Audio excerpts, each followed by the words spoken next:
All right, and good morning. Welcome to the Law Show. My name is David Helm. I am a practicing attorney out of Michigan. And today we have more of the Letecia Stauch case. Good morning, Sarah.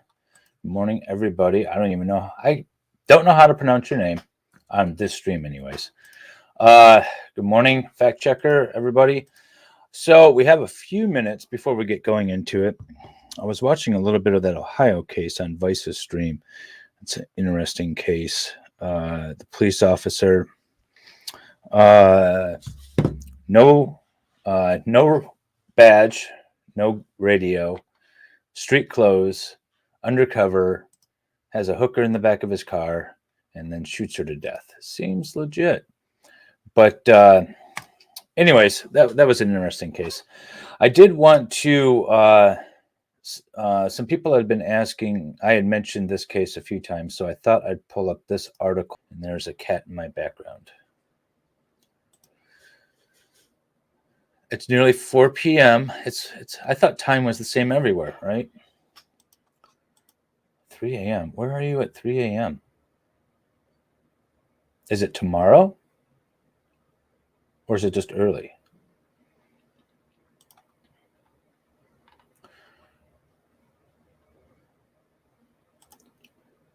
You don't have friends either. Yeah, so YouTube has, I posted it. I had 800 and some, hang on, I want to get these numbers right. I had 841 at 7:30 this morning subscribers, and then I was at 836 by 8:30 this morning.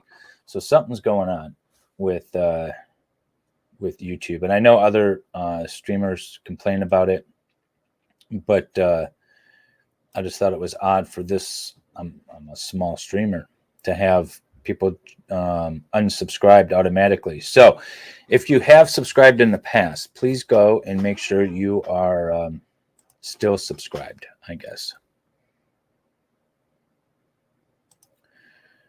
I thought I tweeted it out. I will do it again if I haven't. I might have tweeted it out last night. I don't know. But let's do that again now, so you can spread the good word.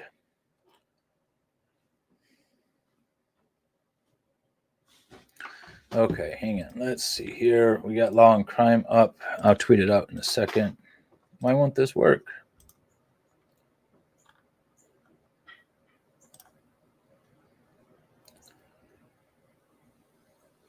Nope, that's not it.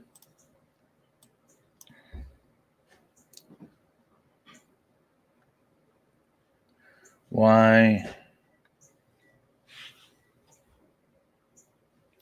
All right, hang on a second, guys. Let me get the stream up and running.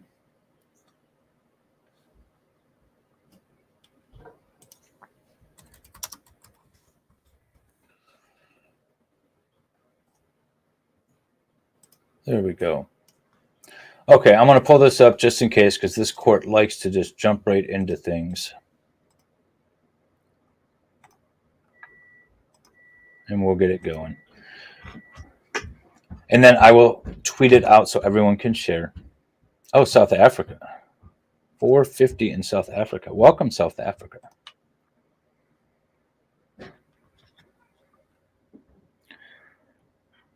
Okay, I'm getting to the tweet. It takes me a minute. I'm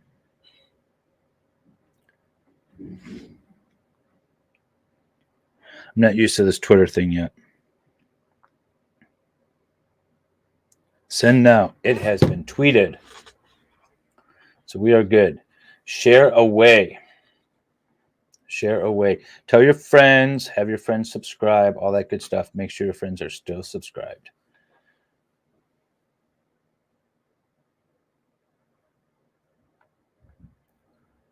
Yeah, I do. I have people all over. You know, it's interesting. The demographic or the analytics in YouTube don't give me a ton of detail. It says like the United States, UK, and other.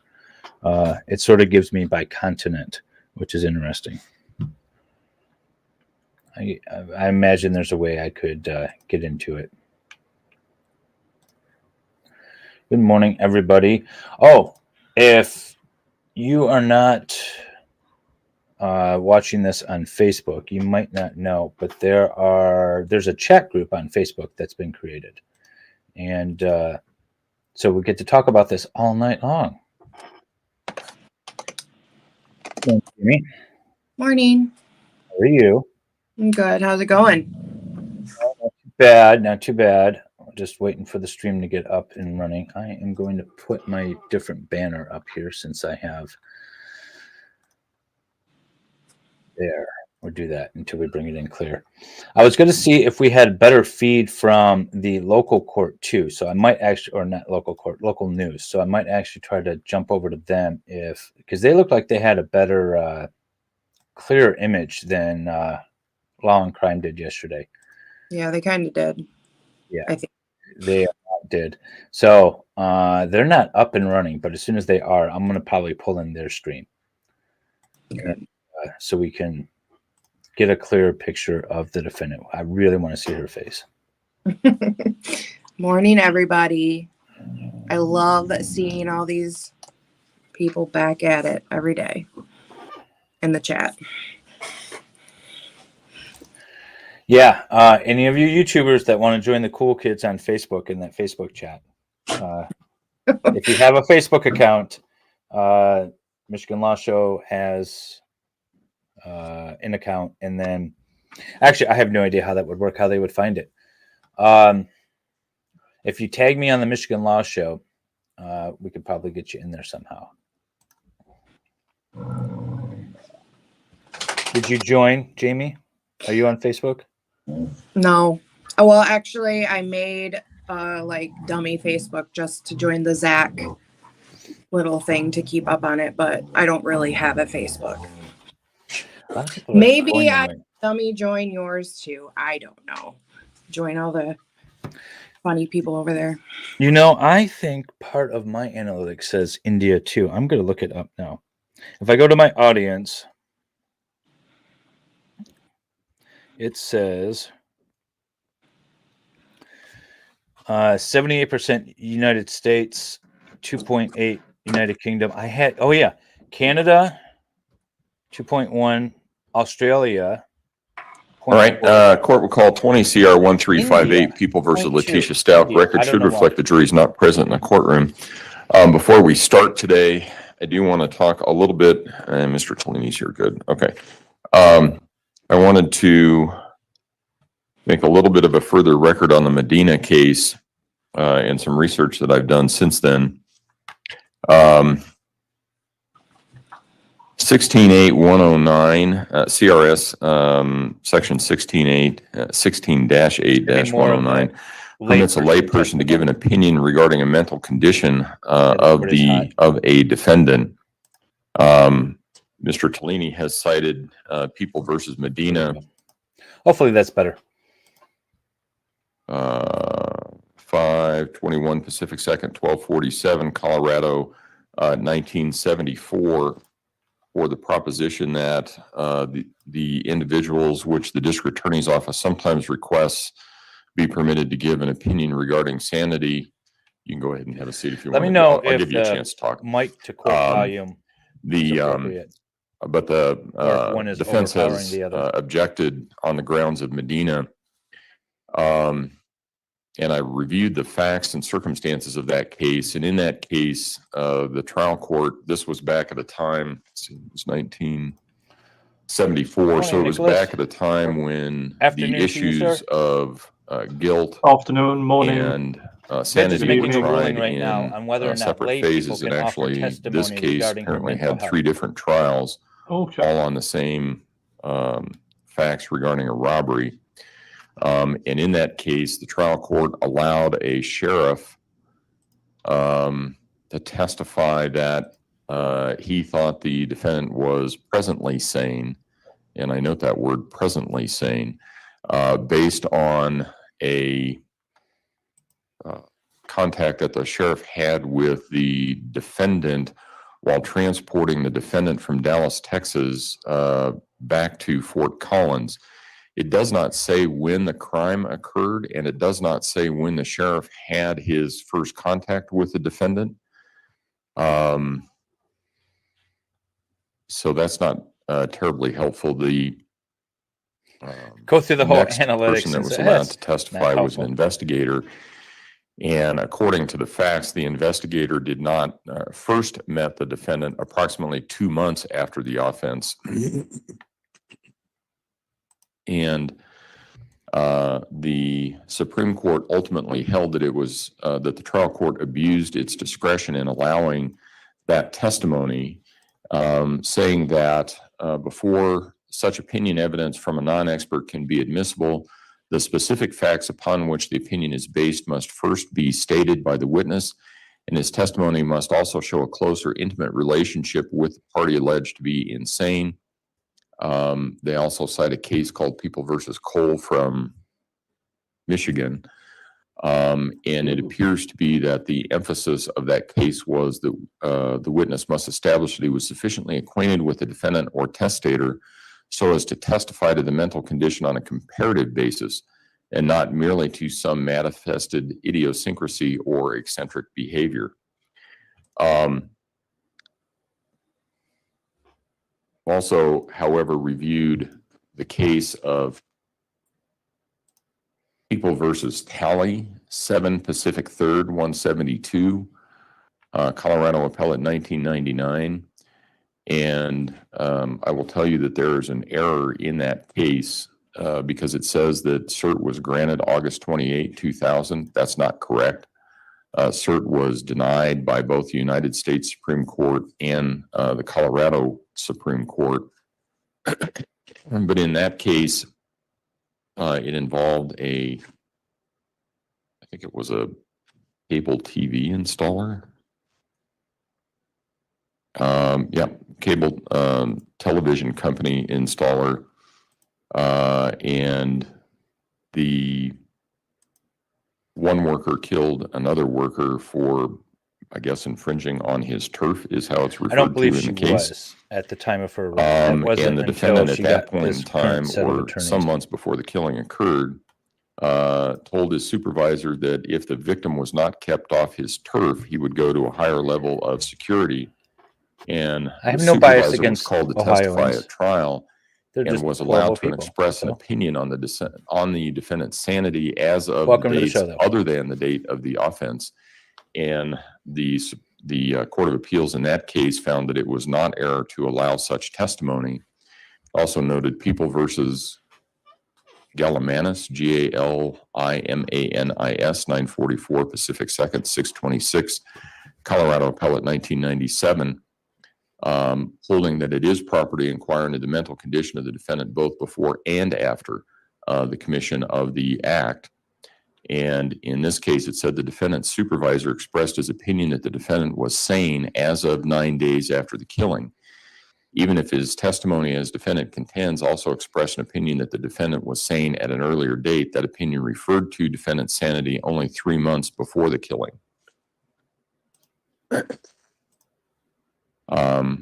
So as I see this, I think that the foundation that needs to be laid for an opinion to be provided is what were the circumstances of the contact between the witness that is testifying, the circumstances under which the witness had contact with the defendant, how the defendant was acting, those sorts of things. I also note that in this case,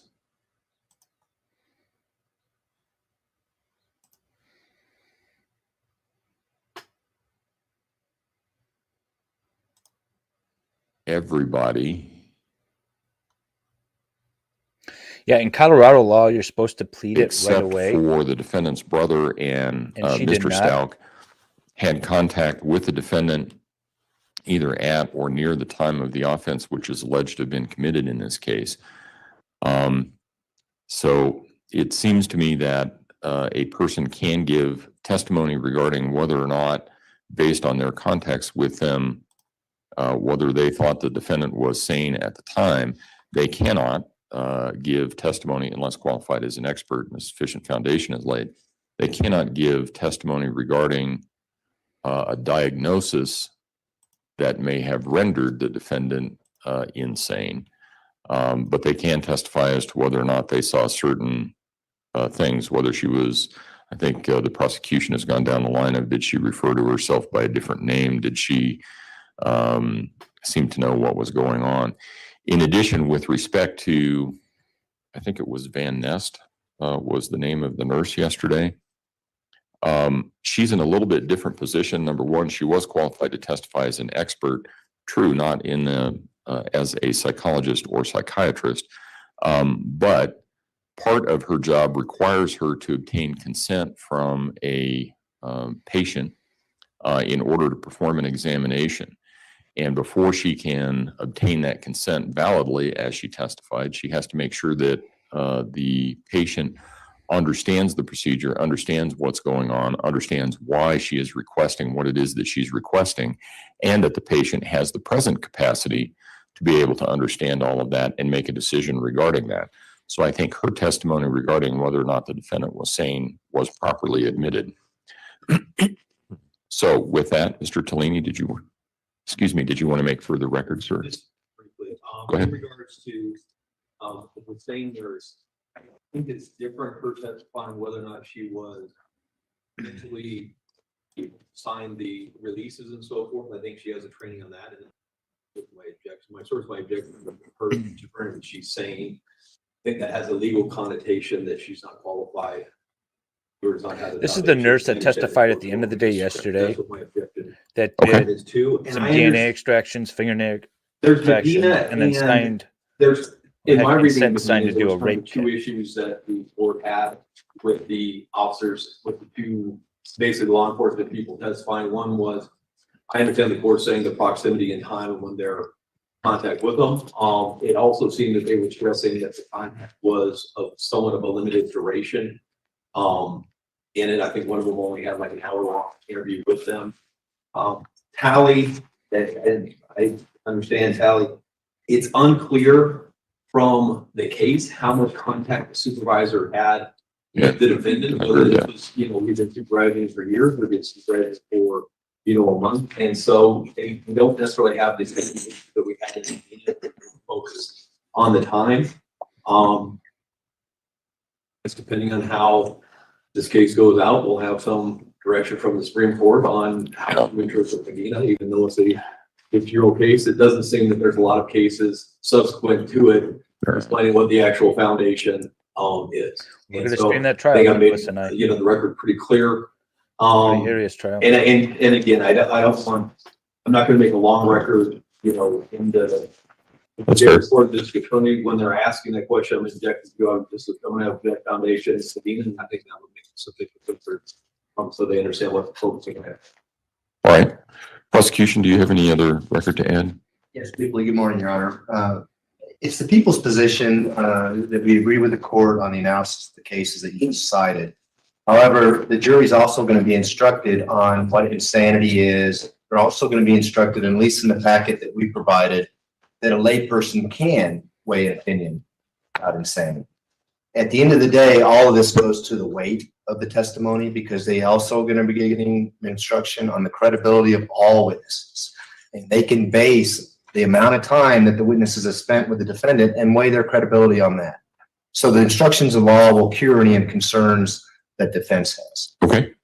All right. And that was a long way to start the morning. Sorry about that. Anything we need to bring up outside the presence of the jury at this point in time? No, Your Honor. Ooh, Okay. I might switch Let's go ahead and feeds. bring the jury in. Let's see here. While we're going. Yeah, the defendant had to bring in or she had to ask special permission to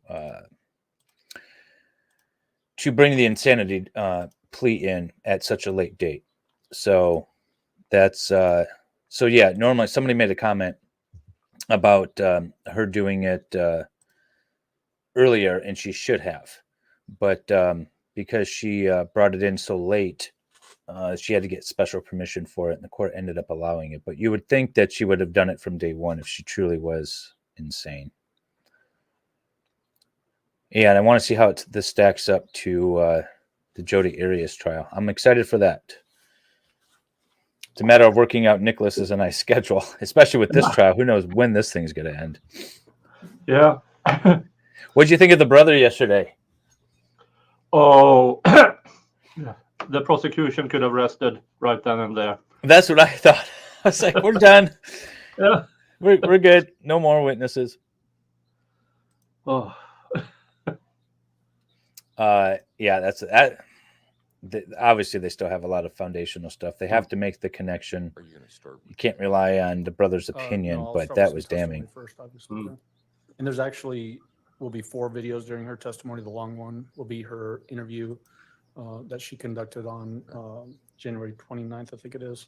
It's about. Oh yeah, we get like hours. 5 hours of Awesome. police interrogation. I think Yeah. that's today. Okay. Um, All rise for the jury, Five. please. 5 She hours a day. I forgot about that. She would have had to have presented something to the judge in order to qualify for the insanity defense. So it's not just coming out of nowhere. It's she would have had to have established some sort of evidence, assuming a report from a mental health professional that says that she suffers from something, and it would have caused her the inability to know right from wrong. So you have to meet at least that minimum threshold, and then that invokes 1358 People versus Letecia Stauch. Record should The- reflect the jury has the- returned to the courtroom. prosecutor's obligation Good to morning, ladies and gentlemen. prove that she's not insane. Anything occurred since we were last together that causes any of you to believe you could not continue to serve as a fair and impartial juror? Well, now in I'm this case? torn If because so, please raise your hand. No response. this feed All is a right, lot quieter. yesterday, when we took our break, we were still in the midst of the prosecution's case in chief. Yeah, That's it where is. we will resume today. Mr. Allen, call your next witness. Thank you, Your Honor. We would call Jessica Bethel. I might go back to law and crime just because it's louder. Yeah. Mr. Cook is I'm gonna go back to law, guys, just because it's Yeah. so much louder. I found the case of an insanity plea that were successful. We're good to go then? Okay. All right, Ms. Bethel, if you would raise your right hand. You swear to affirm the testimony about giving this man will be the truth, the whole truth, and nothing but the truth. That helps me control Go ahead, the have a feed better. seat. What were you saying, Nicholas? Go ahead and have a seat at the witness stand. Please watch your step as you step into the stand. The insanity plea that worked is the case with Austin Harrow. Proceed, Your Honor. You may go ahead. Good morning, ma'am. Will you please introduce yourself Austin to our Harris. jury and then spell your first and last name for the record? Good morning. Austin My name is Harrow. Jessica Bethel, JESSICA BETHEL. Ms. Bethel, what do you do currently for work? I'm currently a stay-at-home mom. Okay. Did you at one point work for the El Paso County Sheriff's Office? I did. What was your last assignment with the El Paso County Sheriff's Office? I was last assigned to the investigations division. What kind of education and training allowed you to do that job? I went through a post academy to become a sworn peace officer for the state of Colorado. And from there, I received on-the-job training and advanced my career into the investigations division. Are you still a post-certified peace officer in the state of Colorado? Yes, I am. How long were you in law enforcement previously? Total, including my time served as a civilian, would be 14 years.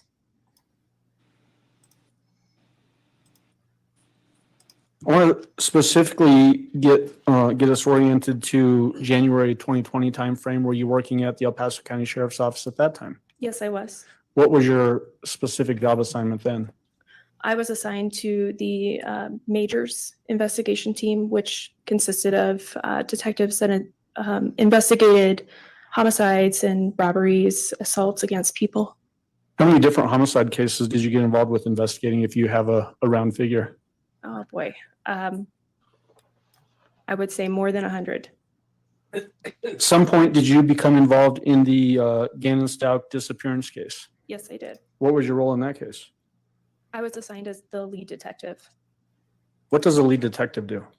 The lead detective coordinates the investigation mainly on a typical case, and receives the leads and the information that's being collected by the other detectives. And then from there, analyzes that information and disseminates further leads, eventually leading up to either an arrest of the person or, looking at potentially a different suspect. You said in the typical case, was there something about this particular case that made it different from those, what you would classify as a typical homicide investigation? Yes. What was different about it just from the initial standpoint? Initially, this case was receiving a lot of attention in social media, and the case quickly grew to a multi-agency case. Do you remember off the top of your head how many different agencies got involved with this investigation? I would say close to 10, if not more. Did that This is what include I'm looking both forward to. state Colorado agencies like the El Paso County Sheriff's Office and other agencies, also federal agencies? Yes. Did it also include agencies in other states? Yes, it did. Would that include South Carolina and Florida? Yes.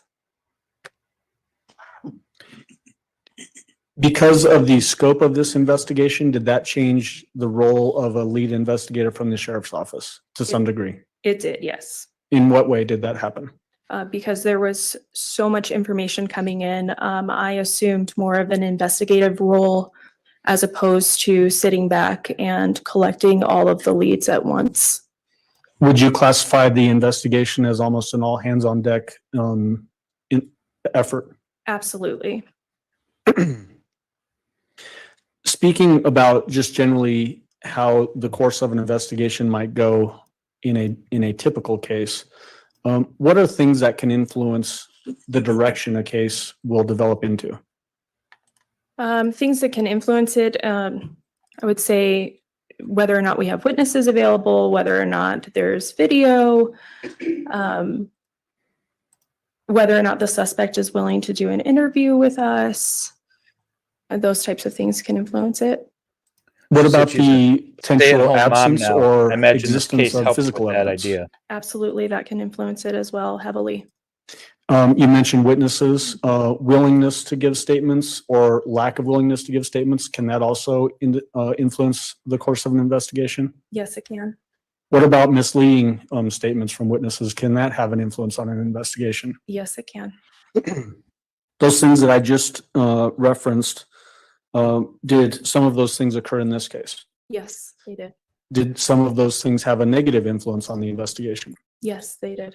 Can you, in a general sense, tell us what some of those things might have been that caused a negative influence on the investigation? This ultimately ended up being a homicide investigation, and we did not have a standard homicide scene where there would be, evidence of the homicide and a body.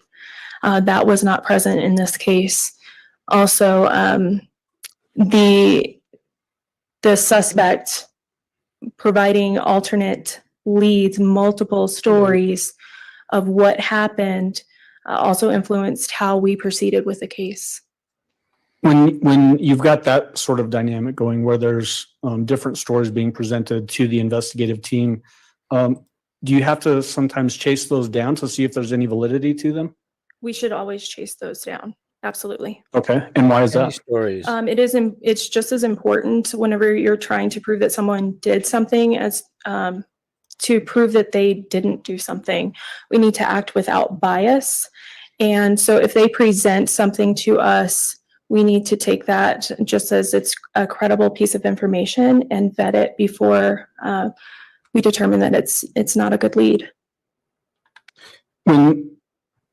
When did you first become aware of this particular investigation? Do you remember? January 28th. So the day after Gannon was reported missing by a 911 call and a non-emergency call That's correct. by the defendant in this case? Yes. Because the initial call was for a missing or runaway child, did that cause a investigative impetus or momentum to try to find this child that potentially had run away? Initially, patrol handled the case just as a missing or runaway child. But then later, when it was brought to our investigations, our attention, we realized that He was 11 years old. The weather, his medical conditions, it became more important to find him soon. Were there lots of searches conducted in the area sort of surrounding the victim's home? Yes, I was aware of many searches being done by neighbors, some coworkers of Albert's, and also law enforcement. Did that include vast areas of field and even reservoirs and that kind of thing? Yes, Did any of those searches in the immediate area turn up any clues that would lead to any investigative leads that you could pursue? no. You said that you first learned of this case on January 28, 2020. Did you actually reach out to the person that ended up being the defendant in this case on that particular day? Yes, I did. Why did you make that effort? I wanted to contact Letecia to speak with her more about Gannon's disappearance and to meet with her preferably at her home so that I could look at his room to look for clues as to where he may have gone, if he had left anything behind, a note or any behavioral changes. Were you able to talk to Letecia? I was, yes. How would you describe her demeanor on that phone call? Was she willing to talk to you? I would say she was hesitant at best. He's getting up. Do you remember how you described it in your reports? I don't remember verbatim, no. Okay. Do you remember if you described it as being apprehensive, that she was apprehensive to talk to you? Yes, It's like Did a you security blanket. specifically ask her at that particular time if you could go to the house and talk to her about what had happened? yes, I did. Did she agree to allow you to come to the house? No, she did not. Did she give a reason? Yes, she told me that there were several young children in the home and she didn't want them overhearing what we were talking about. What did you do then as far as trying to get her to sit down with you and give some sort of a statement to you? I offered to meet her at a place of her choice. She ultimately asked that I meet her at Starbucks located on Fountain Mesa. Prior to this particular phone call, had you ever met Letecia Stauch? No, Had you ever talked to her on the phone? no, Ooh, Did you, in Good to fact, hear. then meet up with her at the Starbucks on Fountain Mesa? I did. Who was present for that interaction? Letecia was present. Albert was present. My partner, Detective Mark Riley, was present. Myself and Jason Hess, Sergeant Jason Hess, also was present during part of it. Okay. Did you actually do this contact with her and Mr. Stauch inside the Starbucks business? Yes, So was there a recording made of this particular interaction? yes, there was. Can you hear sort of the normal chatter that you would hear in a Starbucks on the recording of this? Yes, you can. Let me approach with People's Exhibit 335. You may. I'm going to try to be louder. I'm just going to get closer to the mic. And it's probably my bad for not being so close to the mic. Hopefully that's better. I have a feeling we're going to get some audio recordings here. Every time Letecia is Ms. recorded. Bethel, it's do you entertaining. recognize People's Exhibit 335? Yes, I do. How do you recognize it? It is a disc containing a field interview with Mr. Stout and Letecia. Is this the recording of what we were just talking about, your interaction with them at Starbucks on Fountain Mesa on January 28, 2020? It is. Have you had a chance to listen to that recording? I did. Is it a fair and accurate representation of that interview? Yes. Now, at this time, I move forward admission of People's 335 and request permission to publish. No objection, Your Honor. All right, Exhibit 335 will be admitted. Go ahead. And before we publish it, the person that you had contact with that identified as Letecia Stauch, did that person have the same voice as the person you talked to on the phone just a little bit prior to this actual meeting? Yes, she did. Do you see that same person in the courtroom today? Yes, I do. Will you please identify her for the jury, pointing out where she is sitting and what she's wearing? She's sitting at the defendant's table. She has a pink shirt on. With her head resting on her hand? Yes. I would ask that the record reflect she has identified the defendant. The record will so reflect. Go ahead. And then permission to publish People's 335, and it is 55 minutes and 54 seconds, Your Honor. And is this audio only? Yes, this is audio only. All right, go ahead. All right. This should be a whole bunch of nonsense from the defendant.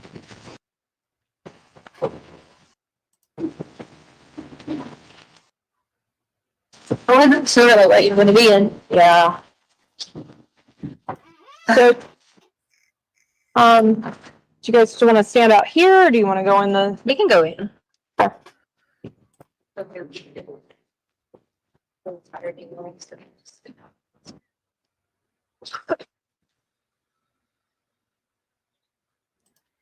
Yeah, this is I'm really Detective Bethel, by the way. the problem This is my partner, judging Detective credibility. Riley. Sorry, I'm just a little.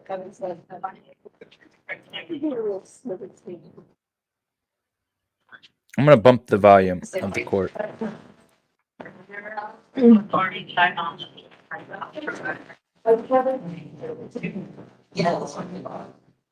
Yeah, I felt that. I guarantee you, okay, if I put it down there, so.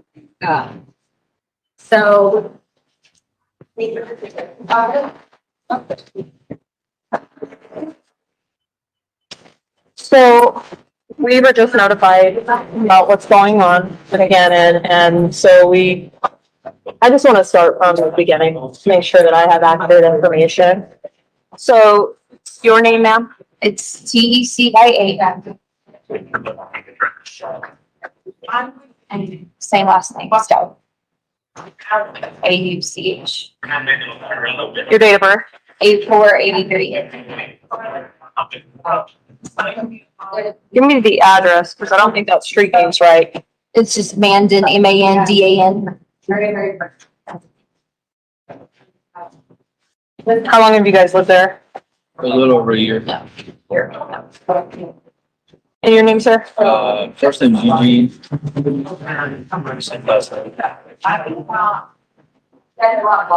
Your date of birth?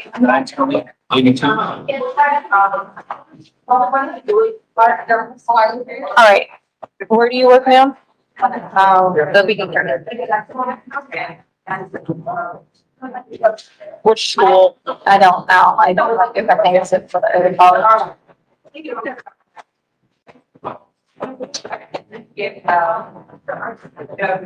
And you, sir? I'm in Asheville. Full time.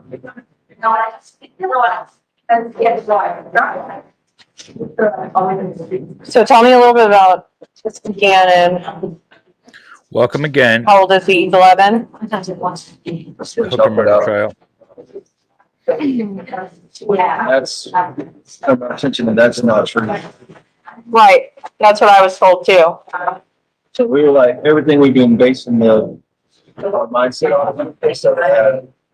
But someone actually takes. Yeah, technically last night, texted me. I was in Oklahoma at Fort Sill for training, and I had to come home emergency. But he texted me last night. He's like, "Yeah, we saw him on the camera. Came in, did not look distressed.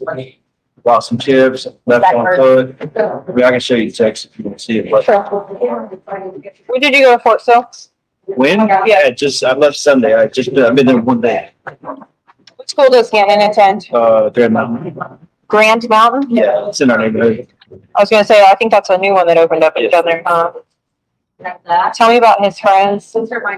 Most of his friends are right there, like right around our house. Like he has boys that live right at the end of the street.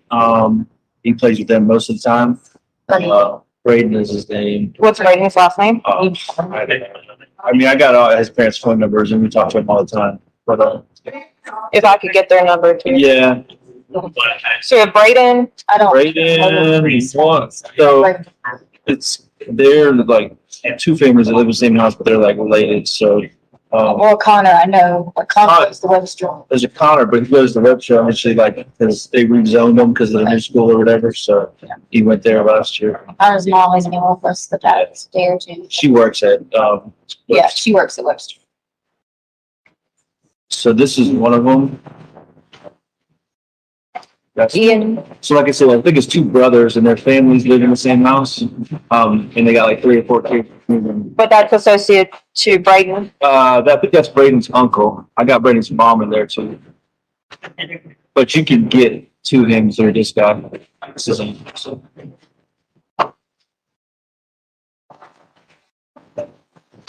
When was the last time that Gannon went to school? It would have been last week. yeah, so Gannon went to school on Friday. Friday, yeah. When does he return home from school? I'm like 3:15-ish. Yeah, 3:05 to 3:15. Yeah. They changed the new time of the school. Like it used to be like 3:30 to 3:45. That's because of like snow days over there.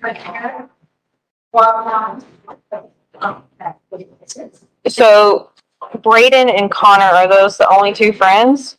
I mean, I don't even know the parents. I'm looking. He wants to meet them all on top of home, so he has all their numbers. I don't even, like, I know them from coming to our house. Like, I don't have a lock down. There's one more. This, so Lily is my daughter's friend, but she has a brother that's Gannon's age as well. And they kind of live like right behind us. What is the brother's name? Reese. Reese. I do know that because I hear Lane was said all the time. So they live on the next street over. And sometimes they'll ride their bikes over there, but they mainly play with these boys, these Braden.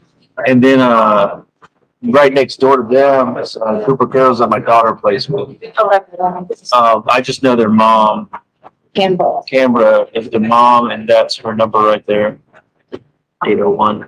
Oh, yeah.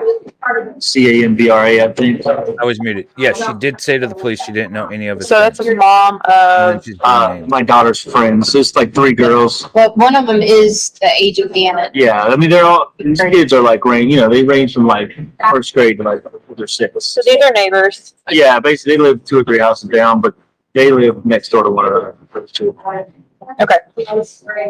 And that's about it. That's all they really play with. Now he's got some other friends at school, but he never really goes to their house and stuff like that. The point of concern was this right here. This is where the concern started. She has a tendency to learn new information every day. Okay, so this was, he stayed at home yesterday because his stomach was hurting. So we went hiking on Sunday. Okay, so yeah, I would tell that part. Yeah, sure. She's about the stump. And we went to Garden of Gods and we get probably about, I don't know, a few miles out, a few feet in. He's like, well, my stomach hurts. I'm like, it's probably because you haven't been, like exercising all that. He's had this problem for a while because he gets like really bad constipation. And so his stomach was hurting all through the night. And you were either on the plane, yeah, so that was something, on the way we up. were like texting back and forth. And I was like, should I just stay at home? Because there was all this stuff coming out of his body a little bit. And so I was like, I didn't want to go to school like that, scared because I'm like multiple under there. Okay. And he gets really down and embarrassed about So that too. yeah, so he gets embarrassed. He's very like emotional about that type of thing. I have a hard time as well. Sad about it. So he stayed at home. Well, we went and got good dogs, some new outfits. We got 2 new puppies. So we went and got a dog outfits at the Petco. I think it's on Coles, Nevada exit maybe. I don't know the numbers, but I know it's Nevada and the Coles right there. And so we went to Nevada and the Coles. He sat in the car because he wasn't feeling well, but I wanted to make sure he was gonna eat and I made him some eating light and stuff like that. I think that's about it. I came back, whatever.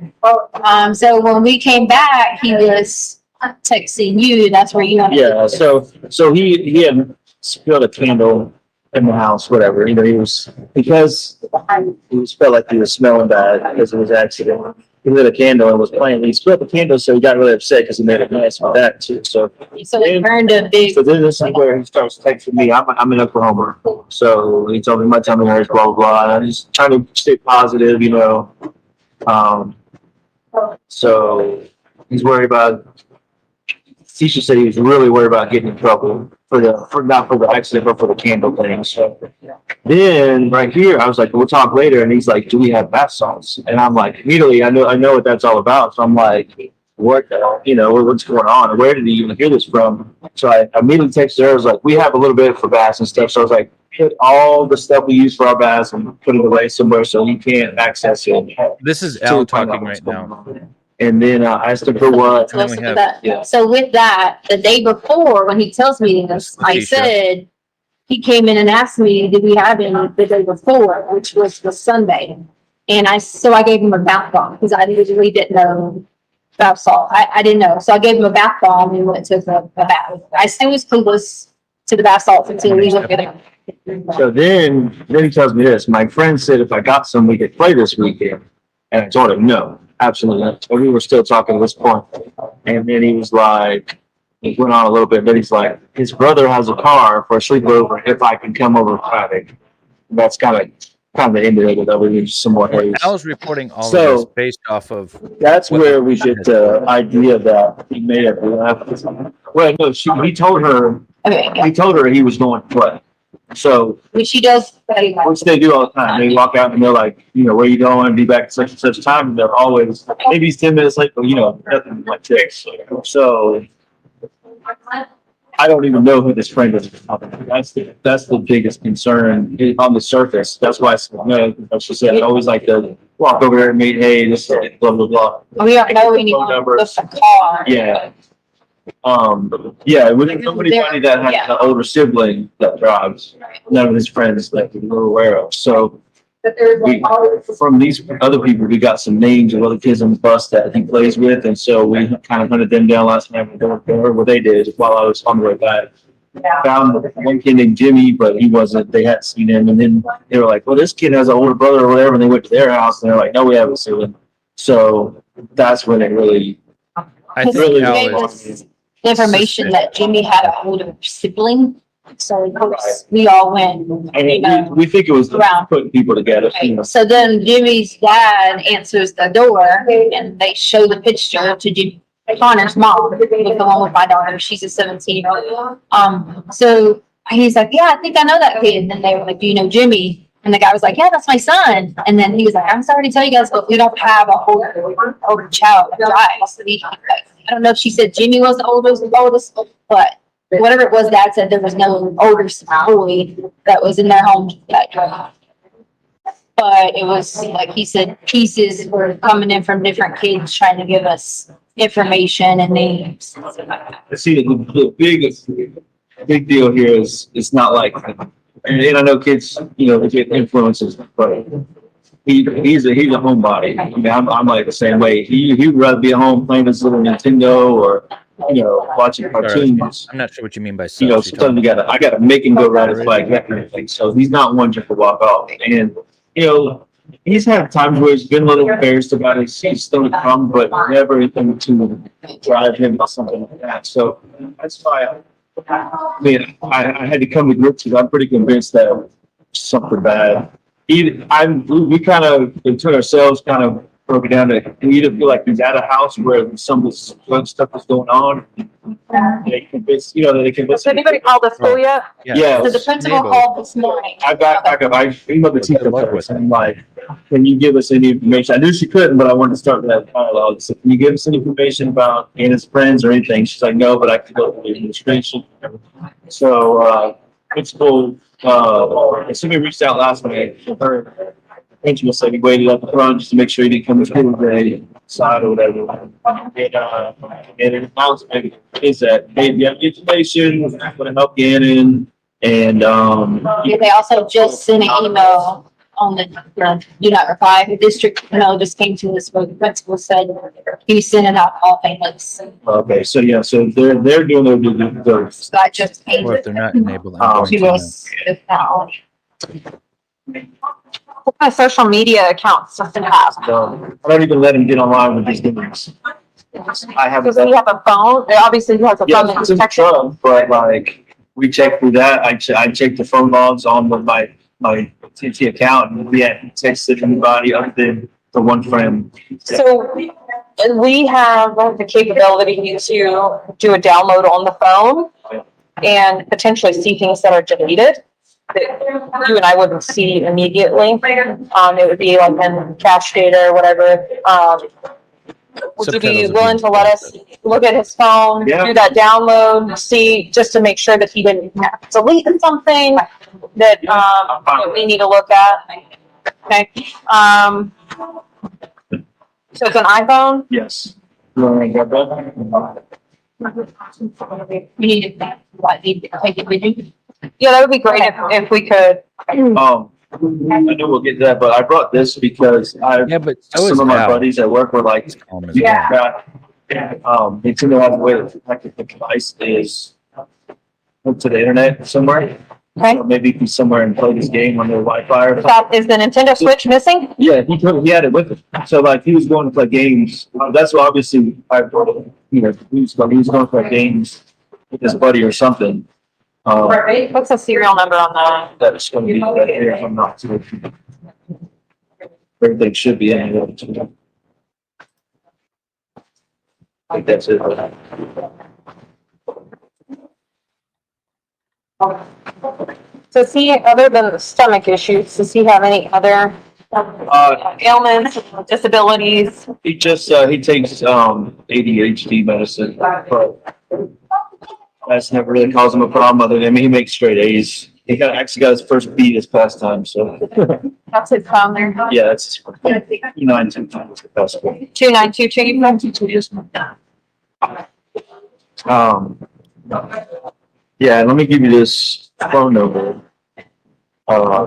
And I don't know if you have the subpoena information or not, but so my friend looked this up. He found That's a good catch. said that police can subpoena connection location for the switch, and that's the phone.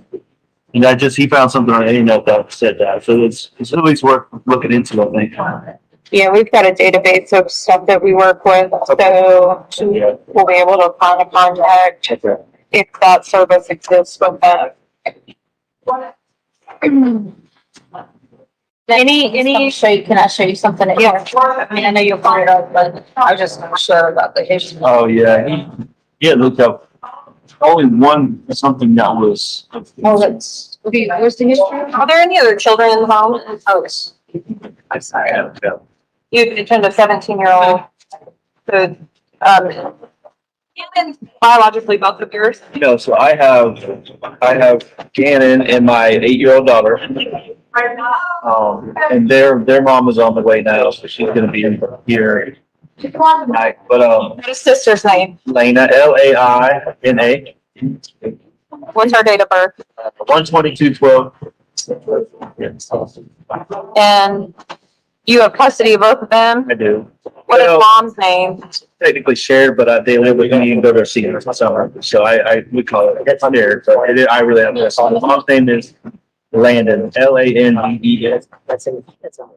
Do you know her last name? Hiott, Hiott. Date of birth? You didn't miss much of anything, Nicholas. More rambling, more We have another stories. child in the home as well, her biological daughter. Okay, what is mom's phone number? Phone number? Yep. And you said it's your biological Except daughter? Al does not seem terribly upset. H-U-N-T, no, Harley. Oh, Harley. Yes, sir. What's Harley's date of birth? 5102. The defendant's hiding her face again.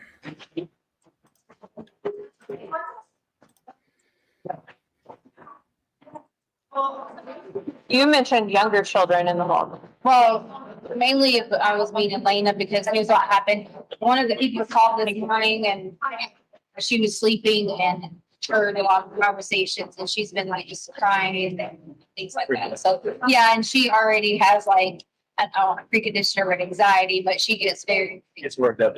worked up easily. So she's having a hard time because like the National Guard came earlier, so many people have been commenting, so it's a lot. So like you said, there, I guess the search history had been deleted, but like that right there, Monday afternoon. I don't know. I don't see a time on that, so I don't know when that happened, but I'm sure that can be found. But it says, "Can my parent find myself in his office?" So I don't know if he intended to take the phone. What is this? Where does FGTV live? That's so. This FGTV, some little kids show that they watch, what the kids watch, and they got Like famous YouTubers. it's like a YouTube thing that's going on. So.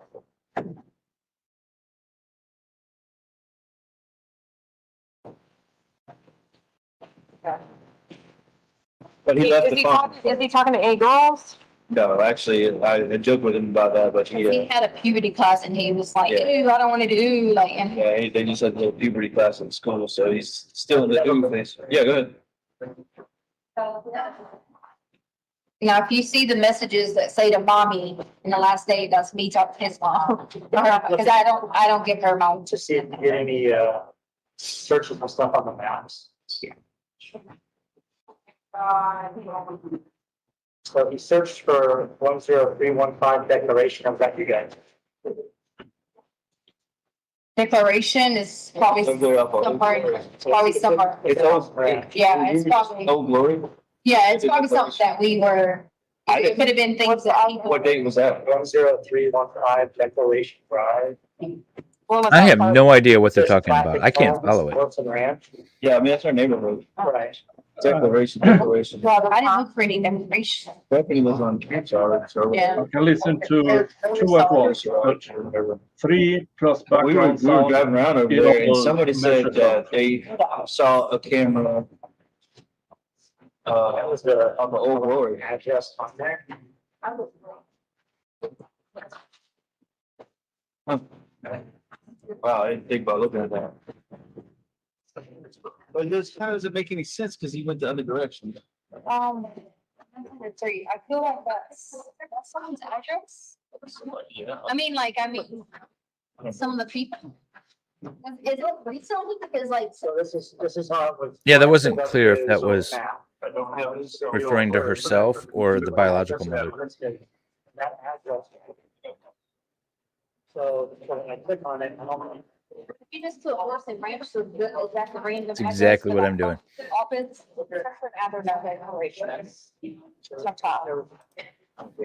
I have headphones in. I'm still doing it. Bring up this round to see what for hours. I'll send the car down to that. We'll figure out what that is. It's good. I know it's right there around, goes off to the south. The friend right by the house. But it's kind of farther towards the school than our house, toward that backside. Yeah, we're up right at the front.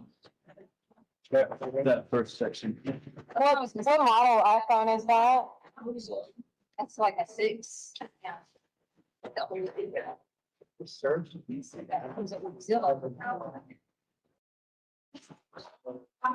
They're over here. So this here is, it's a computer, so it's but we're gonna use cell phone.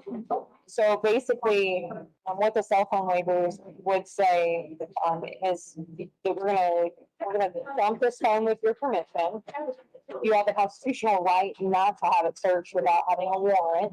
I think that at this point, in time, it would be good, started, Yes. but everything that's on that, to include all deleted items, everything, it just makes a copy of everything. And then we'll get it back to you and we'll analyze the copy that we take from it. Again, it's, you're providing consent. I can't force you into doing it. And I would have to obtain a search warrant, if you didn't consent. 28. I believe so, yep. 28. So we'll keep the phone and start searching for that, searching through that. Where might he go other than, does he have any other relatives in the area? No, No relatives in the area? it's just us and those few friends who say. Yeah, I don't know. I don't recognize it. We're listening to the car over there. Okay. Figure out why it's in the car. Did you ask about the Stauch address? Yeah, so we don't know just the friend. We don't know who the friend is. I can show you all it said. In that text. He said to me with Stauch, it's like, do we have any? You wanted to take him to a friend's house? Yeah, and let me pull up, so I don't get it wrong. Huh? I just want to think like for you. Oh, thank you. Then I got another water coming for you.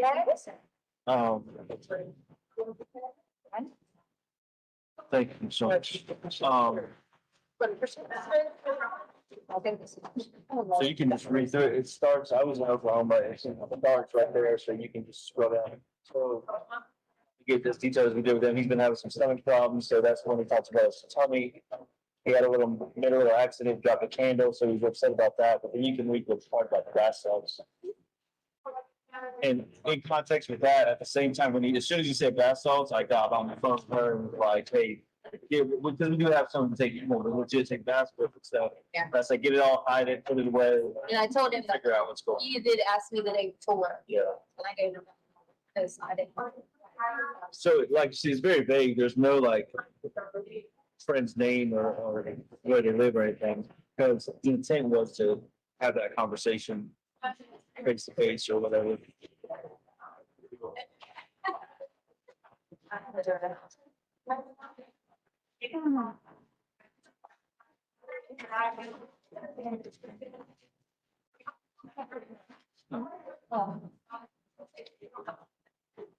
I'm sorry, when did you say you went to Fort Phillip?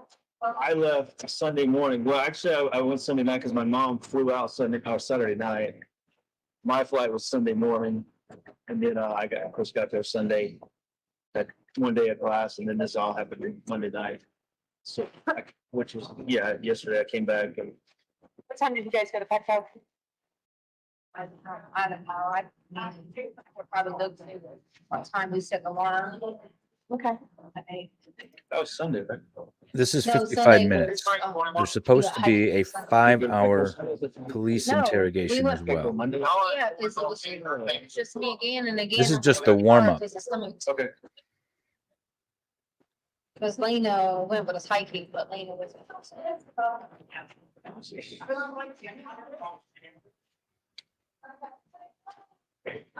What's that date? It's weird, yeah. She establishes facts before anybody asked. So Yesterday was 27. justify things later.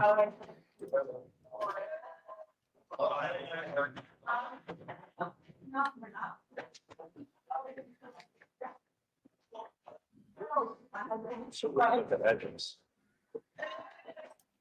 You said you're sending a car to the house? The only thing I can think of though, if that was the person that we took the jingle basket to, How would you use this phone? Gannon was with me. So if it ends up being the person with like the neighborhoods do the jingle basket, that's the only thing, because it was somebody in Orson Ranch. So you go like the people, but that would have been December. So I don't know what they got. I don't know if that's their address. I'm just saying that. Any clothes missing? I mean, like I said, like literally from what she explained, everything was consistent with, I'm going to play with my friends.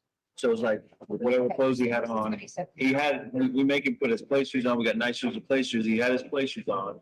So, I mean, it was pretty obvious that his intent was like, I'm not leaving, but I'm going to play. And I'm, doing everything I'm supposed to do. And she let him take his switch. I mean, don't really ever do that. So. Unfortunately, I think it's going to have all When was the last time Letecia he talked to his for mom, 5 hours. his biological mother? But I'm hoping the quality is better. He had been talking to, he talks to her, right? They talk almost, I'd say 5 times a week. I know he talked to her Friday and Saturday because my mom was here and, he was on the phone first. So.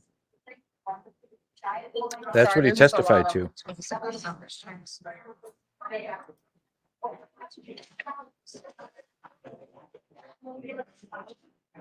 So bio mom's coming in from. Yeah, she's on the way now. I think she just got on a plane, South Carolina. Yeah, that's where we're all originally from, South Carolina, but I'm right here for the military. So, I mean, not to add any confusion to it, but like the mom's married to a guy that's got a lot of trouble with the law. That was one of my first instincts when it was like, when the come and go thing came up and they said that he walked in all nonchalant, like everything was normal. It was like the dude was here or something. Cause he's got a lot of trouble like that in his background. So I was like, it came to my mind with putting down, but I mean, I don't know if it's anything legit. Does she have your address? Yeah, she does. I know it says I disarmed the panel at Monday, January 27th at 2:29. So that's when we would have, and I set the back door to close. Because I would have like let the dogs out back then. So that's when you got home? came home. I'm still scrolling up. I just didn't want to have to go to the back. The man that's talking is And then, let's Gannon's see, it father. says- The meeting with police to talk about a possible runaway. Basement motion, I might have didn't set, I had to set the alarm. It's not showing. Dave's us the alarm, comment but it had me says, laughing out loud. living room and basement What's that? motion. Dave's at comment. 10:08. Oh my gosh. Oh, here it is, armed by master right here. So Monday, January 27th, Nice. I alarmed the alarm at 10:05 a.m. 10:05, guys went. That's what time I armed it, so I'm. This sitting is in- not the 5-hour video, Yeah, by 'cause the we way. had This is motion just that morning 'cause we the were there. 55-minute video. Which alarm do you use? ADT. It's the warm-up. What did you participate in? Bingo?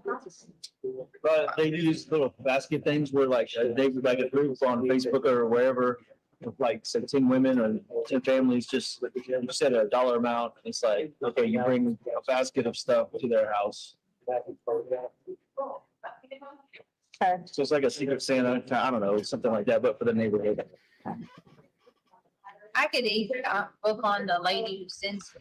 If you want to see that's the address she said. It doesn't matter, we're gonna send it to Okay. anyway, Okay. so we'll make contact. Okay. It's too much. I can't have it in both ears. Okay.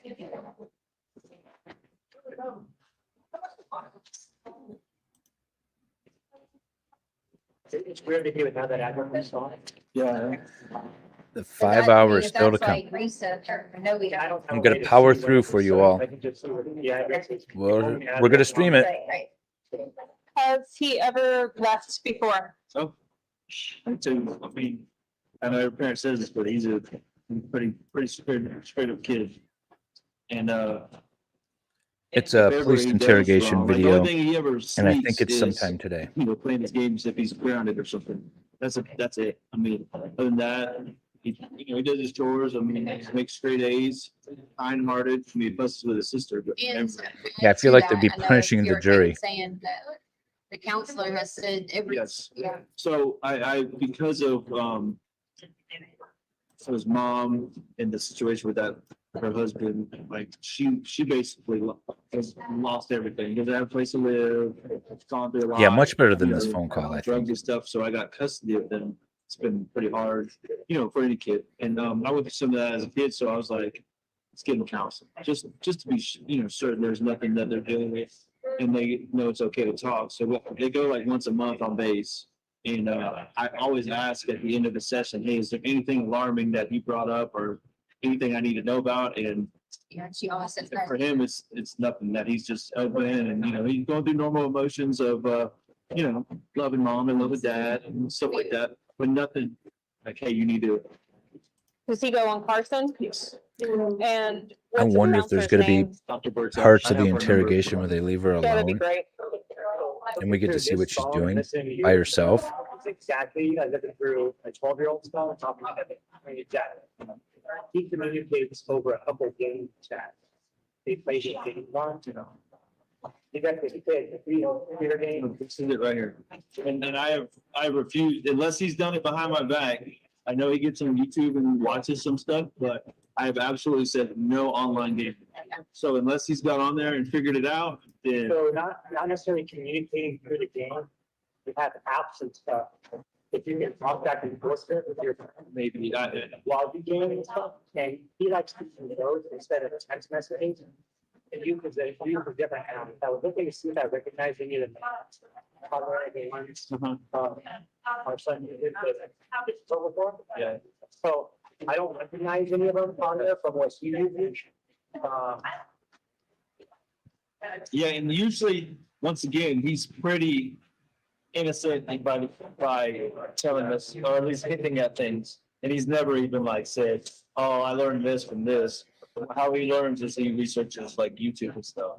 I see the way he was talking to you in his text messages about dealing in trouble, he still plays right, stuff like that. But I did block him from the Wi-Fi because he was using TikTok.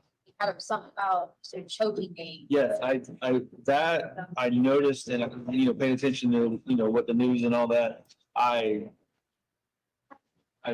banned them from TikTok and said remove it from all your devices because of the bad. I'm sure there's good stuff, but that stuff that encourages those challenges or whatever Yeah, going on. Although I feel like I'd rather watch Oh, her in the sleep past for week. 5 I took hours him than off, listen but, to her like, he talk was for on the 5 hours. Xfinity Live or- Yeah, And shut it Yeah. myself. yeah, you did So that. I did that because I look over and it was some people were choking and quarters. I don't know what it was like. I guess to get high, This is counseling. like you choke yourself or something. And so he was laughing, but I think he saw it as just people being silly. I don't think he was realizing like How serious? how serious that was. So I told him the story of her, which was a true story. He was playing a quarter game and it went down his throat. And he had to be rushed to the hospital, blah, blah, blah, blah. And so then he kind of looked at me like, you know, like it was serious. So I didn't think anything else about it. Didn't think he was going to do anything like that. I just thought he thought it was funny.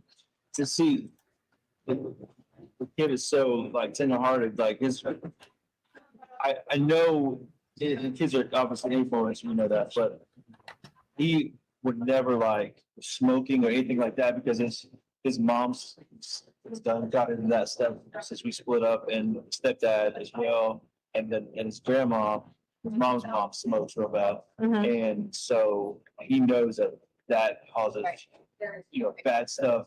But then the thing was in his book bag.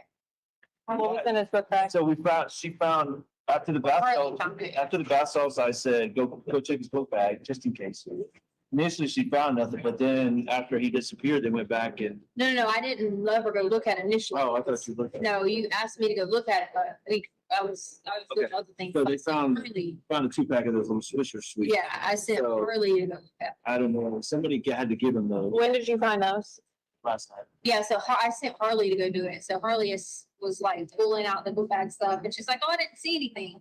And then she got a folder in her hand that dropped that folder. So she immediately text out. But it didn't look like anything. It's kids that they was great. Braden and Connor. Connor, not as much because, We've been to their house. I don't know, did they talk to the police last night? Connor's mom did. Connor's mom was there, but, I was texting the other parents because they were out in the neighborhood looking. Brady's parents wanted to. Yeah, out in the neighborhood looking around, yeah. Yeah. We've talked to Brady's parents. I'm not sure if y'all talked to Brady. I know they talked with Braden's mom, but she was at a. Okay, all right, there you go. I don't know that you talked to his mom, but I do know she was there at the time everyone was there. What is the Rubicon Drive address? Rubicon Drive, actually? So Lily and So, like the friends that live on that address. Okay. 9865 Rubicon Drive. I don't know the number, but the Lily and Reese I spoke about earlier, they live on Rubicon, which I think is the street right behind us. Is that Rubicon? Yeah, Rubicon's behind us, but I don't know anybody. I thought Gap Home was behind us. Okay, hold on, let me look at it. What is it again? 9865 Rubicon Drive. What is this? Something. We That was gave the you, usual hangout, yeah. oh, okay. We gave you this? It was listed in the report. You guys gave it to. Yeah, I didn't give anybody no. So there was information that you wanted to go to a party with the bath salts. That was just over. I wouldn't put anything past this woman. No, he said I want to go to a friend's house. They said bring bath salts and my older brother were around. Yeah. That's piecing it all together, but in his terms, that's. Yeah, but I didn't ever say anything But- to anybody. So this Rubicon, so we live, I didn't even know bath salts were still a we thing live in on Mandan right 2020. here. That Rubicon would be those boys, that Braden's family right here. I'm sure that's, So that's Brady's house. I would assume that because they don't know anybody else in Rubicon. Yeah, I wouldn't have given And you. Lily and Reese, Because I don't even know. well, I don't know, Rubicon goes around here, so unless he was going somewhere right there, I don't know, but the boys do live there, Rubicon. Lily and Reese live on Capitol. So we also have a deputy back over at the Cummingville. Okay. So we asked them to send us the videos. They can't do it in the store. They have to do it in the corporate office. To wireless system or whatever, like through cloud, I can send it to the deputies. Before I'm back over to redo that. Linda Reese. Or Reese Linda. Oh, at that Declaration House? I mean, to know if there's any kids there, we'd have to go through the school probably. That's what they're doing now. They're down to see anybody home. They have any kids. So I'd say, Okay. and then why you would search that address, et cetera, and start from there. So we're headed down and do that now. So Deputy over, looking at her looking for you over there. Did you talk to Deputy Donatello yesterday? Would this been late last night? No, it would have been probably before 14. I'm trying to, the only deputy I spoke with that I remember, one called me because we were getting overwhelmed. Yeah. I don't know who I spoke with. They were at the house though, right? There's a lot. I think they were at the house and then, Donahue? Donatello, yeah. Sean Donahue. No, Chris Donatello. This is a Paso County? Yes. Deputy Sean Donahue, I think is the one I talked to because he said he said he would text me the case number. And then he said, we got come and go footage. So I texted him back. Yeah, I mean, you can read the. So the deputy that went down for the come and go, the clerk said, oh yeah, he was video. The deputy reviewed the video. And he does not see video. Maybe I might do a summary here I got all the he saw here With the one if I viewed can. today or last night? last night. He's going back again today. So let's see, Donahue said basically that it said there was nothing out of the ordinary. He didn't seem under duress. He left on foot. I was going to say, I strongly agree with this as well. And I continue to ask him questions about. First of all, he got to me from the clerk. And the clerk said, yeah, it's him. But the deputy ran the video. The kid is back in the video buying the chips. Yeah. He doesn't think it's your son. Okay. But he's over there back now. And we can go there and look at it, but we can't get a copy of it. Yeah. Doesn't have to have the hearing. I mean, I was over there when, I don't know who was over there at like 11:30. There was another deputy over there around. That would not have been the guys over there. Yeah, so we were driving around, I saw a squad car or whatever there, I pulled in and I said, hey, can I look at the footage? He said, I don't have permission for that. But he said, I've looked over an hour and a half. I don't see description of your son or something that's close to him. What kind of iCloud sign in? Sorry. Let's text real quick, and it's in my note. I think it's the kid's stuff, isn't it? I'll need a username and password. Yeah, I got it in my phone. You see it in your report. Video.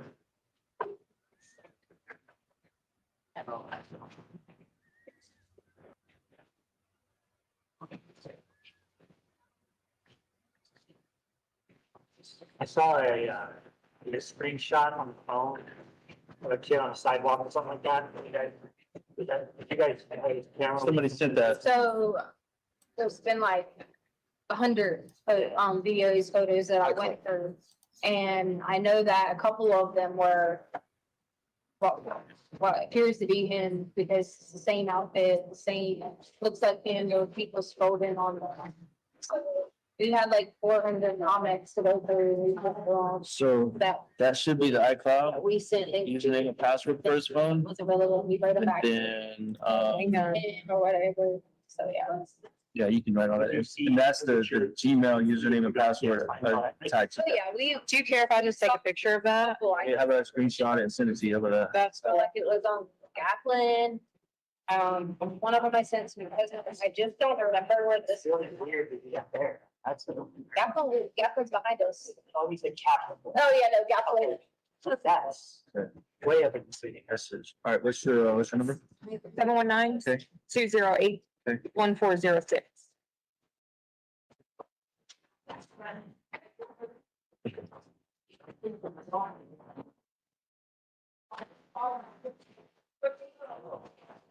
So, do my stop one?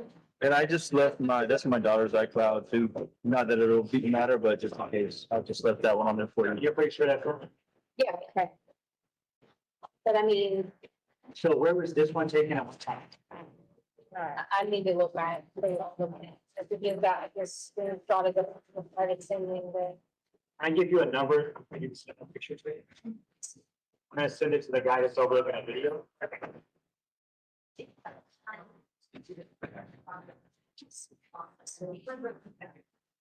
719. So. No. 5657.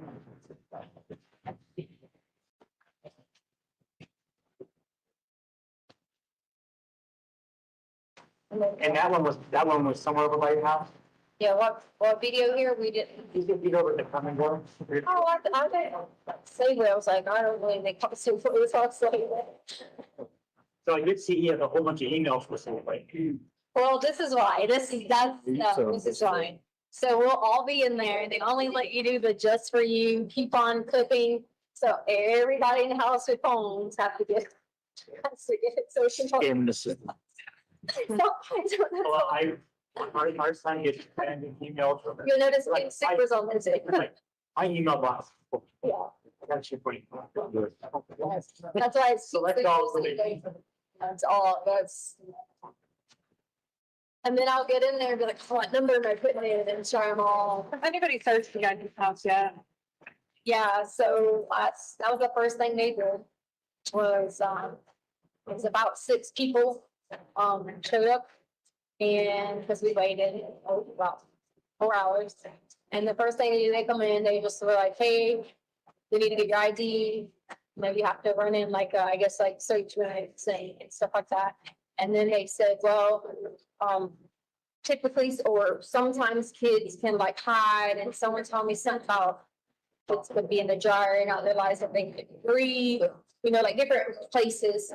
So the guy went through every room and all the officers and everybody else like stood this way. And he did like flashlights, checked all the spots to make sure he wasn't like hiding, because at this point, it had already been so long.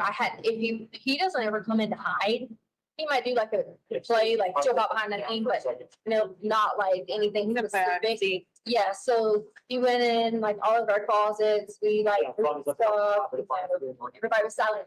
Then we looked at the alarm to see like if there was any motion that might have been in any direction that we, like we didn't know. And so I did do it, he did it. We spent a while doing that, going over certain things. Like they walked me around. They were like, does he always leave this here? The clothes that were laid out, because we laid out, when he goes out of town and it's just me there, I try to lay out all the clothes, and I do it for him too if I'm somewhere, so they can just get up and find their clothes. So they were like, all these clothes are laid out. And I was like, yeah, it's Monday, Tuesday, Wednesday, because he's got like 2 beds. So he used to see other beds, is like the layout, all this stuff.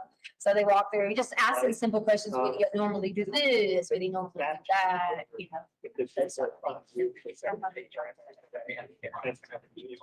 Working on the Nintendo right now. Yes, the 28th. That's when it took place at Starbucks.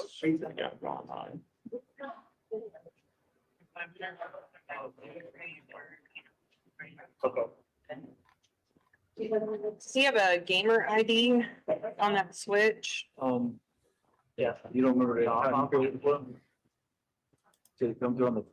Can I see this one? It might be. Absolutely. Yeah, he had one, and then when we got the new system, we just created a different one. It was pretty much a password for it.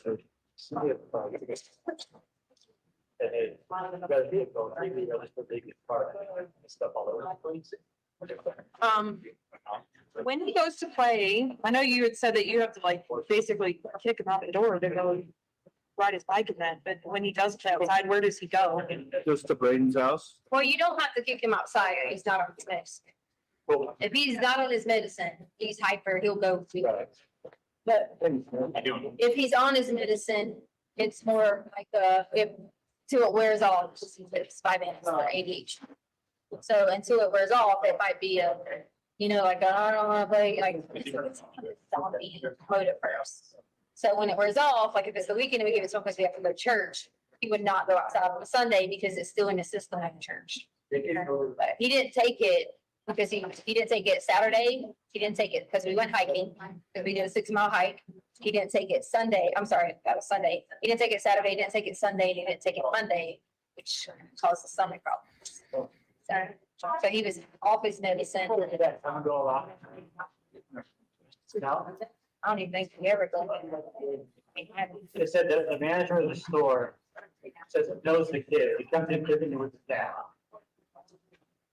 So that's not us, but which we constantly commonly have. Sometimes see something go, oh yeah, it's a kid. So they said that it's kids in their team. I don't know. They're saying it's kids, but he knows them. He comes in all the time too. Do like put So intended. like they don't show back on, bro. Definitely not enough for clerks to know. Yes. No, I don't. It's all this says is this. I don't know if that's. We go, get gas over here. That's always there. Purchase sometimes. And the Gmail account associated.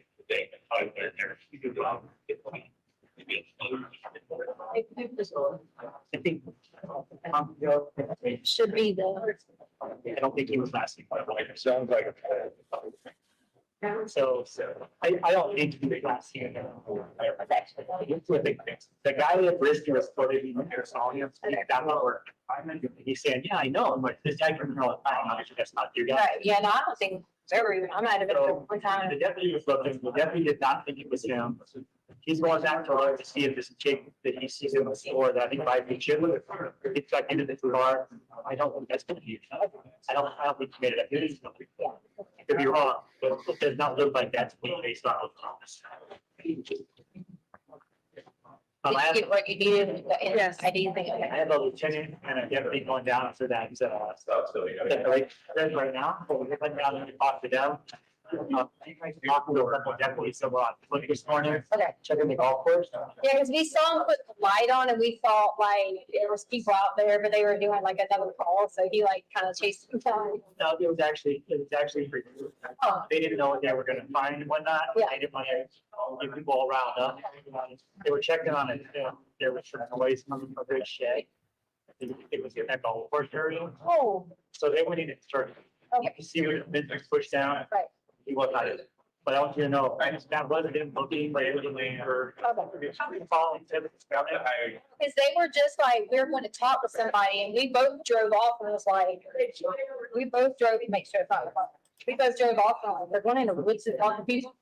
Because we thought like, Yeah. okay, whatever, and drove on. So they were going into that, I mean, there's an abandoned shed or something back there. But they went in there, fenced in, you can tell people going there, that's around. They were going there like a corner. Okay, thank you. I mean, like, I'm glad they weren't like saying that, because soon it would have been. They just didn't want to. Right. Yeah, you gotta think, you might be over here. and, Yeah, You know, 30 exactly. people are running toward the shed. Exactly.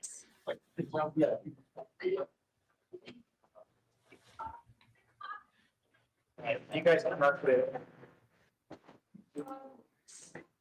I would like to talk to, I must talk to your students out there, you know what I mean? Yep. They might know where this party is supposed to be. What color is Braden's house? I want to talk to their parents. I don't handle anything. I don't even know. I think it's like 10. I don't even, I've never even spoke to their parents. So now. Would your husband know? Yeah. I think it's like 10. You know, I drove by and I just don't. Eugene? They need to have. Oh, yeah. What color is Braden's house? Sorry, I didn't know. Is it on your street?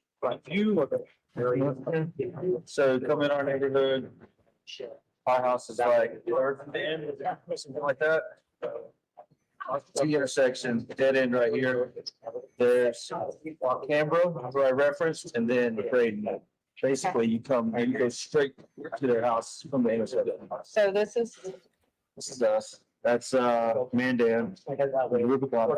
Rubicon. Find out about that declaration house. If nobody's there, we'll start doing back search. Braden and then Canberra. And go from there. We'll be out there. All right. you said, Canberra, which she's in there somewhere. And where's Connor at? Connor, they live over, Like Academy or something. somewhere, yeah, way over up Academy. It's just his mom teaches at that Webster school or works there, so that he goes to that. They just, Connor's mom's number. did you give her that? No, we got sidetracked. She just on 15 other things. Yeah. Sorry. So I don't have- Braden is on Rubicon. Goes by Canyon. Go back in. Canyon, yeah. Connor's mom. Yeah. You guys let me know when you be down that section. Okay, we'll do. Well, we're doing everything we can for you right now. Thank you so much. Guys, up, we got your number. Make sure you're charged, okay? Okay, thank you. Okay. That'll work. And so this is school. It's down here, Grand Mountain. Just to the reference. And what is it? What is it? Fontaine? Fontaine was the main drag coming in. Right. Mark Shuffle. Yep. I do know that part. We're the first term when you come in. So anyways. Okay, perfect. So what I think we're gonna do is we're gonna Do you have a card on you? I don't have a card. We're gonna head down to talk to see if we can get a hold of Braden. See the time. That's right. Time may break. No, I'm not sure. Might be at school. We may, and he goes to Grand Mountain. Yeah, they all, the whole neighborhood does now. Except Connor. Okay. Well, Connor, because he's way over here somewhere. I'll just have like I said. Braden does. We're gonna try and talk to Braden. We're gonna get a dump on the phone. Sergeant Hess, the guy that was sitting here, he's also working on things in the area too with other patrols. He's sort of like the lead for out in the field. We're gonna see what information we can gather from there. And I will inform you guys as soon as I can what we find. If something comes up, Yes, no matter that's how Al minute, please call us. and Letecia. Okay? That 208 number that you texted, that's my direct stuff. Talking with So, and I police. think I called you from it, so you should have it in your phone. So, yeah, hit me up, let me know what's going on. If I don't answer immediately, send me a text too. Okay. Okay? All right, guys. I had a hard time making sense of that. I think I got it down. Ladies and gentlemen, we will take our morning break. If I can have everyone back in the jury room at, say, 10:40, we should be able to start on time at that point. All rise for the jury, please.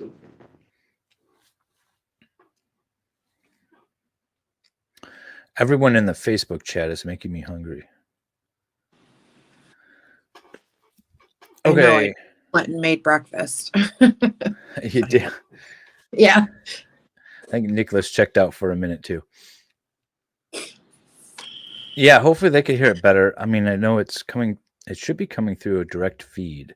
So I think that's just the way it sounds. If I can try to summarize. Seated record should reflect the jury has left the courtroom. Ms. Bethel, I want to apologize to you. I didn't realize that the video was, or the audio was going to be that long. I would have offered you a seat in the gallery as we have other witnesses, because that witness chair is not the most comfortable to be sitting there for 55 minutes and 12 seconds listening to something. So next time we'll do a better job about that. So what are we doing next? Just continuing with her. There will be another video here shortly that is much shorter. Let's see.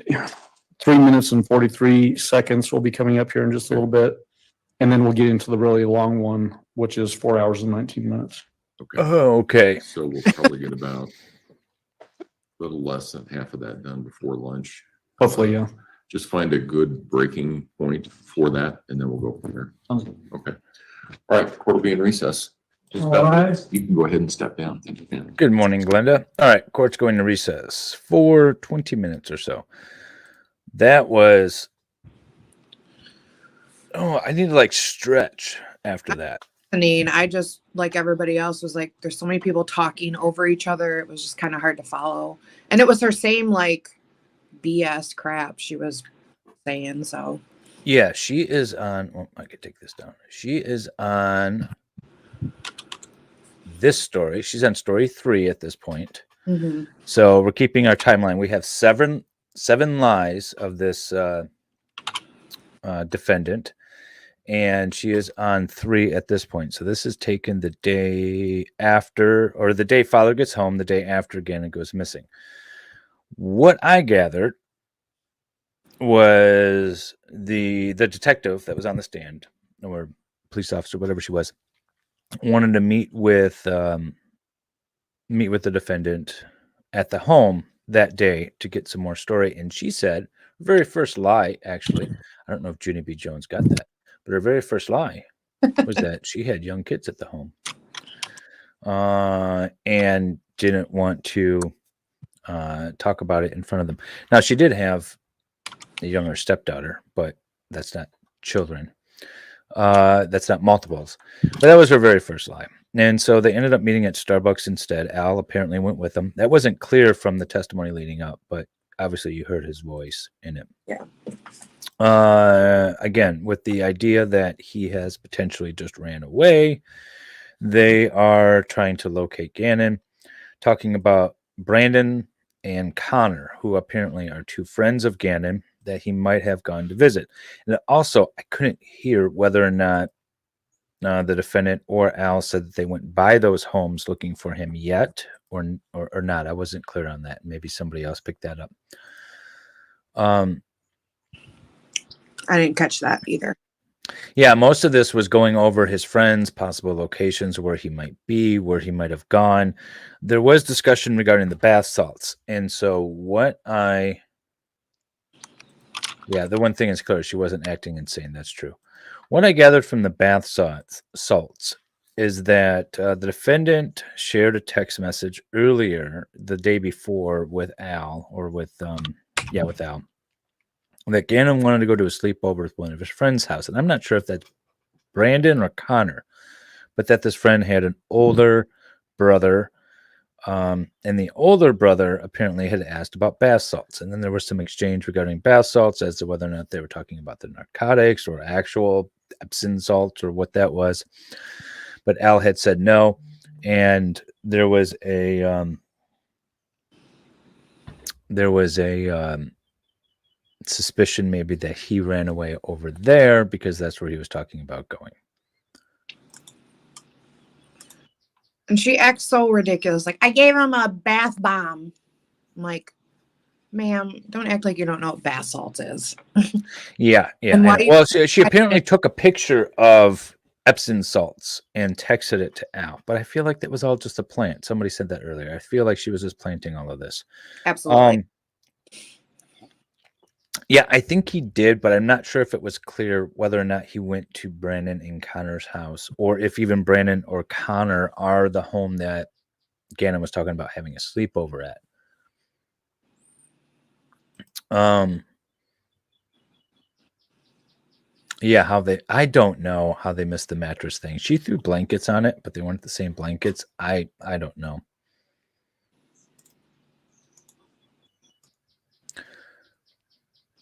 Yeah, I kind of feel the same way. Although if he's grossly negligent, maybe you do punish him a little bit for spilling the candle. But I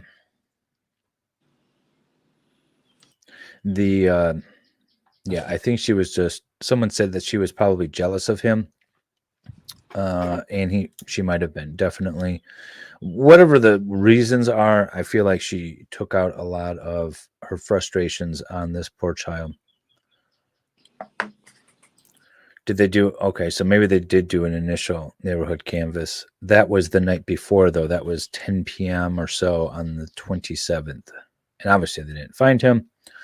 So they are trying to do some follow-up to see where he might be. Yeah, most of that was talking about where Gannon might be, what he was wearing, what he took with him. And then the defendant is offering up all kinds of non-relevant stuff, sort of planting the seeds and building her story so that when these non-relevant things come back, that she has sort of already established the facts that support her story, that he ran away to avoid a 1-year restriction on his gaming device. And we're trying to locate him. Mind you, she hasn't gotten to story 4 about Eduardo, or story 5 about Quincy Brown. She hasn't talked at all about the bicycle from Craigslist or the cartel. So we are only back here on story 3. She's got a ton of tales to get to. So that's our timeline. Yeah, because didn't this happen after they were at home after the police thing where she called him into the bedroom or something and told him the rape story? That's this night. That's the night of the 28th, I believe. And maybe Junie B. Jones can correct me. What's coming? Yeah, I know. If I'm wrong, she'll correct me. But I believe that's this night where she calls him into the bedroom, calls Al, the father, into the bedroom and says, here's what really happened. Let me tell you story 4. This is what really happened. So I think that's coming that night.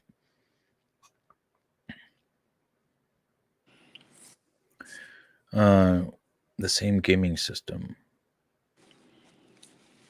The same gaming system she let him take when he left. Yeah, there was also talk about that.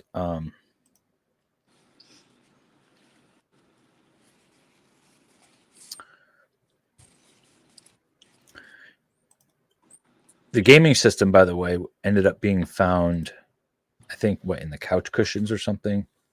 That's what I think I heard from Junie. Yeah.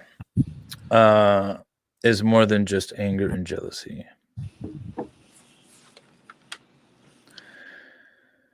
Yeah. I'm still gonna go with she didn't like the boy. She didn't like her situation. She seems to not like any situation she's in. And she probably gets really frustrated with as a result of her not being satisfied in any situation that she's in. And she took out her frustration on Gannon. And on the 27th, she went too far. And then she did everything that she thought she could do to cover it up, essentially by making him disappear and saying he was a runaway. And then when that didn't seem to be working, or she felt like it wasn't working, then changing her story again and again and again and again and again. The first officers arrived around 10 p.m. or so on January 27th. She had made a phone call to the police 6 p.m. or so, 6:30 on January 27th, and they arrived around 10 o'clock. We saw the body cam video from that, and that was interesting to talk about planting seeds. Like, they wanted to look around, and she didn't show them Gannon's room. And then when the officers were like, hey, we're going to go downstairs to Gannon's room, she's like, oh, okay, if you want. But don't mind the box knife and the cut up carpet. Whatever. I don't know. She was rambling on about it. Yeah. Don't mind all the blood down there. Yeah. I'm sure she's not having the best of times in jail. Somebody said earlier, too, maybe it was on an earlier stream, that is she in seg? Is she in seg? I think she's in seg. She's segregated from the general pop because of the allegations. They're concerned that she's going to get her ass kicked.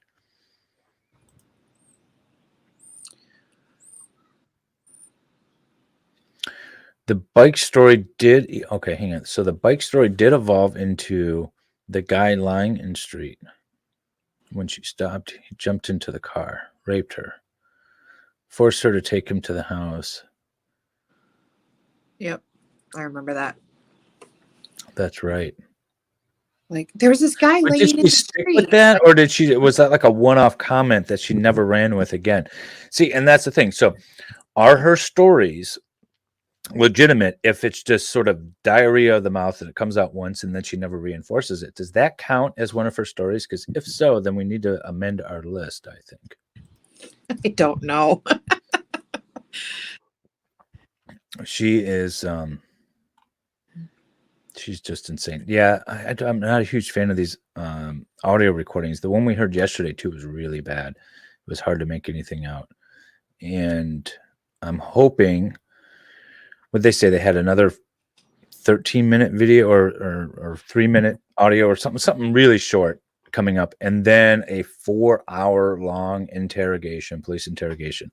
I'm hoping that is more like what we typically see with police interrogations, where it's just not her going on and on and on. You can actually hear the audio. It's Q&A back and forth. We can hear her stories come out.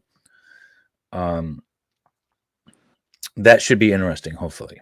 Hopefully it's not more of the same where it's kind of hard to understand and just her talking.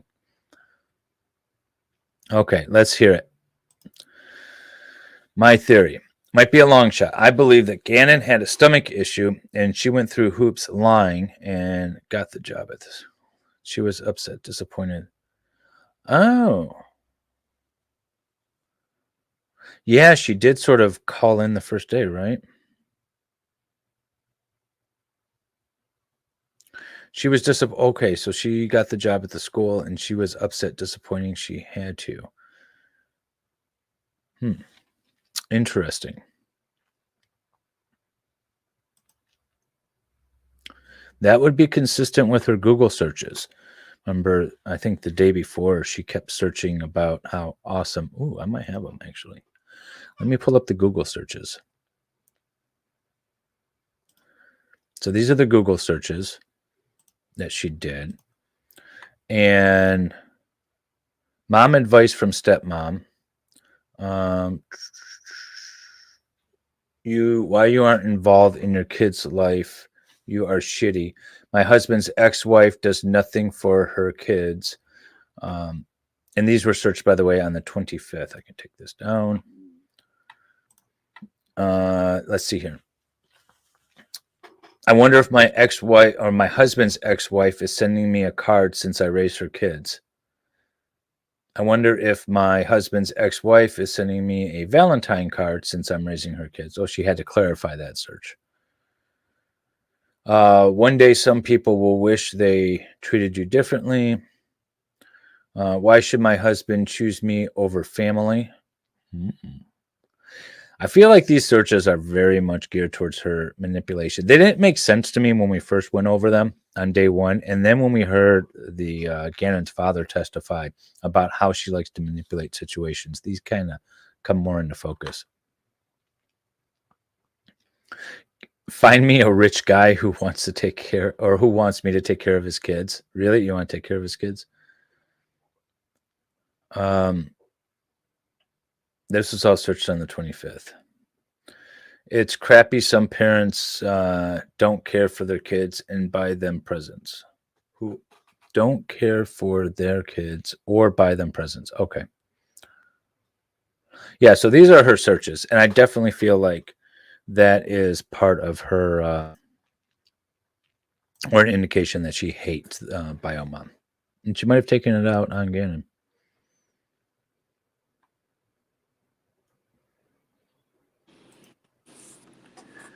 Yeah, Her I think cognition. she went too far and she tried to cover her tracks.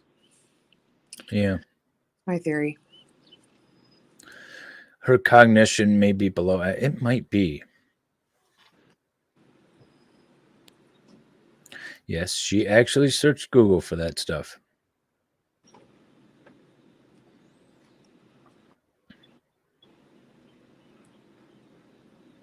Oh, I forgot about this. Yes, Letecia, the defendant, and Landon, Gannon's mom, were once very good friends. And that's how Al and Letecia met.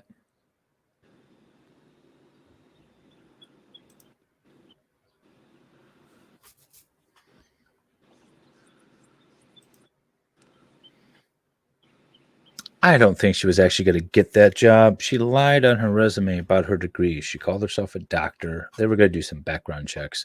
Actually, no, they didn't, did they? They were starting her, and she had to call in, right? She called in because she said her stepdad got run over by a car. How in the world did that get past everybody? But She didn't lied her about her brother say degrees. that her stepdad got run over by a car in like 2004?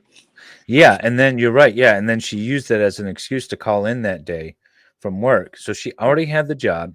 She lied about her degrees. She gave false references, gave her own phone number out as contact information for one of her references, and she still got the job. Man.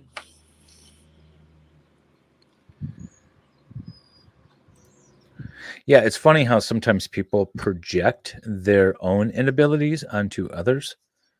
They'll search things about how the other person's so shitty when in reality they are. Yeah. Yeah, I think you'd probably definitely need to delete your search. Clear everything. Especially Dave, he needs to.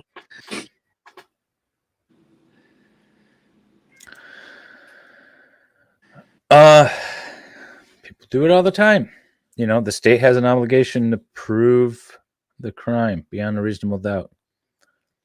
Ooh, my screen just jumped. I don't know if I froze or what happened. Yeah, she did know. But based off of Al's testimony on day one, he was basically, or she was basically bankrupting him with trips and all these luxuries that they couldn't afford. She had champagne taste, and she herself had no marketable skills, it appears. And so she needed to hook herself to somebody that had money and could take care of her. And I think the fact that he had kids was just sort of the, economic cost of having to, or being able to get what she wanted. Did anybody find out if Al is actually married again? I heard that. Yeah, I've seen somebody say it, but I don't know.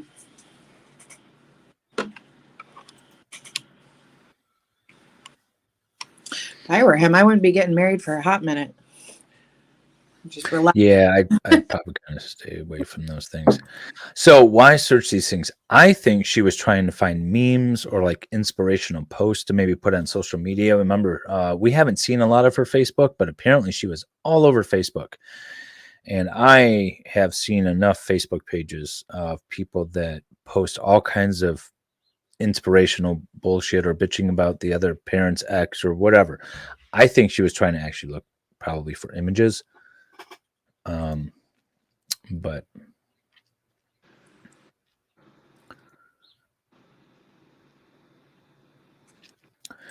you didn't miss much, Billy. If you're just trying to catch up, we heard a 55-minute long audio recording of a meeting between police, Al, and the defendant when they were still considering Gannon a missing person and possibly a runaway. A lot of conversations about where he might be, trying to locate him, trying to identify friends and things like that. I don't actually, from a legal standpoint, I don't think this testimony was really necessary, or the video was really necessary. It was hard to hear.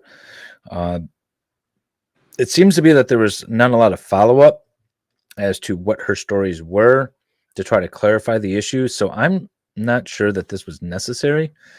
It kind of wasted some time, in my opinion. I feel like they have enough to establish her lies with Al's testimony, and they could have just asked this officer, what did she say, and pick out a few key points. All right, we're getting back. The jury in.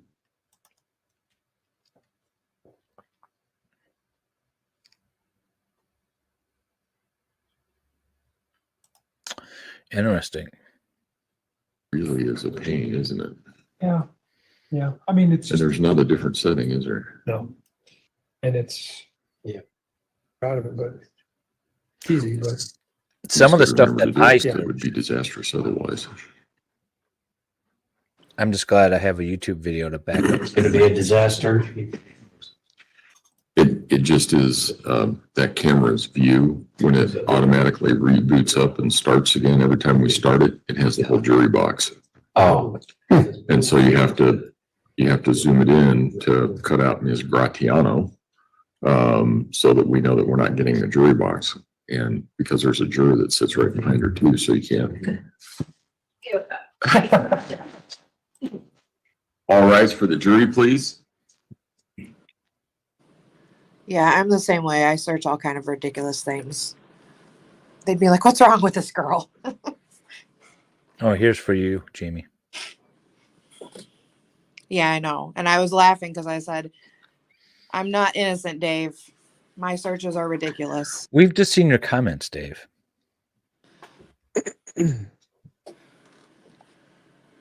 Yeah. I guarantee I'll be seated. somebody out there. Record should reflect the jury has returned to the courtroom. There's We'll always- recall 20 CR 1358 somebody. versus Letecia Stauch. Mr. Allen? Thank you, Your Honor. So after we had a chance to watch that initial conversation that you had, I guess the initial recorded conversation that you had with the defendant, I want to clear up some things that we hear in there. Okay, good. In This your initial question and answers prior to us getting into actually watching the video, you mentioned that there were concerns about any health issues. Did some of that come out in this particular recording? Yes, it did. Was that the ADHD and the bleeding from the rectum report? Yes.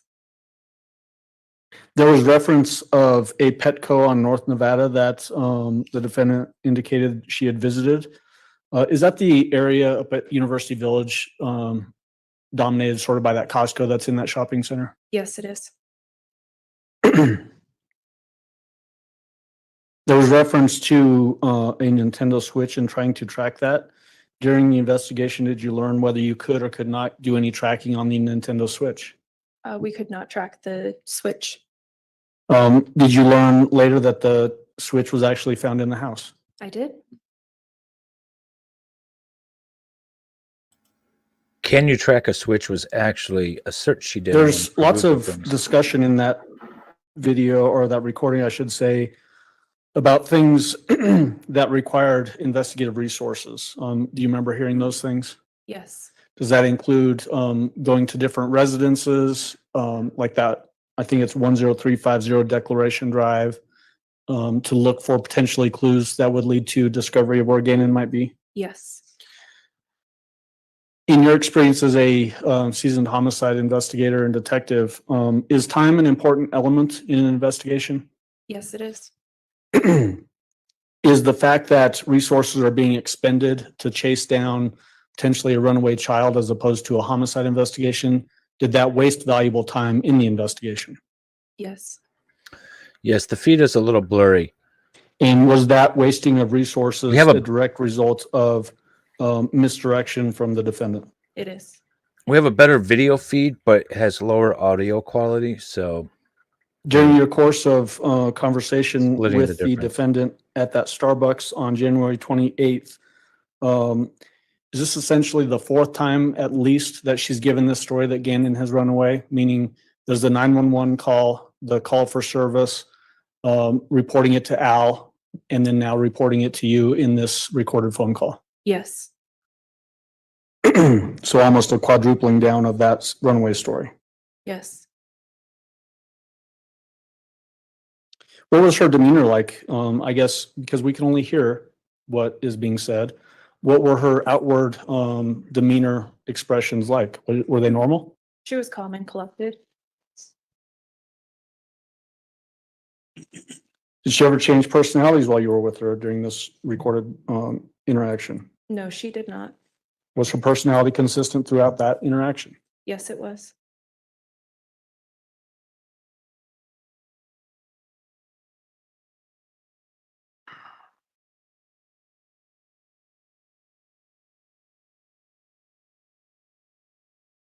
And then there was reference to, by the defendant, there was reference to ADT data to show what time she had returned from doing the run to Petco. Do you remember that?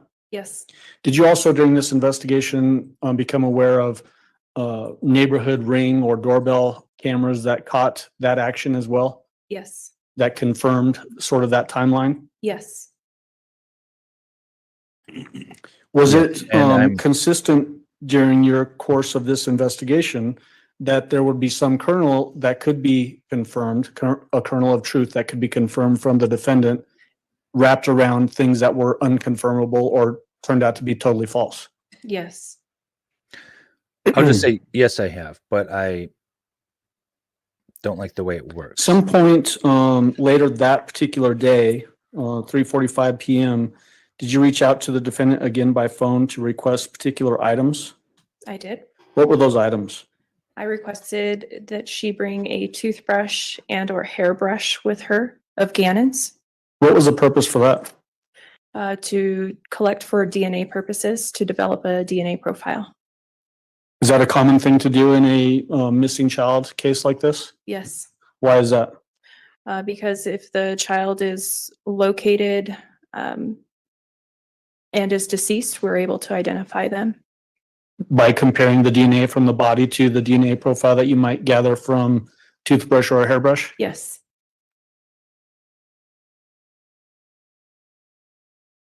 Were you making efforts to get the defendant down to the sheriff's office to sit for a formal interview?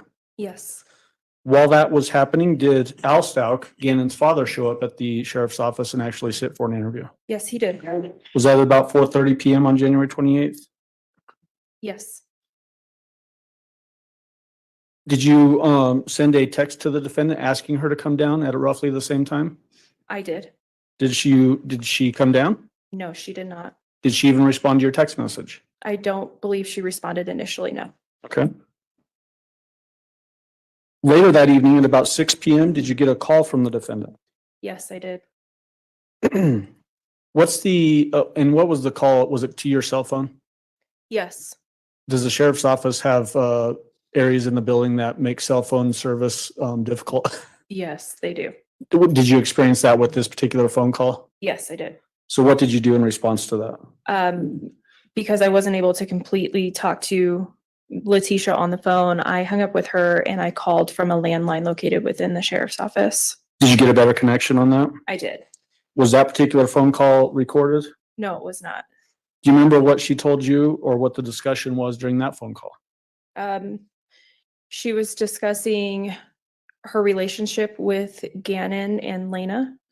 She told me about how her parenting and Al's parenting was separate, that they never formally adopted each other's children, that she wasn't allowed to make parenting decisions for Gannon or Lena, and Al was not allowed to make parenting decisions for Harley. Okay. And then did she tell you during this particular phone call the last time that she actually saw Gannon, at least the way that she's reporting it? She did. She mentioned that she saw him, I believe it was between 3:15 and 4, and she had mentioned that there was a TV show on that she had liked to watch. And I asked her what that TV show was, and she could not tell me the name of the TV show. Did she describe the clothing that Gannon was last seen wearing by her? Yes, she did. What was that? She said it was a blue shirt, blue pants, and his tennis shoes. Did she also mention a blue hoodie? Yes. Did you ask her during this phone call if she would come down and talk with you at the sheriff's office? Yes. Did she accept that invitation or did she decline it? She declined. Did she give you a reason why she was declining it? She said that her stomach was bothering her and she was having to make multiple stops at different Walgreens to use the restroom. Okay.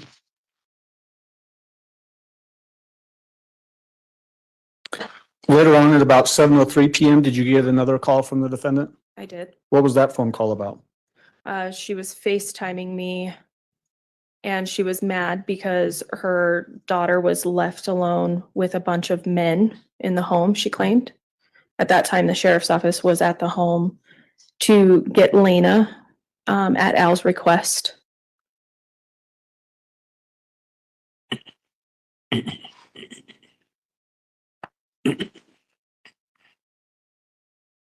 So I think that's later on when she's asking about that. Would that potentially have been at 11:52 p.m., that particular call? A FaceTime call where she's upset about and needing Al to come home? That could have been, yes. Okay.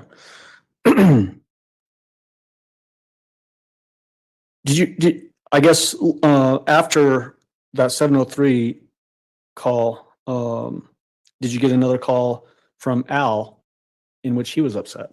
Yes, I did. What was that all about? Al called me and he was sobbing. I could tell that he was upset. And he told me that he didn't tell us everything. He had previously done an interview with my partner, Mark Riley. And he explained that Letecia had rented a vehicle from the airport when she picked him up and that he did not disclose that to us. Did he also talk about trying to find her normal vehicle, the black Tiguan? Yes. Was he able to find it? He was not, no. Was that causing him distress, at least as he's relaying it to you? Yes. Did that lead to him coming back into the sheriff's office for another interview? Yes. And then later on that night, at about 10:45 p.m., did you get a text message from the defendant? A rather long text message? She's texted me multiple times that night, yes. Do you remember the specific content of that text message? I don't for that time frame. Okay. If I showed you a report, would that refresh your memory as to the specific content of that text message? Yes. Your may approach. You may. So I feel the judge was probably mad about her insanity plea so late in the game, but didn't want her to use that as an opportunity to appeal. So that's probably why the judge said, there's a deadline, but then still allowed it to happen.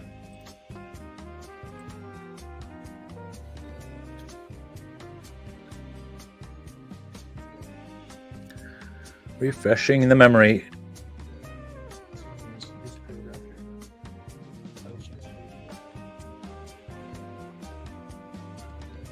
You know, I don't know much about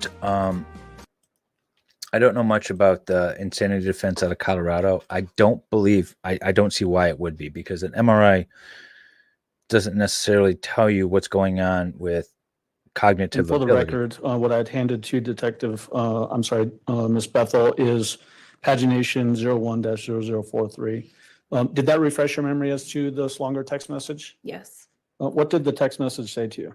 She was asking what I wanted from her, and she was saying that she was being set up and that she learned that information from a fellow Blue with El Paso County. Was that basically an implication that she had an inside source to the investigation to you? Yes. Was that, did that turn out to be true? No, it was not true. Did she also express during that text message the same sort of theme, that she was upset about her daughter being in the house with people from the sheriff's office, men from the sheriff's office? Yes. Did she relay in that Men. particular text message the idea that she could hear what was being discussed inside the home because of cameras or something in the home? Yes, I feel like that's just. Did you respond to her? I did. What did you respond with? I asked her if she had any information to help me find Gannon. Did you also invite her to come into the sheriff's office to talk with you? Yes, Did she accept, or what happened? she declined. I'm gonna retrieve that page from you. Yeah, it really was Al that threw a lot of suspicion on her. But I imagine if he didn't say anything, they both might have been caught up in it. And then just a few minutes after that, 11:52 p.m., is this the FaceTime call that you got from the defendant? Yes, Was this a recorded FaceTime call? yes, it was. Audio recorded? Yes. Possibly. Generally, that would be the rule. That they would be Mayor, may I approach with People's Exhibit 336? You may. compensated for their testimony. Any witness really is compensated, at least in the state of Michigan. But most state officials will not accept the payment because they'll say. Do you recognize People's policy. Exhibit 336? Yes, I do. How do you recognize it? It is a FaceTime interview with Letecia. Have you had a chance to listen to the content of that disc? Yes, I have. Is the recording file on there a fair and accurate representation of the audio of that FaceTime call? Yes, it is. At this time, I'd move for admission of People's Exhibit 336 and ask for permission to publish. All right, you may go ahead. Are you accepting it as being admitted? Yes, it's admitted. Okay. You can go ahead and. This play is it. going to be Okay. hopefully I'm a sorry, I short was one. distracted because I was looking down at this. This is, while it says FaceTime, it's only audio, right? It's only audio, yeah. And just so that the record is clear, I never did hear whether there was an objection or not from defense as to it moving admission. I don't know if this would have happened at all if he was in town. Go ahead. I'm just trying to figure out, I got your message about something I talked to you earlier. You didn't say anything else. I'm just trying to I'm confused at what you want me to do, what's going on. You talked to me, now you want to talk to me again. Well, you sent me that message saying, I don't know what you want from me, so. Yes, because I mean, my child couldn't leave. I couldn't go home. I don't have anywhere to sleep. I mean, like, I just don't understand. Well, I'm sorry. I mean, that sort of kind of came out of left field for me. All I'm trying to do is gather information to find Gannon. I don't understand what you mean came out of left field. My own child could not leave. So how is that out of left field? What do you mean your child couldn't leave? She was trying to go to Starbucks and was left there and forced to stay there with men in and out the home by herself. Okay, I don't know what happened at your home. I know that she was offered the opportunity to come into the office and she didn't want to, so she didn't go into the office. But what does she need to go in the office for? She can't go get food. She can't go get coffee and had to be asked why she gets coffee. Either Starbucks app to see that she gets coffee like every day.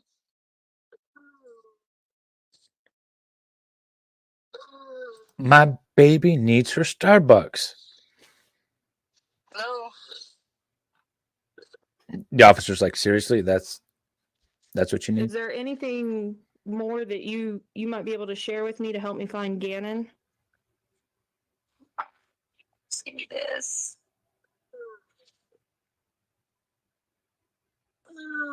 Where are you now? You keep asking me this over and over and over.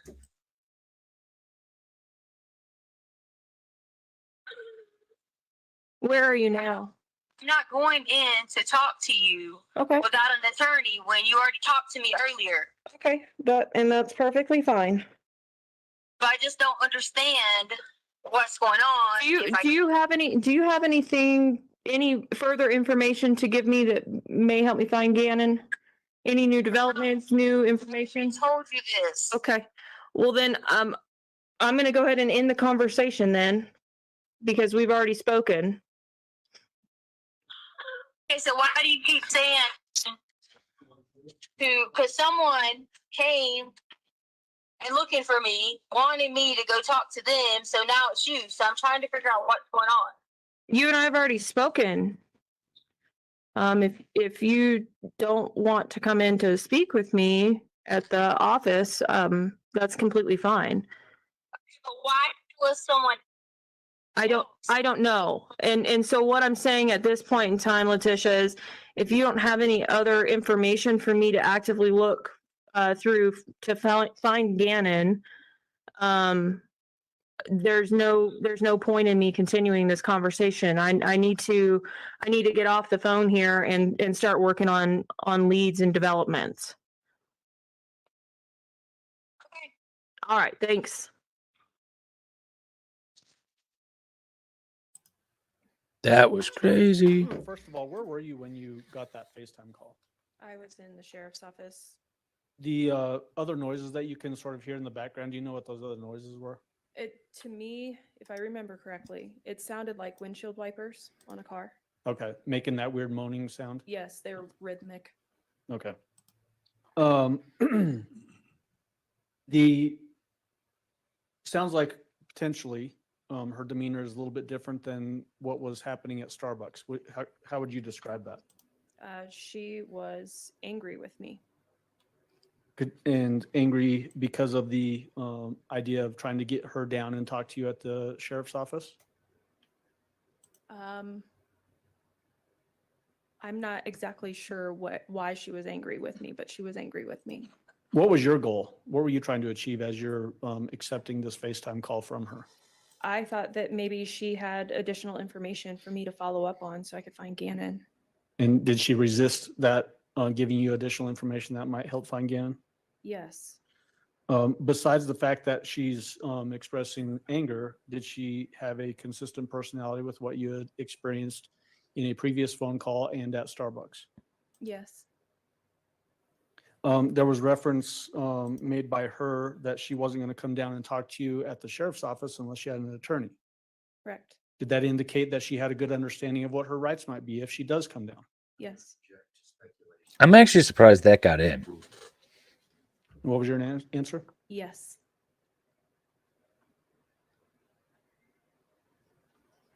And then I did feel like you, maybe it was basically already addressed throughout pre-trial. that, night, early morning hours, were you getting text messages from the defendant?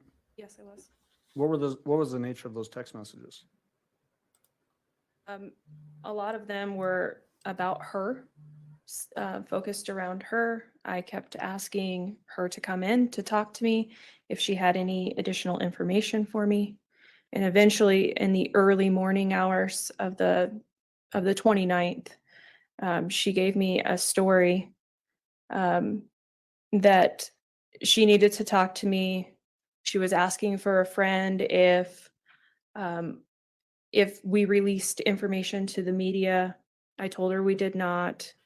She said something that had happened to her and she couldn't tell me around Albert because he would be mad and would become violent. And I ultimately arranged an interview for her, which was supposed to start at 10 o'clock at the sheriff's office on that Wednesday. 10 o'clock a.m.? Yes. Okay. Was it odd to you, as you're describing those text messages, the early text messages, that the focus from her perspective was on her as opposed to finding Gannon? Absolutely, yes. Why was that odd? In my experience, investigating other crimes and investigating other missing children, the parents are always willing to give me whatever information they can to find their child. And I've never experienced a parent being concerned about their own well-being or welfare while their child is missing. In those text messages, did she also describe injuries that Gannon had suffered? Yes. What were those? She said that he had blood on him. Did she say from cuts? Yes. Did she also describe burns? Yes. Did she deflect any cause of those injuries away from herself? Yes. Did she in fact say that she did not hurt Gannon? She did. At that stage of the investigation, was that an odd development that she's now indicating that he was hurt, but she didn't hurt him? Yes. In what way? Most times, if you don't know what happened to somebody, you wouldn't put yourself out there to say that you didn't do something to that person. So you mentioned that you arranged in these text messages to have the defendant show up for an interview at the sheriff's office at 10 a.m. on January 29th, which would be Wednesday. Did she show up at 10 a.m.? She did not. Were you able to have any contact with her around that time frame to indicate where she might be or why she wasn't there? I did text her, yes. Did you get any responses? She eventually did respond to me and told me that she had to put measures in place because she was being, or excuse me, her daughter was being stalked and her family was receiving death threats. And so she wasn't able to come in until she got those things taken care of. Was there any indication, in the investigation, that either her or her daughter was actually receiving death threats? No. What time did Need she to add arrive? that to the stack of lies. 12 o'clock noon.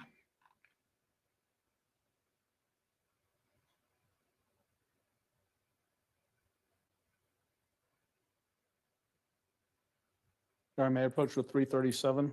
You may. Oh, these are public defenders for sure. She's not paying for this.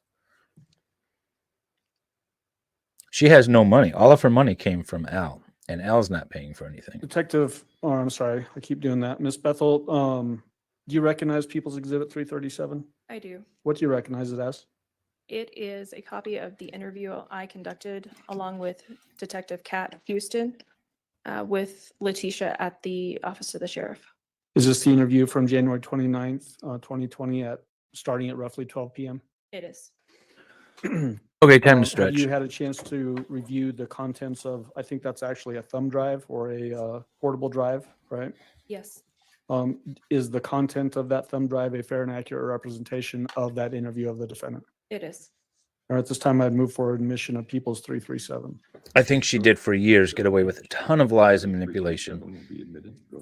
And Your Honor, permission to publish, and just for reference sake, this recording is 4 hours, 19 minutes and 46 seconds long.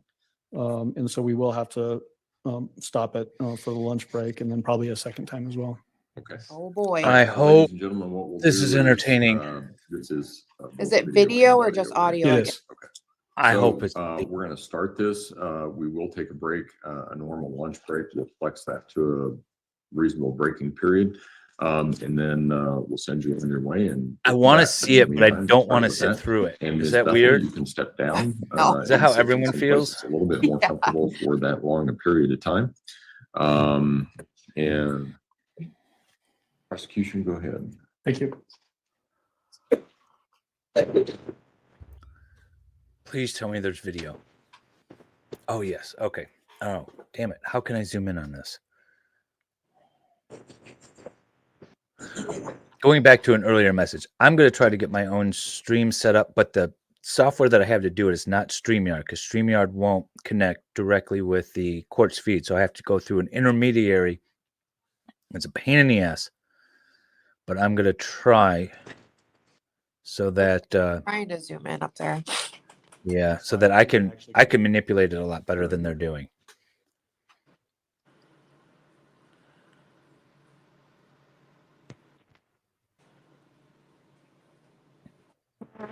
And then just because you're in here and you're in our building and stuff, do you mind if I just pat you down really quick? We hug. I just need you to face that way for me. Sure, if you need me. Yeah, go ahead and put your arms out for me and just separate your legs slightly for me. There you go. The room looks cozy. Nothing that's gonna like poke me or anything. Like you're not diabetic or anything, are you? I know. I was like, look at those couches and a TV and everything. It's like a safe haven room where they interview kids. Yeah. Anything in your purse? I'm going to jump the volume a little bit. If it's too loud or whiny, I'll try to knock it back down. Okay. Perfect. Thank you. Right, if you have a seat on the couch. We'll be right back with you. Everyone in the chat, because again, I can't hear it.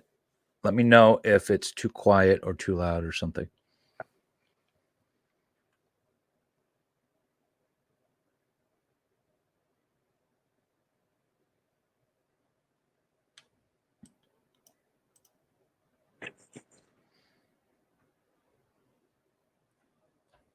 She's making herself comfortable. Take off your shoes.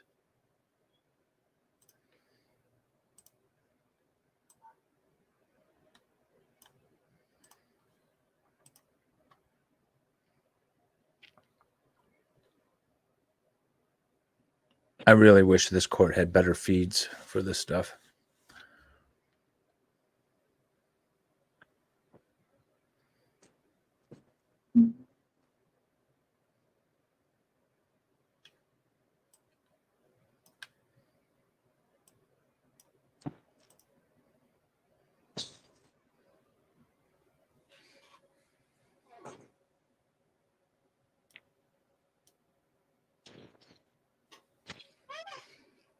Your Honor, just while we're actually watching this part, I do want to put something on the record. Normally, I wouldn't necessarily want to play the dead time when there's not an interview happening, but I think her actions inside the room are also relevant for mental health issues. That's So your call. I'm playing it differently than I All normally. right, that's your call.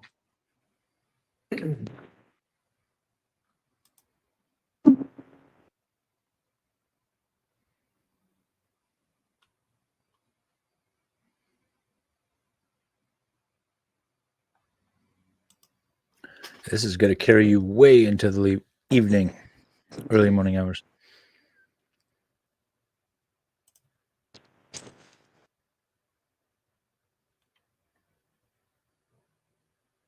Is she taking a nap?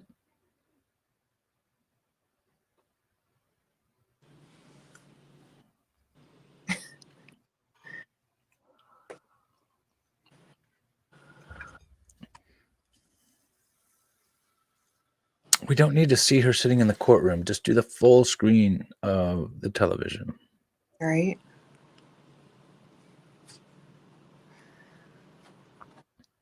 Yeah, I enlarged it on my different feed so I can see it better. There's just no way for me to enlarge it in my stream without losing the audio.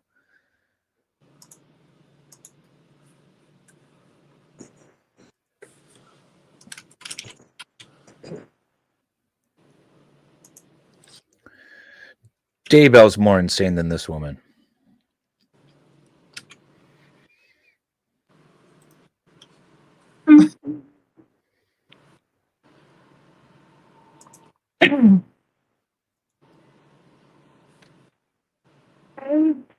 How you doing? Did you get some sleep?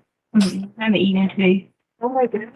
Want something to eat? I've got some stuff. I would love that. What would you like? I've got some pizza hot pockets and some tamales. With burrito. Pocket. Hot pockets would be good, but I mean, you don't have to like, I don't. No, we can get you Okay. something. Yeah, that's totally fine. Yeah, let me get that started for you. I have like Coke and Sprite and like apple juice. Do you want something like that? You have diet? We searched high and low Okay, for diet. There's no diet. I'll Like, take a regular Coke. Thank you. all the vending machines are even sold out. Thank you so much for getting that. Yeah, absolutely. Here's my card, just so Okay. you have it, so I don't forget later. I'll get that just. Okay. So that's my partner, Detective Houston. I know you saw Mark with me yesterday. I work with a couple different people. Okay. So you're like in charge of. No, I wouldn't necessarily say I'm in charge. It's just, we all pitch in and help out where we can. So Mark helps me whenever I'm out and about, and Kat helps me whenever I'm here. Right. So she's gonna be hanging out with us. And I also have something going on. So if this ends up going over, which is totally fine, I just want you to know who Kat is in that. Okay. No problem. Where did you park? Did you park in the garage? Mm-hmm. The garage that's right behind our building? I got a parking ticket. Yeah. So. Oh, okay. Yeah. Perfect. For validation, what kind of vehicle were you in? So that I can put that on the validation slip whenever because I'll give you something to turn. Well, that was clever. Yeah, it's a Volkswagen Tiguan. It's a Volkswagen Tiguan? Yeah. Okay. And let's see, what else? So I'm just gonna go through my normal spiel with you. Okay. I know that we talked last night, but because you're in here in the police building, I want you to know certain things, okay? Right. So first of all, you're in here voluntarily. You can leave. Okay. You just have to let me know that you want to leave. Right. Because I need to escort you out of the building. Okay? If there's ever a time that you need to take a break, you need the bathroom, you need more water, you're still hungry, whatever it is, let me know. Okay?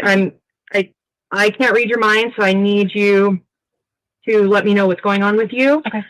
So that I can help you. Mm-hmm. Okay? Because the whole purpose of this, of us talking, is to gather some information. And I know have a question about that. I understand that. I know it's recording and all that. It's totally fine. But does that usually stay within the court and stuff like that? And I'm just asking. Yeah. So this because I'm gonna have to tell you some very personal things. So. Okay. And that's perfectly fine. Yeah, and so it is not our common practice to go and be releasing stuff like that. Also, another little admin thing that I do just to sort of kind of cover my butt whenever I have people in here talking is to go over a Miranda waiver. Mm-hmm. It doesn't mean that you're in trouble. It's just because you're in a police station and I want you to be absolutely certain of your rights. Right. Okay? So I'm going to go over that with you right now. So you have the right to remain silent. Anything you say can and will be used against you in a court of law. You have the right to talk to a lawyer and have him present with you while you're being questioned. Mm-hmm. If you can afford to hire a lawyer, one will be appointed to represent you before any questioning if you wish. Okay. You can decide at any time to exercise these rights and not answer any questions or make any statements. Right. Do you understand each of the rights that I've explained to you? Yes. And having these rights in mind, do you wish to speak with me? Yes. Okay. So if you could circle yes, circle yes and then initial. It's sort of redundant, but if That's you'll right. We initial can see next that to at some yes. point. And then down at the bottom is an X here. Mm-hmm. If you'll sign that for me. Now, sorry, this was. I got a new watch and it doesn't like to work for me. It's 12:10. Thank you. Mm-hmm. So, because, I know I met with you yesterday. We talked on the phone, we texted, we've been talking with each other a lot. But because this is recorded, I want to get, let's start from the basics. Okay. Of who you are. You have your ID? Yeah. In your purse? Well, those are my glasses. Yeah, this. What are they? This. I haven't heard of that. Is that a new? It's like a Quay brand. Wait, Yeah. They're really good. They're better in the micro quarters and things like really? that. Yeah. Okay.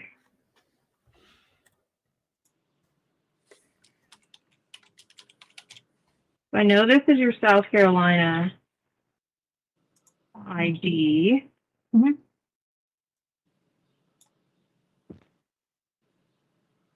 Thank you so much. What's your middle name? Well, it's I do my maiden name, which is Hardin, Hardin. Hardin? Yes, ma'am. Okay, and that's your maiden name? Mm-hmm. All right. Let me just write down. There's the deal number. You have a given middle name? Lynn. Lynn. Mm-hmm. Lyn? Yes, ma'am. There you are. Mm-hmm. Thank you. What's a good phone number for you in case I need to get a hold of you? 843 655 7460. I don't ever drink sugar, so this is probably going to be like so good. What is, in case I need to send you any documentation via email, how can I do that? TECIA, like my name, Lynn, and then 2006 at yahoo.com.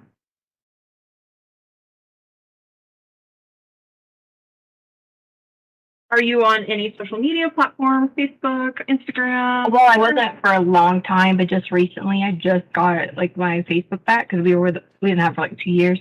So I do have a Facebook, but I've always had Instagram, but it's mostly like a travel YouTube type thing. Okay, what's Facebook? It's just my name. Is it Letecia or Tisha? It's under Tisha. Mm-hmm. I'm sorry, you said it's under Tisha? Mm-hmm. Oh, actually, it's not. It's because I abbreviated it. It's TT. Is it your same last name? Mm-hmm. Stauch. Yeah, because it's really, I really don't like, my first name, I'm always like, oh, Tesha. They're like, what Tesha? So I just put T because have I been saying your name wrong? No, you haven't, but I always try to change it. My mom didn't like it, so like we tried to change it. So yeah, so I just gave up just to put T. What do you want me to call you? You can call me. You can call me Tisha, which is my Tisha. Okay. We always have a name we don't like or something. Mm-hmm. And you said Instagram. Mm-hmm. Now my Instagram is under Dr. Stauch. Dr. what? Stauch. Is it the spelling of your last name? Mm-hmm. Okay. Because I have my doctorate degree in education. Okay. I'm like, is this like a Dr. Pimple Popper kind of thing? Mm-hmm. So it's for your education doctorate. Mm-hmm. All right. And then address that I need to send if I need to mail anything, it's 6627 Mandan Drive. Mandan Drive. And then 80925. And where are you working? Well, I was working with WD3, but I didn't want to work as a teacher anymore. Mm-hmm. So I decided I was going to be a flight attendant. So that's currently what I started doing with Spirit. So I had been going back and forth doing like FAA. First you have to get like a study guide. I know you probably like, oh, you have your doctorate degree, you want to be a flight attendant, I just like to travel. But my goal is to like teach online too and do the flight attendant so I could do both.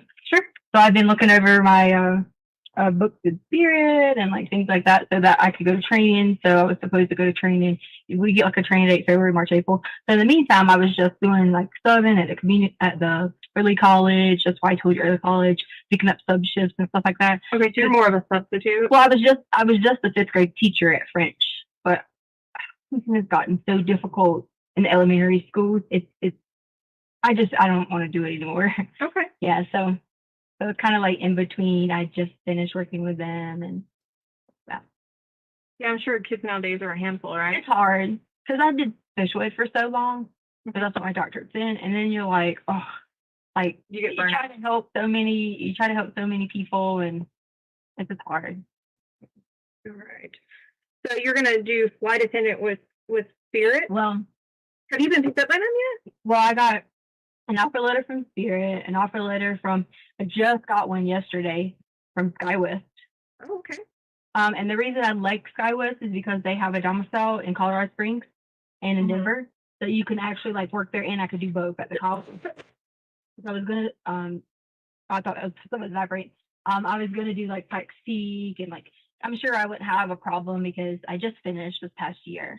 Mm-hmm. I was going to just do them both. And then, so I hadn't decided, but now that SkyWest just had offered it, I was like, that would be perfect because it was just like centrally located, Right. So you could come home all the time. Mm-hmm. Yeah. So that was a big problem that we had, is because I was going to take the Spirit job and then I wouldn't be based anywhere. They don't have a base anywhere in our area.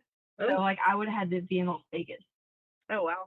So I would never get to see anybody at home. And then you like stay in these crash pads. Mm-hmm. Are you familiar with it?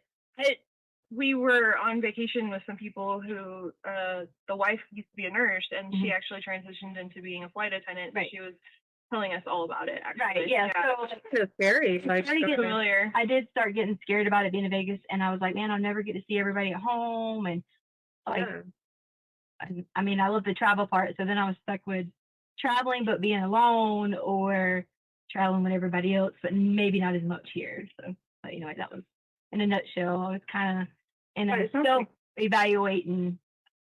Is it okay if I just stop that? Because it's like that's fine. Drives me crazy. But yeah, look at so I was in like a self evaluation type thing, trying to figure out, you know, transitioning from education and never having like another career, and then like worrying about how people would look at you like, oh, you have a doctorate degree, you're a flight attendant, you know, you guys like don't make money, Right. you know. So My niece is actually a flight attendant, so yeah, for Southwest. They said that's the best one, and whenever they have openings, it shuts the website down. Oh, that's what I heard. That's pretty awesome. I didn't know about that. And apparently, it's really hard to get into because they're supposed to like handle emergencies in the air. So yeah, and like the training is so. You think people just think we will serve people, but the training is so. I heard it's very intense. Yeah, they like do ditching exercises. They kick people out every day. If you're late for class for 1 minute, kick you out. Oh wow, and that's good. We need standards like that whenever we're so like. And let me just say this in case it comes up like somewhere. But Spirit flew me out to do the December 20-something training, right? Problem is, I didn't have anybody to watch Harley, and Albert was working night shifts, and so it's always hard because it's always on me to find babysitters for everybody, all the kids. It's always on me. So I get out there, and he was supposed to help. I know she's 17. We let her stay by herself, whatever. But through the night, because he was working 6 p.m. to 6 a.m., that kind of scared me. Yeah. So like she just joined the Air Force, so like I know she's gonna have to learn how to like shoot a gun, protection, but you know, like she's not ready yet. Mature, like she's very mature, but she's not ready. So I came back, you know, and I was like talking to them. I just told them I was like, my daughter's at home, whatever, and they're like, we can move you to the next class. Like I think it was February, whatever. So anyway, so just in case you're like, oh, I thought you were, but I did fly out. They flew you out or whatever. And I came back because I was panicking about her, the dogs, everybody, and take care of. So she's your baby, right? Yeah. So why don't we talk a little bit about what's going on? So I understand, so initially you didn't tell me some things because Albert was there. And when we say Albert, we're talking about Eugene. He doesn't like Eugene because his dad is Eugene, and he was a child molester. Okay. So like he like raped his sister. So he freaks out about the word, like if he hears Eugene. But I said maybe that might help you. If you don't have to call him Eugene, it probably would be. Okay. Yeah. So what I want you to do is take me through Sunday into Monday. Okay. And be as detailed as possible as to what you were doing, who was there, where you were at, how long you spent, et cetera, et cetera. Because the more detail I have, it might spark something for me. Is it okay if I take my notes out? Because like I wrote down all kinds of stuff. Yeah, and I was absolutely. like, because I was like, I tried to write down anything he might like say, and just in case, because I have like notes from different things or whatever. So we already talked about the beginning things. I figured you reading that.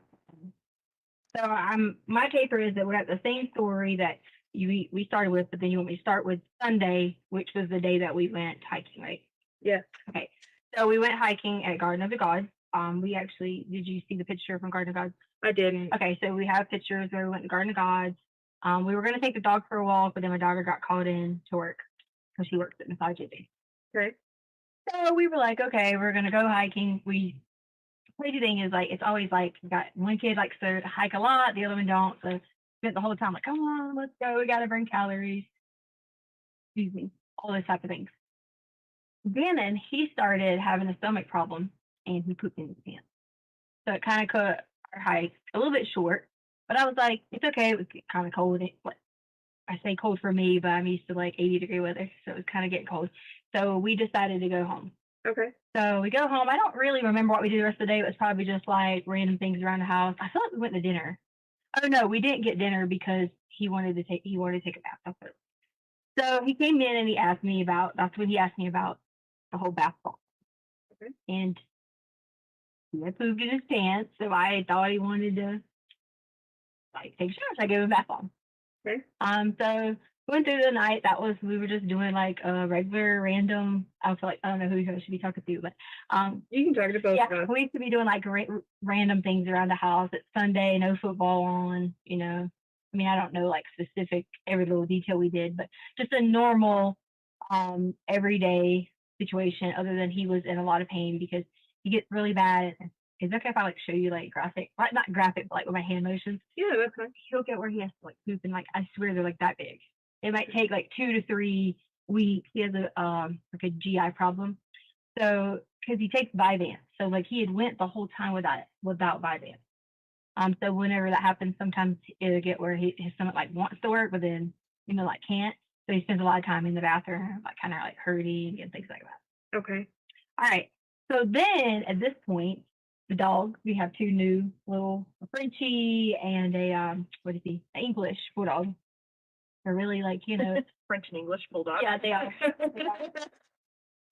They're really kind of like the Sadie's the French bulldog. She's kind of like high maintenance. But the kids always help out a lot with them, but Gannon wasn't feeling too well.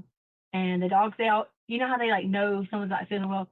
So they were all laying down there and it was gassy, like very, very, they're back with that, very, very gassy or whatever. And, life goes on. But so Gannon had started a candle. Again, normal day. He's very like responsible in terms of like, if you give him something and say, do this, and like a list to prepare, it's fine. So we let him, do things like that. Like Albert lets him like use the box cutter to cut the boxes down, and like teaching things to be like a independent, growing up adolescent. So I didn't see a problem with him, light a candle, whatever. Okay. Well, I don't remember the exact time. I'd have to look at when the fire thing went off. I was tired. Albert had left because we spent the whole night up prior with Saturday because he was going to train in Oklahoma. So we stayed up most of the night. Okay.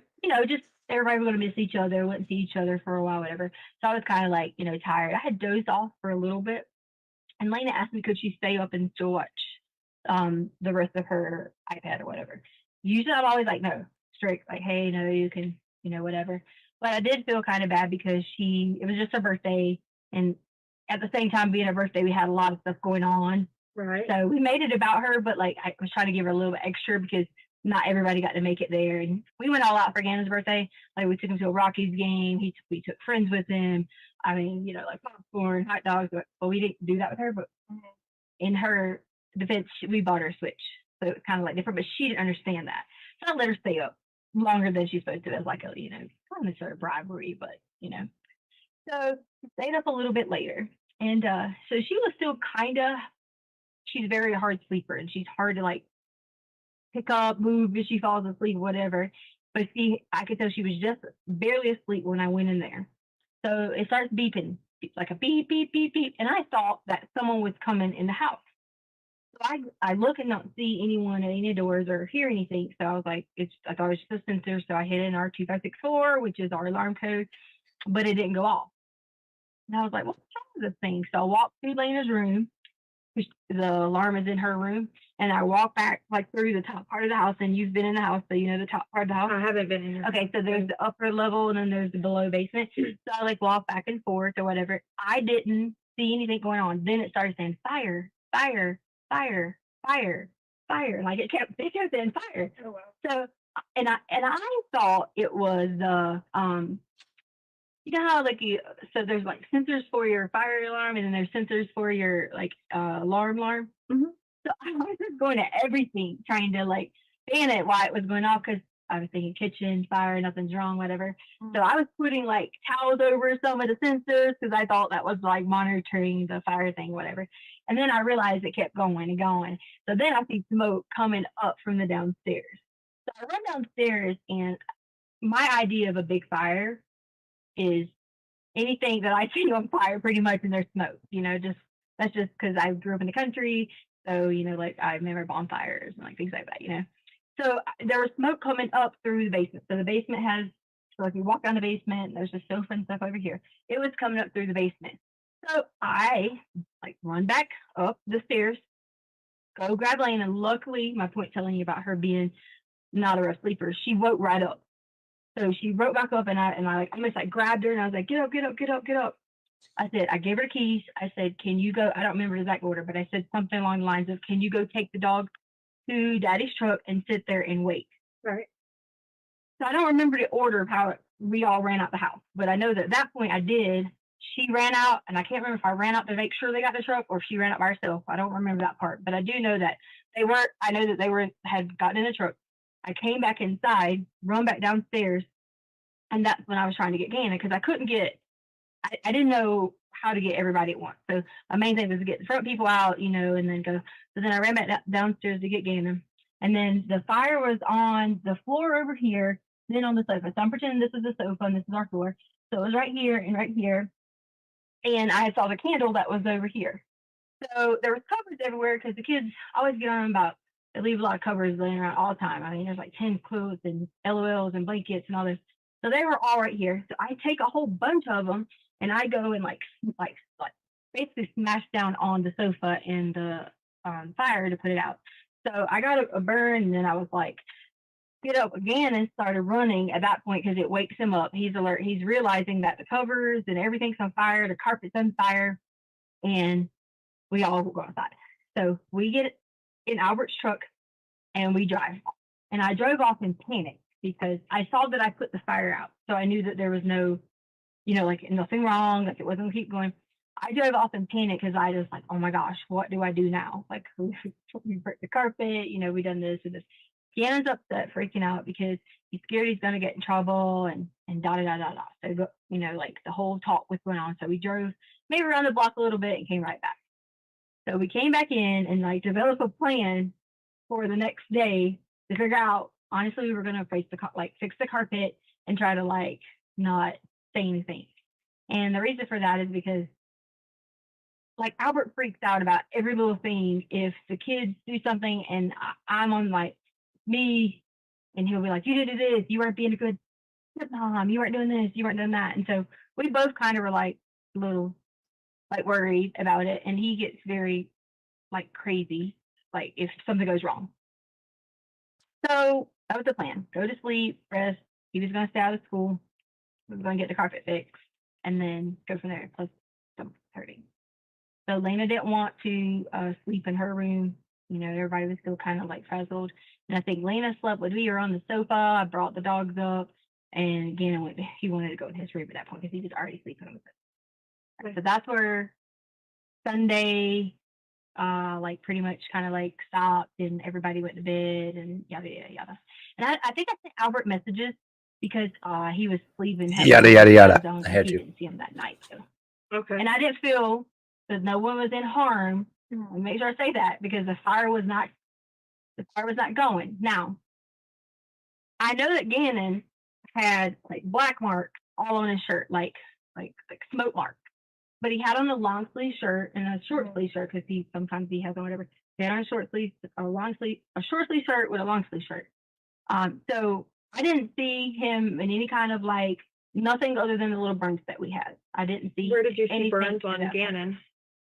All right, so with Gannon, I just saw that. Okay, so like on the top, like right here, so like say the shirts are here, so like right here there was a burn, and the reason for that was I think whenever like he was trying to come up, it kind of burned him a little bit. I'm not gonna make an assumption. I don't really know. And as far as that, I didn't see anything else. Like I didn't know any like other differences or anything like that. All I saw was that. I said, "You okay?" He ran out the house. He was firing out the house. Everything was normal. Yada yada yada.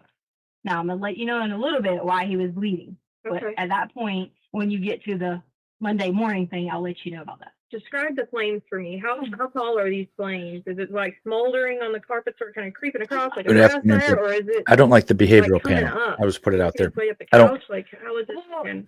think it's reliable. It's really interesting. Don't know. I know that it was like here, centralized on the floor, but like I could see. I think the smoke might have like kind of intimidated me more because I spent the whole night coughing. So I think that kind of intimidated me so much because the visibility was starting to be a little bit, like as if I had walked into a small little fire, and I was just afraid that it was gonna, because like upholstery for the couch, that was my biggest concern, was the upholstery for the couch. So Okay. so I would say, it was like maybe like in this area, like right here. It wasn't like here. So the flames were, 2-3 feet high, you think? How much light did you see coming off of this through the smoke? No. Okay, and that's fine if you don't know. I'm not like a professional, and I was in the moment of freaking out to like give you an accurate answer. Sure. Because I don't want to tell you what's here, and it might have been here. I don't want to tell you this, and it's, I don't know. This is all based off of your memory to the best of your ability. Right. And that's all it is. Okay. I do know that I saw covers coming up on fire. What was what covers were coming up on fire? Like he had a cover on because he was sleeping on the sofa. What was he covered with? What do you mean? What kind of blanket? You had mentioned there was LOLs, there's quilts. Which color? What blanket was he using? Oh, I'm not sure. There was a couple that were there. There was a black. They were all. I put them all back in that bin that was sitting there. Did you? He said you didn't. I haven't been in. Okay, so there was black. It was like a little furry. There was watermelon ones. I don't remember specifically which one he had, but I know that there was blankets in the area because they always leave blankets around. It was a mermaid one around. But the whole operation of when I grabbed them and put it out, I grabbed them all and done it. So, okay. Yeah. All right. Were any of them like damaged whenever that happened? Oh yeah, they all. I left them all there when I showed them that night that, like they were damaged or whatever. Okay. Well, I haven't been in the house either. Okay, I'm sorry. I was speaking to you like you. Yeah, no, I didn't go into the house either, so I was like trying to make sure that we're. Yeah. So then Gannon decides that he doesn't want to go to school because of his tummy issues or because he's going to help you with the carpet. What is? It was kind of a combination of both. Okay, and who excused him from school? Well, I had texted Albert and said, could he not go to school for his stomach? Okay. Because he was hurting with his stomach, but also the whole plan was that we were going to figure it out. So who actually contacted the school to excuse him? It wasn't me. I didn't. I don't know. Okay. Did someone contact? Because I didn't. I would assume that somebody would contact the school, or you probably would get like a phone call. I know with my kids' school, if they're not there by 8:15, the office. Then they would call Albert, not me, because he would have the like the automated system where he's like, your child's missing. Your child is missing from school today, whatever. Okay. Yeah.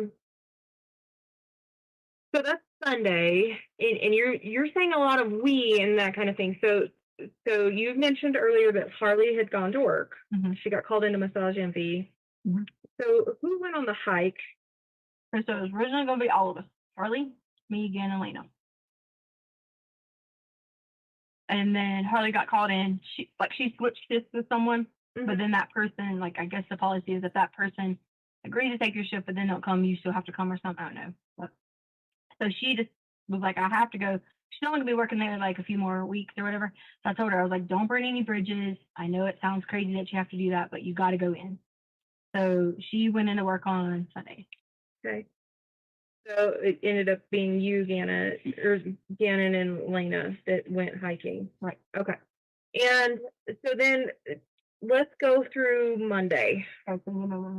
Yep.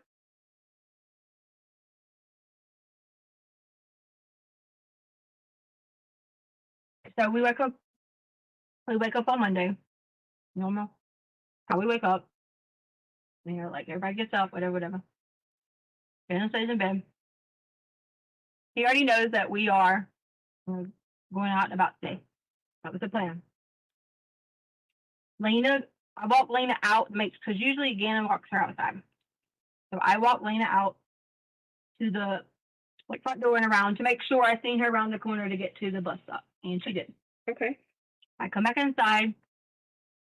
I don't remember if I laid down a little bit. I probably played on my phone for a little bit, wasted a little, because she goes outside at like 6:50, 6:55, still early, take the dogs out, things like that. Well, I go down, start talking to Gannon about, hey, like, this is the plan, like, go downstairs, the basement, whatever. I say basement, but as in, like, his room is downstairs, it's a furnished basement. And I realized that Gannon he actually had like marks like on his arm, and they were actually like peeling at that point. And I swear, I did not realize that they had, I don't know if like they start like, because burns are sitting there. I don't know if they started like peeling like overnight or like whatever. And he has like really bad anxieties. So whenever things are peely or like things like that, he bites his own nails a lot anyway. Like anything that's like loose and things like that, he bites them. So I don't know if like as I guess as burns, like, you know, burned a little bit. And when I do this, I don't mean like I'm giving you a location. I'm just saying like as in burns like on your skin. I guess when like you know like pull a little bit stretchy or whatever. So 3 like, hours and arm 30 kinda minutes. gets a little stretchy and Ish. peeling. So then I was like freaked out because I was like I didn't Of this know video. that his arms were like that. So I'm like crying because and this is where I have to start telling you, you know, like Yeah, this is a I'm, like, 4-hour very, video. like, I was scared because my thought process was Albert. Maybe is 20 gonna minutes kill me. in. Like because I made a mistake as a parent and forgot to like really check him down, and he really got a little bit more burnt than he should have. So I was freaking out because like it's gonna kill me. And Gannon was like, "It's okay, like there was blood," and like he had on his arm, and as it was peeling, I should have called. Where did they have blood at? I should have called the hospital and just asked. You know, I don't know enough about burns, but I should have called the hospital and just asked. Like, I made a mistake. I did. I swear to y'all, I didn't know they were that bad. I did it all. So I feel horrible. So here I am. I know it's not, you know, about me, but as a person, I was feeling horrible that I didn't call Albert to say, you know, they're like this. So I told him, I said, okay, listen, this is what we're gonna do. We're gonna put some like aloe on your arms, you know, and things like that. And I was like, it's gonna be okay. We're gonna fix it. We're gonna, you know, and all I could think about was we're gonna fix it. And I don't know in my mind how I was gonna fix it as far as he wasn't in pain. He wasn't saying like I'm hurting or anything like that. He was more of like peeling it, like, you know, like it was like it was like a boil. Am I saying the right word? Boil, like blister? Blister. Like it was pulling a blister, you know. So there was blood, and then so I'm like holding him, and I had blood on me. And when I say blood, let me explain to you. I don't mean like dripping out, pouring everywhere blood. So let me not like give you that thought process, because sometimes when I say like if I say flames, to me I'm like this is a big flame, you know. There was blood. So I was just so like freaked out. So I was like, we'll just clean it up. Don't worry about it. We'll figure it out. Where's the blood at? So the blood was on his arms, on his like sheet that he had, which we washed the sheet. So it was on his sheet, it was on his arms, and he had some on like his arm had, I guess from like sleeping or whatever, he had some on the wall. So we cleaned up everything. I put like garnish the am I saying that garnish like the wrap thing, but a wrap thing. I was like, we'll check it with the aloe and see if it gets better. Because my next thing was I'm gonna assess the situation in so many hours, and if it looks, because I did look online and it said like if it turns a yellow color that it could be infected or whatever, and I was like that was gonna be my next step. So I don't want you to think that I was like neglecting the fact that. So you realize that he's got a burn. You do some treatment that you think is appropriate at the time. The interrogator gets to her and third then question now. You tell yourself, you know, I'm going to do this follow up with him. Okay. So then what happens after you take care again and make sure he's okay? Honestly, I'm facing the house, and I know there's two things I gotta fix, you know. And when I tell you that Albert will freak out over things, I just want you to know that. So I want you to take a picture in my mind of how I'm like afraid to be like, okay, I gotta fix these situations, and I need to fix them fast with carpet and things like that. Okay. So number one, I was like, I need to fix the carpet, and number two, I need to figure out, you know, like assess, like I said, does Gannon need to go get like some burn cream or whatever? So I said, let's get. This is probably as good a time as I need to pause it and then pick back up after lunch. I was wondering when we get there. Okay. Council approach for a minute. Okay, they're going to take their lunch break.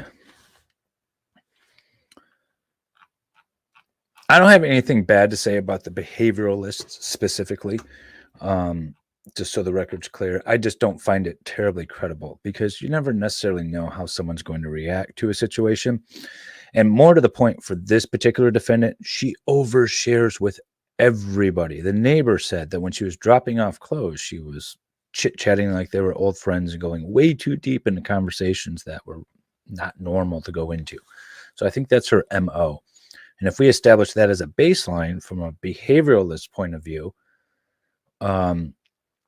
I would say that her statements are consistent with somebody who's not terribly concerned, but not necessarily lying about something either. The interrogator sitting in the lazy boy. That's what it looks like. And that's just the problem with the behavioralist. I just want to hear the words that come out of this woman's mouth and then match them up with some sort of other credible thing.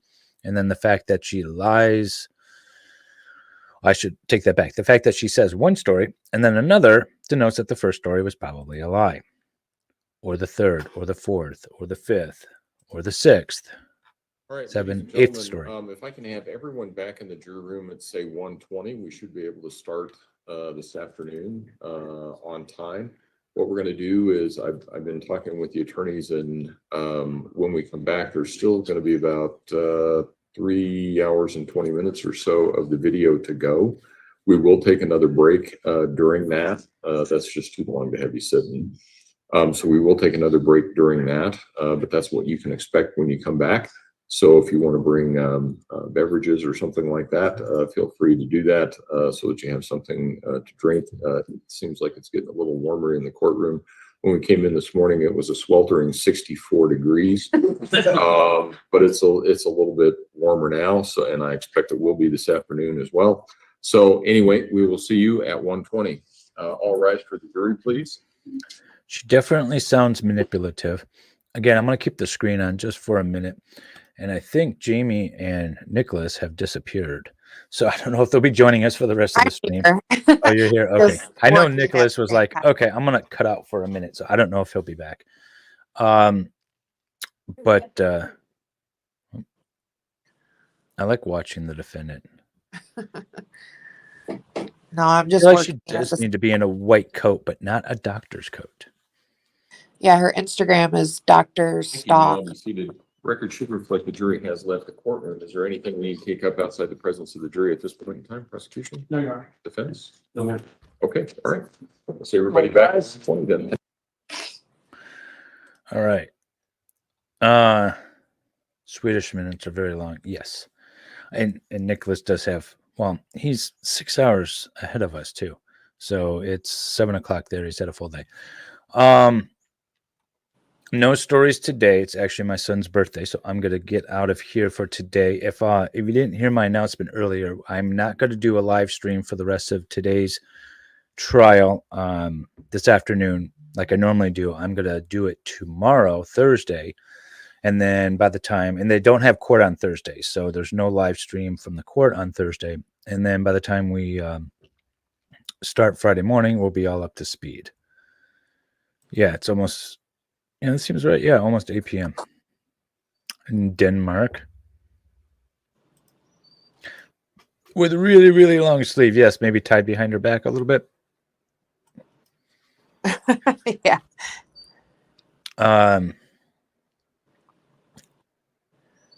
It's very telling. She just lies. She loves to hear herself talk, and I think she thinks she's going to be able to talk herself out of this. And it's just, at what point, again, I asked this yesterday, at what point does she realize that she's not going to be able to talk herself out of any of this? And I don't actually think she's reached there yet. Thank you. I will let him know that everyone is wishing him happy birthday.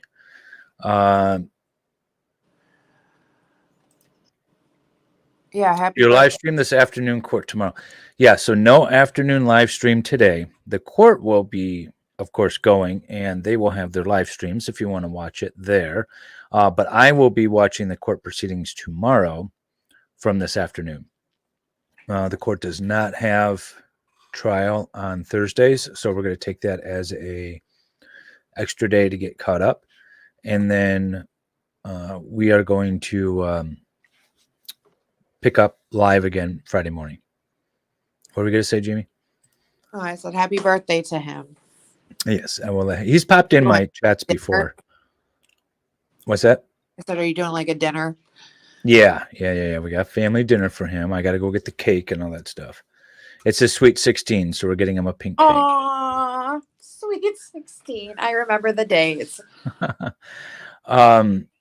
The behavioral speaking, you look for what is missing in her tales. Yeah, somebody mentioned that too. Like she knew a lot of details about everything except the candle and the fire sort of thing. So that was definitely missing. So yeah, you can pick up on that stuff. It's not an exact science. I actually tried to use a behavioralist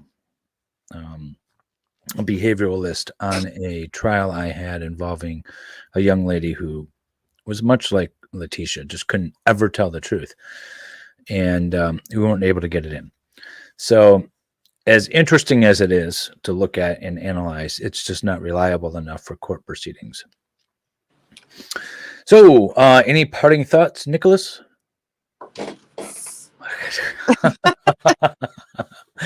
That's all right. He's going to be back with me, I think, Thursday morning too. So we'll finish this up Thursday morning, which sounds like we have 3 hours left of her video confession in the courtroom, or in interrogation rather. And we'll go from there. Live in a world of fantasy. She does. I don't know if she even knows she's lying anymore. Have you ever met somebody like that? Yeah, a couple people, but not as bad as her. But they definitely like to tell stories. Yeah. That's okay. No worries. You can catch up now and then catch up again on Thursday. All right. And with that, I am going to end the stream for today. Thank you all. Please tell your friends. Please like and subscribe. Actually, let me see what we're at right now before I let you guys go, because I don't think. Ooh, actually, I think we have more people subscribed than watching. So that's good. Or not subscribed. That gave it a thumbs up. So I appreciate that. Please share it with your friends. We lost some subscribers this morning, which I think is just due to YouTube. But those numbers I think are already back up. So I don't know what happened. Anyways, you all have a good day, and we'll see you all tomorrow morning, same time, probably 10:30ish or 10:45 rather, and we will pick up where we left off. Have a good one. Bye.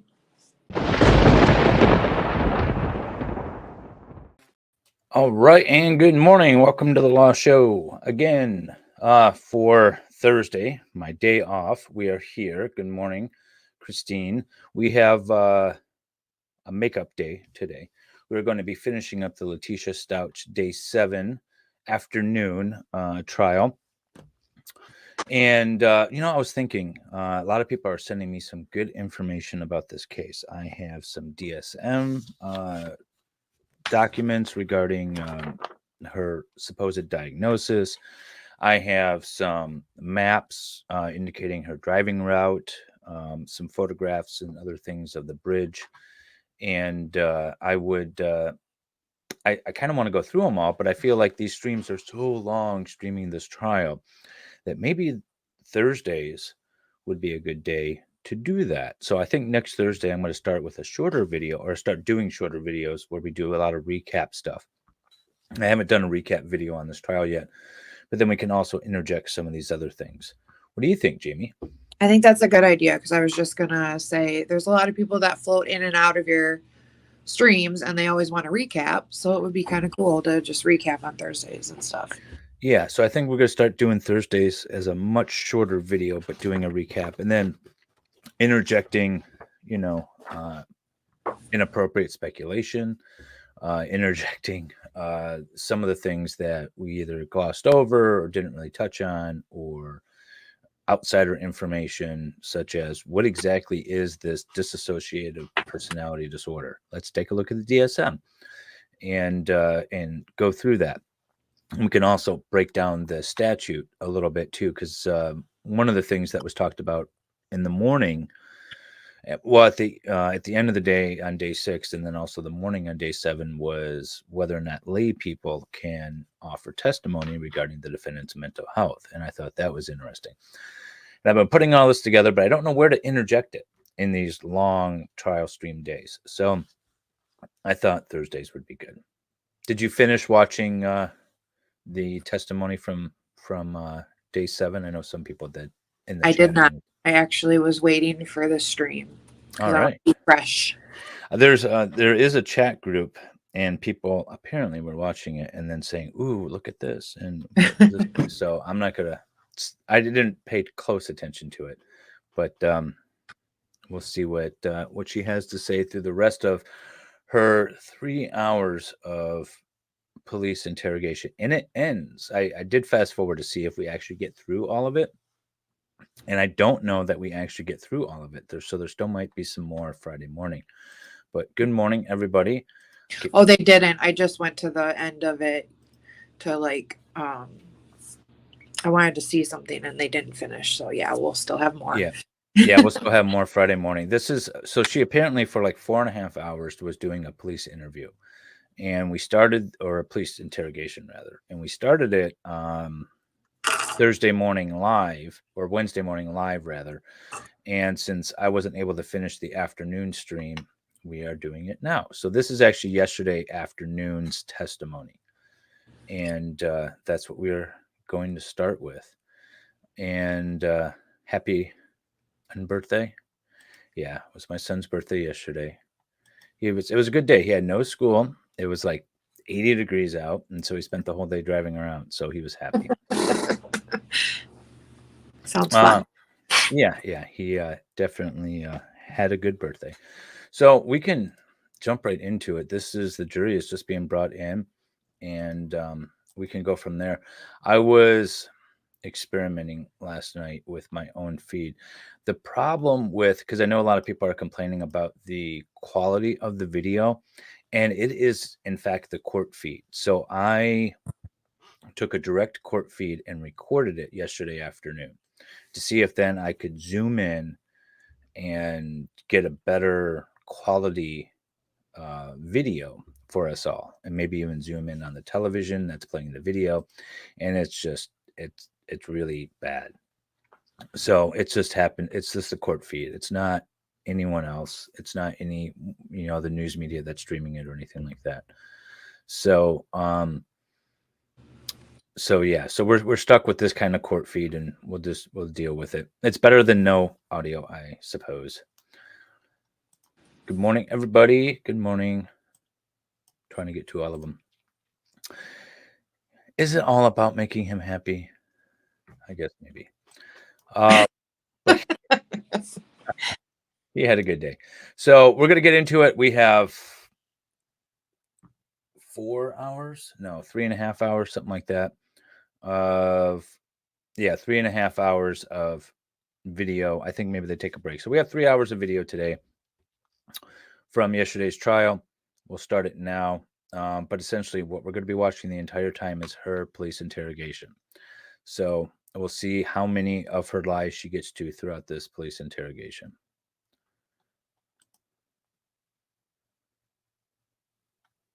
Hot Pockets, no Diet Coke. Yeah, it was. So somebody mentioned yesterday too about how it wasn't a very tough interrogation. They want to be your friends in these things. They want you to be relaxed and comfortable and just tell them whatever, because anything you say will absolutely be used against you. So they want you just comfortable and talking. So they will get you Hot Pockets, and they will send somebody to the store to buy you Diet Coke. They will make it as comfortable as possible. So jury's coming in now. Just get the stream going. Nicholas may join us today to offer. I told him, though, I gave him a heads up. I said, this is all video, so maybe he doesn't want to join us, because there's not going to be a lot of time for us to chime in. Yeah. Things. She never shuts up, so you can't talk over her. Talking. Again, I was trying to see if I can enhance the video. So I went through it a little bit. Thank you. May all be seated. Court will recall 20 CR 1358. She just doesn't stop Letecia talking Stauch. the Record should entire reflect time. The jury. When we took our break, we were in the midst of a video. I think we're going to start it right at that same point. Prosecution. All right, here we go. Morning, Dave. It was a good birthday yesterday. The boy had fun.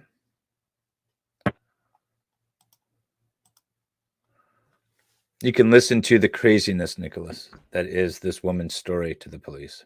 We're gonna leave out. I think I told you guys it was like maybe 10:35 or whatever the time frame we left. So this is where I should have like made this mistake. So I drive to so Larson Ranch. At the end of Larson Ranch is a bunch of new builds, like construction, things like that. I drive to the new build.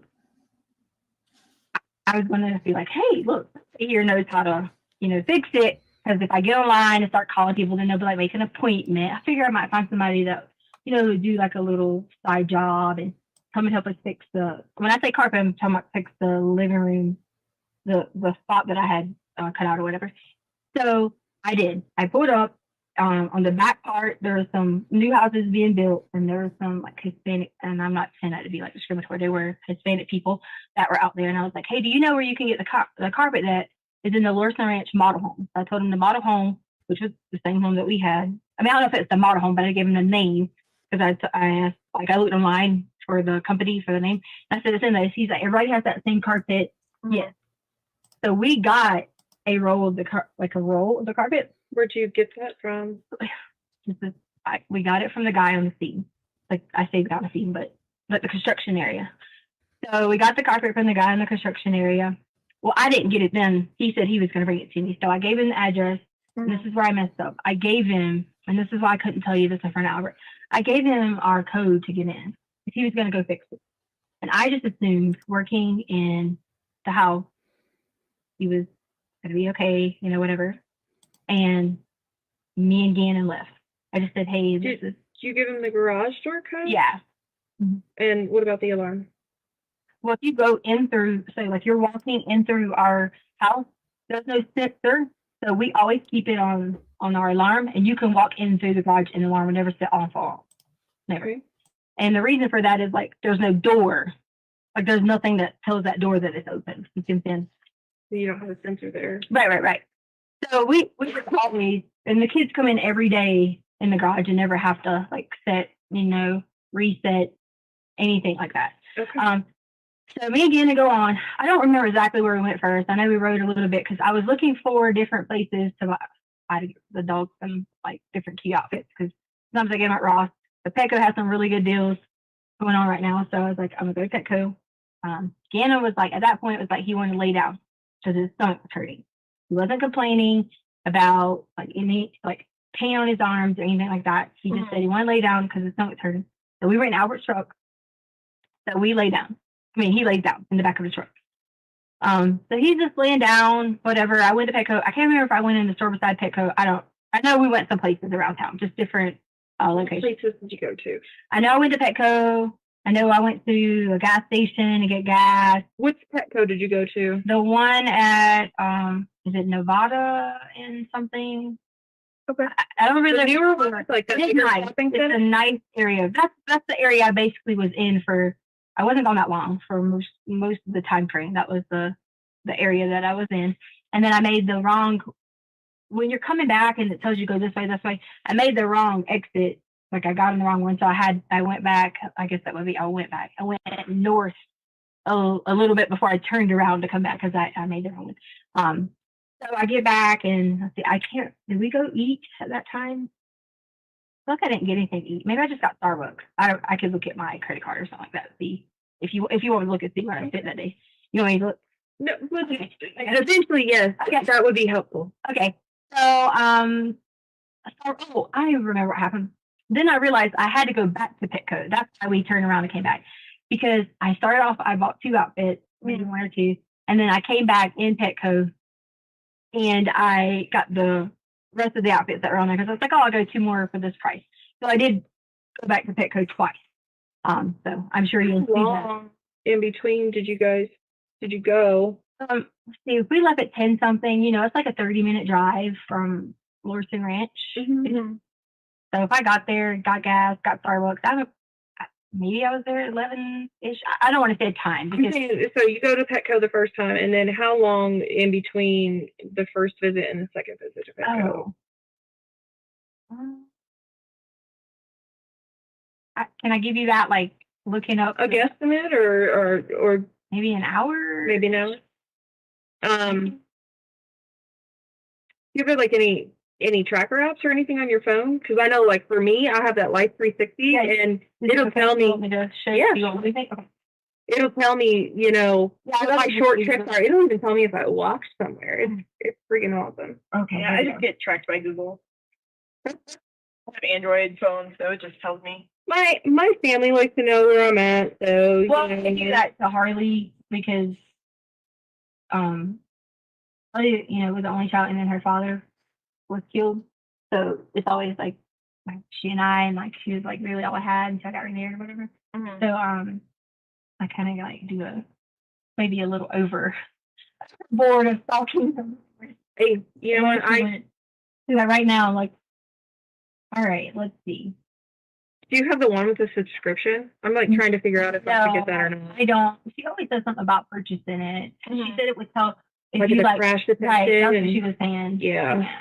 And she was saying that it was kind of like how the Apple Watch would do if you had a crash detection. It would alert authorities. They'll say, yeah, okay, this is, I don't know if this is like a service thing, but it's on. I would say, I would say hour-ish because I'm a very indecisive person when it comes to like shopping. So I had to go back to make my mind up. I can leave right here, but it's loading. I think maybe. Can I see it? Maybe it'll give me better reception. Yeah. Yeah, let me see your phone. Just hand it over. Oh shoot. She's so dumb. You have a password or something? I can put it in. No, I could do my finger. Okay. Sometimes this corner, if you hold it up, They high, almost got the password. it'll. Because I know people watching. I want them to have my passcode in, and they'll know our code for a lot of stuff. All right, here we go. Is it working?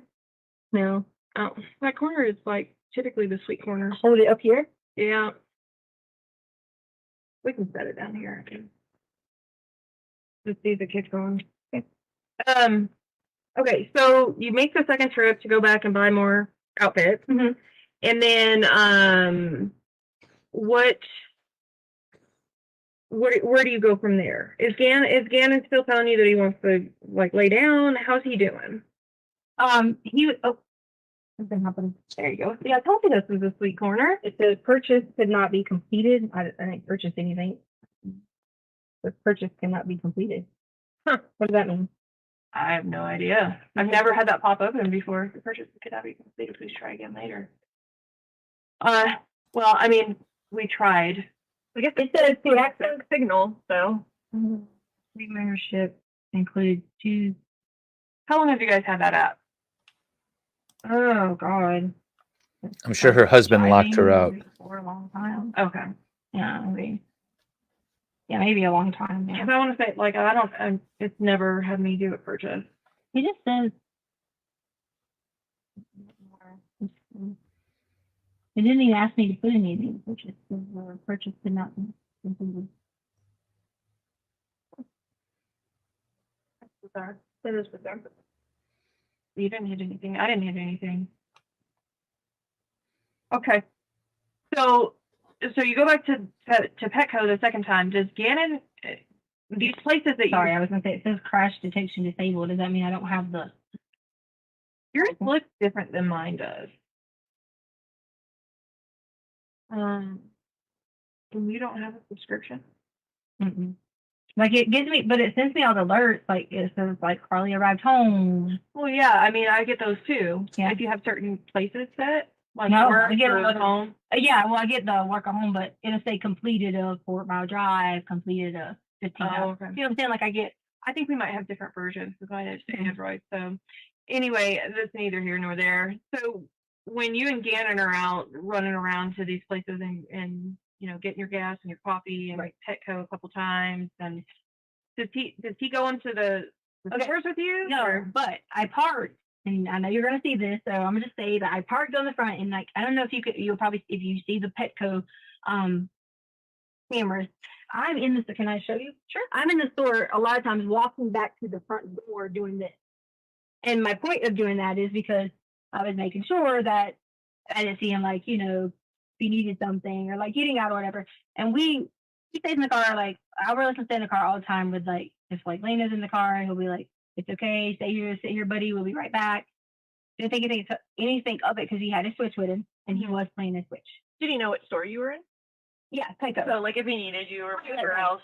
But and I did keep walking to the door several times, and I'm pretty sure I did it on the second visit too, walking back to the door just to make sure. Like if he was like, oh, sure, if I need you, or whatever, sure. So yeah, you can see that on there. So do you need to know like what I did in there, or so you're just in there shopping, and then it wasn't even a long shop. Okay, like it wasn't. And then you come back out, and then where do you go? So I know we were right in that area, like different places, but I don't think I stopped anywhere else specific to get anything other than Starbucks. I made a wrong turn, and then the 2 times at Petco, and I was looking for Marshalls, but after the second time at Petco, did you go anywhere?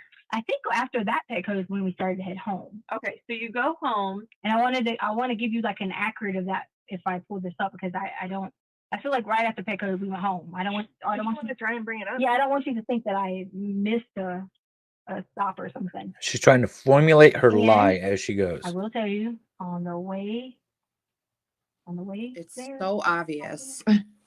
She's like, I want to get the app up so that if I say something, it matches the app. Do you remember what station? Oh, wait, but we did stop and get gas. 7-Eleven. Here, Come and go. If you gotta go. I hate to do this. Yeah, I need to run out. I'm gonna come back. Okay. It shouldn't take me very long, hopefully.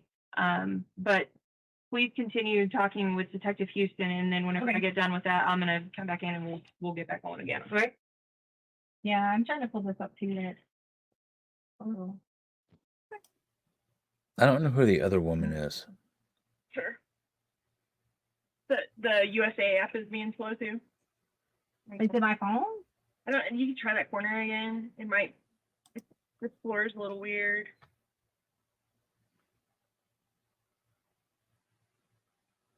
So, after you guys left Petco, so did you buy something there that time or? The second time, yes. Okay. And I know she kept asking me about what was Gannon doing, what was he, whatever, blah, blah, blah, blah. So I'm going to say this about getting back. Okay. So everyone has been, about this whole thing about camera footage and this happened because we didn't see this or didn't see this. So I'm very sorry. What do you mean, everyone? So my whole family is being harassed. My mom is being threatened to be killed. My daughter is being stalked. It took me a while to get here because I had to put some safety measures in for her own well-being. Okay. And my family from back home is being threatened. People are saying they're sending people after them. Okay. All those things. So, there's always a world of people making situations and saying, let's be a good person, but then threaten someone else. Okay. And so being aware of that's what was going on. So in between all that and all these people were sending me messages, people were saying blah, blah, blah. I didn't respond to any of them. During all that, there was something along the lines of someone checked neighbors 2 doors down or something, camera footage, and never saw anyone do this or that. I don't know, specifics. But my point behind telling you that is, if this is what you guys, and I'm not saying this is what you're basing stuff on, but if this is what you're basing stuff on is in this day and age, timeline, security, things like that, you will see on somebody's security, Gannon and I run to the car at 10 something that morning and we're returning at 2 something. Okay. So I remember specifically in the truck, I pulled it right in front of the ring. And more ring? Yes, but we don't have a subscription. Okay. But according to these neighbors who can see all the way to the truck every day, they should be able to show you during those time frames that we run in, we run out, he runs back in, or whatever. Okay. And So then you leave around 10 something and then you get back around 2 something. I feel like it was like 2:35, 2:25, 2 something. Okay. Because I knew I had to be back in time to do a couple things, and then I knew Lane would be coming there. I knew Harley would be getting off work. Yada yada yada. So that was the whole thing. So going on from there. I love when she says yada yada yada. Gannon goes inside. I think first. I don't want to misquote myself, but I'm pretty sure he ran in first, and I had the bag for Petco and all that stuff in my hand. Now I don't. Which store did you guys use? We always go in through the garage if we typically if we like park like on the front part of the yard or things like that. Sure. So we go in through the garage. Okay. He goes in through the garage. I go in. I'm getting ready to put up the things, stuff like that. And this is where it got. I made a mistake. This is it. Okay. So as we got inside, I heard something, but I didn't think anything about it because I thought, maybe Gannon was like doing something. Maybe we were like doing whatever. Mm-hmm. The guy was in there, and I gave him the code. The guy from the. Yeah, it's all my fault. I gave him a code to fix the carpet, and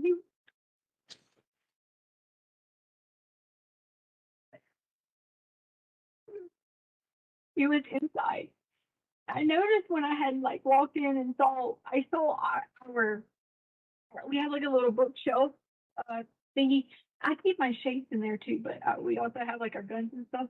I saw it was open, but in my mind I thought maybe I left my shades or whatever. Your sunglasses? Yeah. Okay. So I didn't think anything of it when I heard the noise, and I just started walking downstairs. But I didn't walk downstairs with like a gun or anything like that. So I started walking downstairs, and then when I walked downstairs, I hear something again. Well, at that point in time, Gannon was on the sofa, and I saw him, and I heard something again, and I walked on around to where so Gannon's room is here, okay, and there's a storage closet here. Okay. And I heard something, and so I walked to the storage closet to open the storage closet, and when I do, it's him. And he was standing in there, and he had on gloves. In the storage closet? Yes. Okay. Okay. Okay. And then he just knocked me down and like towards Gannon's room. And he was hitting on me. He was like already like on the ground. Okay. He was trying to rape me, and I told her. I said I have to tell you about it.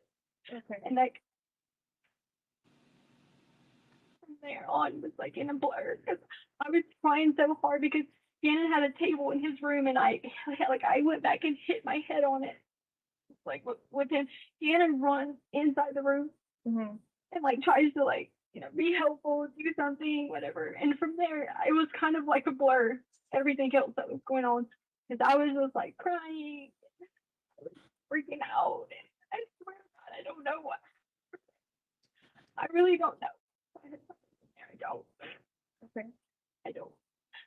And I'm just like in the moment thinking, like these memories of like, wow, like the thing was open, he had the gun, and I didn't remember what happened there, and so I kind of like blacked out just a little bit, and so all these things are going into my mind as I'm blacked out. I don't know if I know he was like when Gannon was like trying to get on him, I know he was like moving Gannon, and and it was just all like so like a cycle to me, and so I'm like out of it for a little bit, just for a little bit. And then from when the time I woke up, I say woke up, but like I kind of like that a little bit, and I immediately like freaked out. I was like, I couldn't find Gannon. It was like the guy was still in the house. Lena was on the way. I didn't know where Gannon was at because I was calling for Gannon. I thought he was hiding. Like I legit thought he was hiding in like maybe the other closet that was on the other side, the other, whatever. I thought he was hiding. Like I was so scared. So I run up the stairs because I hear, I know it's like almost time for Lena, and I hear that the Ring app had like an alert for someone at the front door, but it could have been just like Amazon or something driving by because there was nobody at the front door. And then I run back downstairs because in my mind I was like thinking, where is Gannon? And I didn't want to leave and like run outside and scream and go crazy because I did not know where he was at the time. And everybody says to me, like, because I told Albert and them about it. And they're like, why didn't you like run to go get help? And I didn't want to leave to go get help. And I was terrified because I know Albert would kill me because Gannon was still in there. So then when I get downstairs, he has the gun and he has Gannon. And I'm sitting there like freaking out, like, what am I doing? Blah, blah, blah. And Leia does make it through the door at this time. And then so I go upstairs because I know that he was like, don't say anything, because I didn't know if someone thought like he was a cop or, if someone heard something, or I didn't know anything. So my thought process was, if I say anything, Gannon's down here, I need to just be as cool as possible because we order things on Amazon like all the time, books and things like that. So it was Lena. So the reason I sent Lena away was because I wanted her to be safe too. So I sent Lena on a mission to go get like the mail. Lena, it never gets the mail. Nothing like that. I sent her on a mission to go get the mail.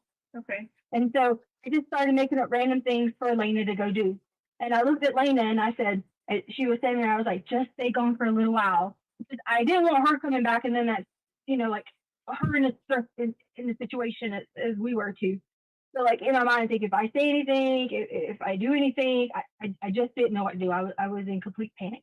So I go back downstairs again and I'm like pleading and like talking and like all these things going on. Like just back and forth with him. And why are you doing this? Why did you hurt us? Why are you doing these things? And then it just started being like a hustle and puzzle, like back and forth. I don't even remember how it kept going for, like maybe I say 5 or 10 minutes, but I don't know if it was that long. And then he was like on top of me again. And then I kind of lied out again because he hit my head again.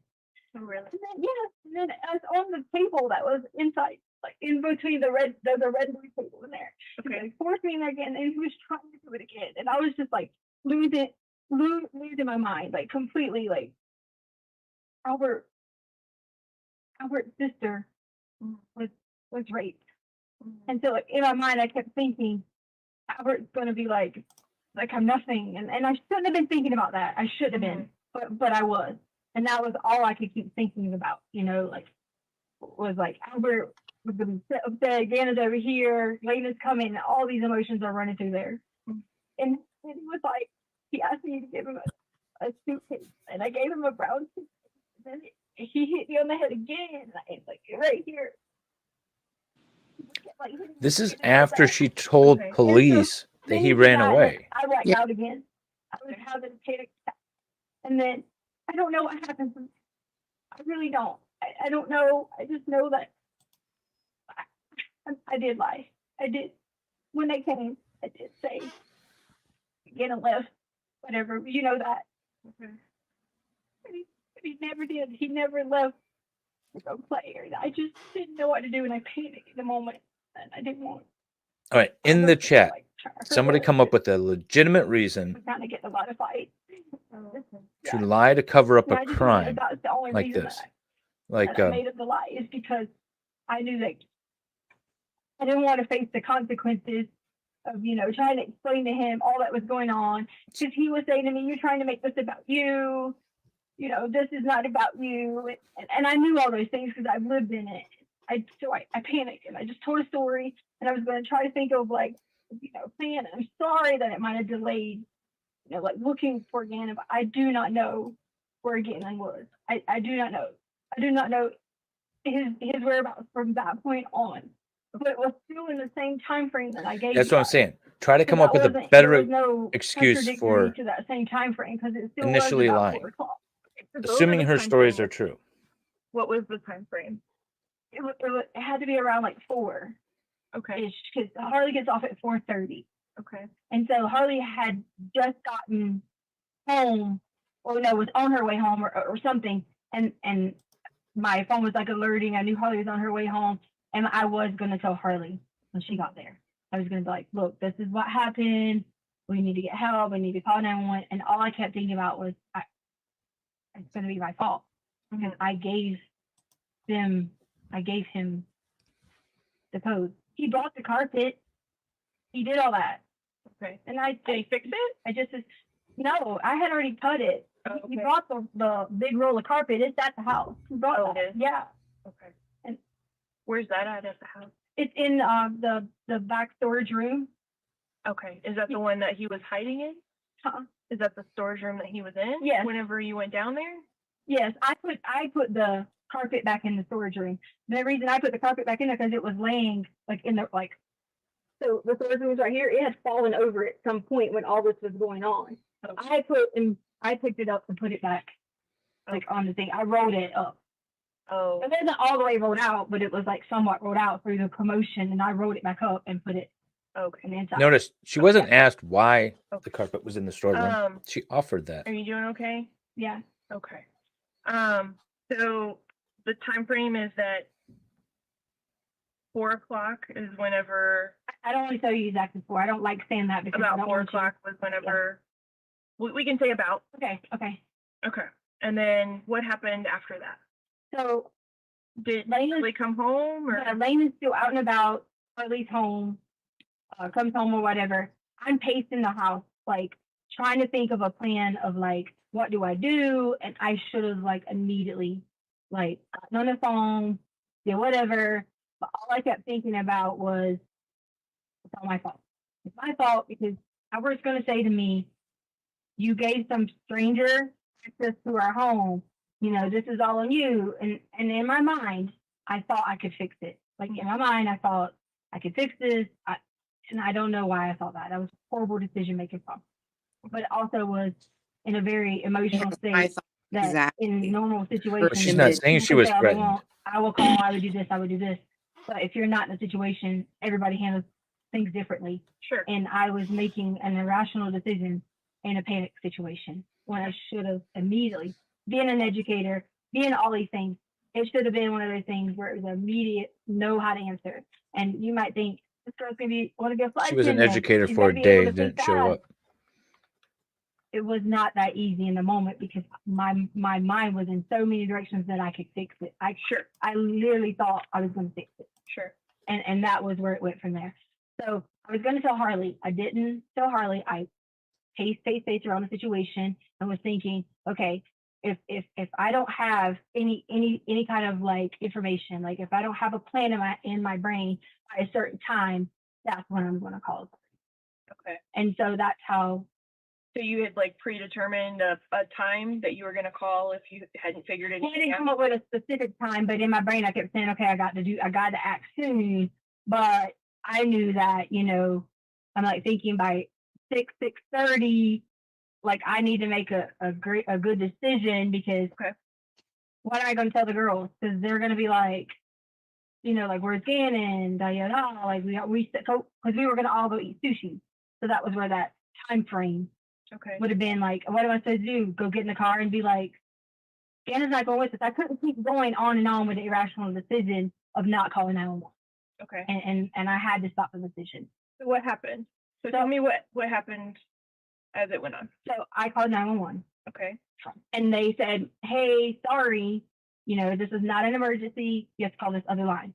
Okay. So I called the other line and it was a 4-hour wait for them to get there. Okay. So 4 hours later, they came. I'm still in a panic set. I'm like, these people are, nothing I say is going to solve this situation. So I did say that, can you look at this time? Again, I've admitted it's a very rational decision because it could have been more helpful to be honest and say, this is the description, here's who we're looking for, instead of like the situation being like, he was gone. I am too. I'm completely lost. When she walked in the door, I feel like there was holes missing in her story immediately. You guys came, they came through, asked me questions, they searched the house, every room, flashlight, you know, whatever. They went outside in the garage, they searched my car, blah, blah, blah. Okay. And was Harley there at this time? When they did the searches? Mm-hmm. Yes. Okay. Yeah. Because it took like 4 hours. So it was like later in the night that this had happened. Okay. So when you say they searched your car, which car did they search? Like the car, my car, like the black car. The black car. Yeah. Okay. Yeah. Okay. Yeah, like so there was a deputy, there was like 6 or 7. And then one of those deputies that responded to the scene, he came around with a flashlight and he like searched like everything up and down every room, would ask me questions like, would this wallet be here? Would this be here? You know, like, would this be here? Would this be here? Sure, trying to figure out I what's put normal, what's not normal. and I put everything back in order. Like, like I told you, I moved the carpet, you know, I fixed the situation because I was being stupid. And I should have told them what had really happened. Okay. And so he went through everything. He went through the outside, he went through the car, he went through the trunk, he went through everything. Like he actually got into the car? He wanted my ID. Okay. And he asked me, he said, do you mind if I look around? He Sure. was in the garage. He opened my car. In fact, he left my car to open because the next morning the back door was open. Oh, really? Yeah. So he went in the car doors. I mean, I'm sure you guys have a record of who was in there, but he opened the car, opened up the trunk. He looked through the bags that were in the truck. He looked through everything in the garage, with the bags, whatever over here, came back in. He did the same thing, and you know, like in different parts. So he's trying to be like really thorough. Yeah, like trying to be really, really thorough. He was going through every part of the house. Okay. And he asked me if anything missing, and it was the truth. There was nothing missing because I did take the gun that he had. I did put the gun back. Okay. So okay. Okay. So was there anything else that happened on Monday? Like, did you talk to Harley about it, or about what I told you? Mm-hmm. No, I told them just the first, like the first situation. Like what you told our dispatcher? Right. That and that was that Gannon went to go play at a friend's house. Right. And do you remember the friend's house name? I never gave anyone a name or anything at all. Okay. And also too, like, I didn't want to leave out any key points or whatever. Sure. I had my headphones on because when I was like upstairs when it all started, I had my headphones on, so my headphones were still on through the whole scene. So that's why if you ask me like where, like, did you hear any noises? Did you hear anyone leaving? Did you hear the alarm go back off? I had my headphones still on. They were still on my head. When you came inside the house? Yes. Okay. Yeah, like I had my headphones still on when I came inside the house. Like not coming in the house with them, but like in the house. When I went downstairs, I still had my headphones on. Okay. Yeah, like I did like this. Okay, so help me understand. Yeah. So when you came into the house, you didn't have them on, but then you had them on when you went downstairs? Yeah, because I came in doing like a normal, I would get ready to listen to music. I was going to work out. Oh, okay. So I like, you like move them back and forth. What kind do you have? Like I have Beats audio. Like the ones that go over or like they come in? Yeah, the ones that like, okay. Like they kind of like smash your head in or whatever. Yeah. Yeah. So I always have to like, yeah, I always have to, on your head. I always have to like move them, like back and forth and stuff like that. Okay. Yeah. And that's what I was doing, like moving them when I was like, do I hear something? Because it's kind of like I heard something, but I wasn't sure that I heard something at all. And that's when I started going downstairs. Okay. And are they like noise canceling or anything like that, or ambient sound, or do they just do like regular music? I mean, I think they would be noise canceling, right? Because that would be. I don't know. I think you can get them either way. That would be Beats. I'm not sure. I think you can get them either way. So I didn't know if you knew. Yeah, I don't know. We have two different pairs, and the one we have two different, and I know one of them is like the push, like push in kind or whatever, and the other one doesn't push in as much, and I have the ones that like. So okay. that might. Do you have two different pairs? No, Albert. I'm saying like we have two. As a family. Yeah. Okay. So which ones were you wearing? Mine. Okay. Which color are those? They're like a gold or maybe like a matte gold or. Okay. And what color are Albert? Black and red, I think. Okay. I think. Okay. We just want to make sure that, like if we see them or whatever again, then we know which ones are yours, which ones are his.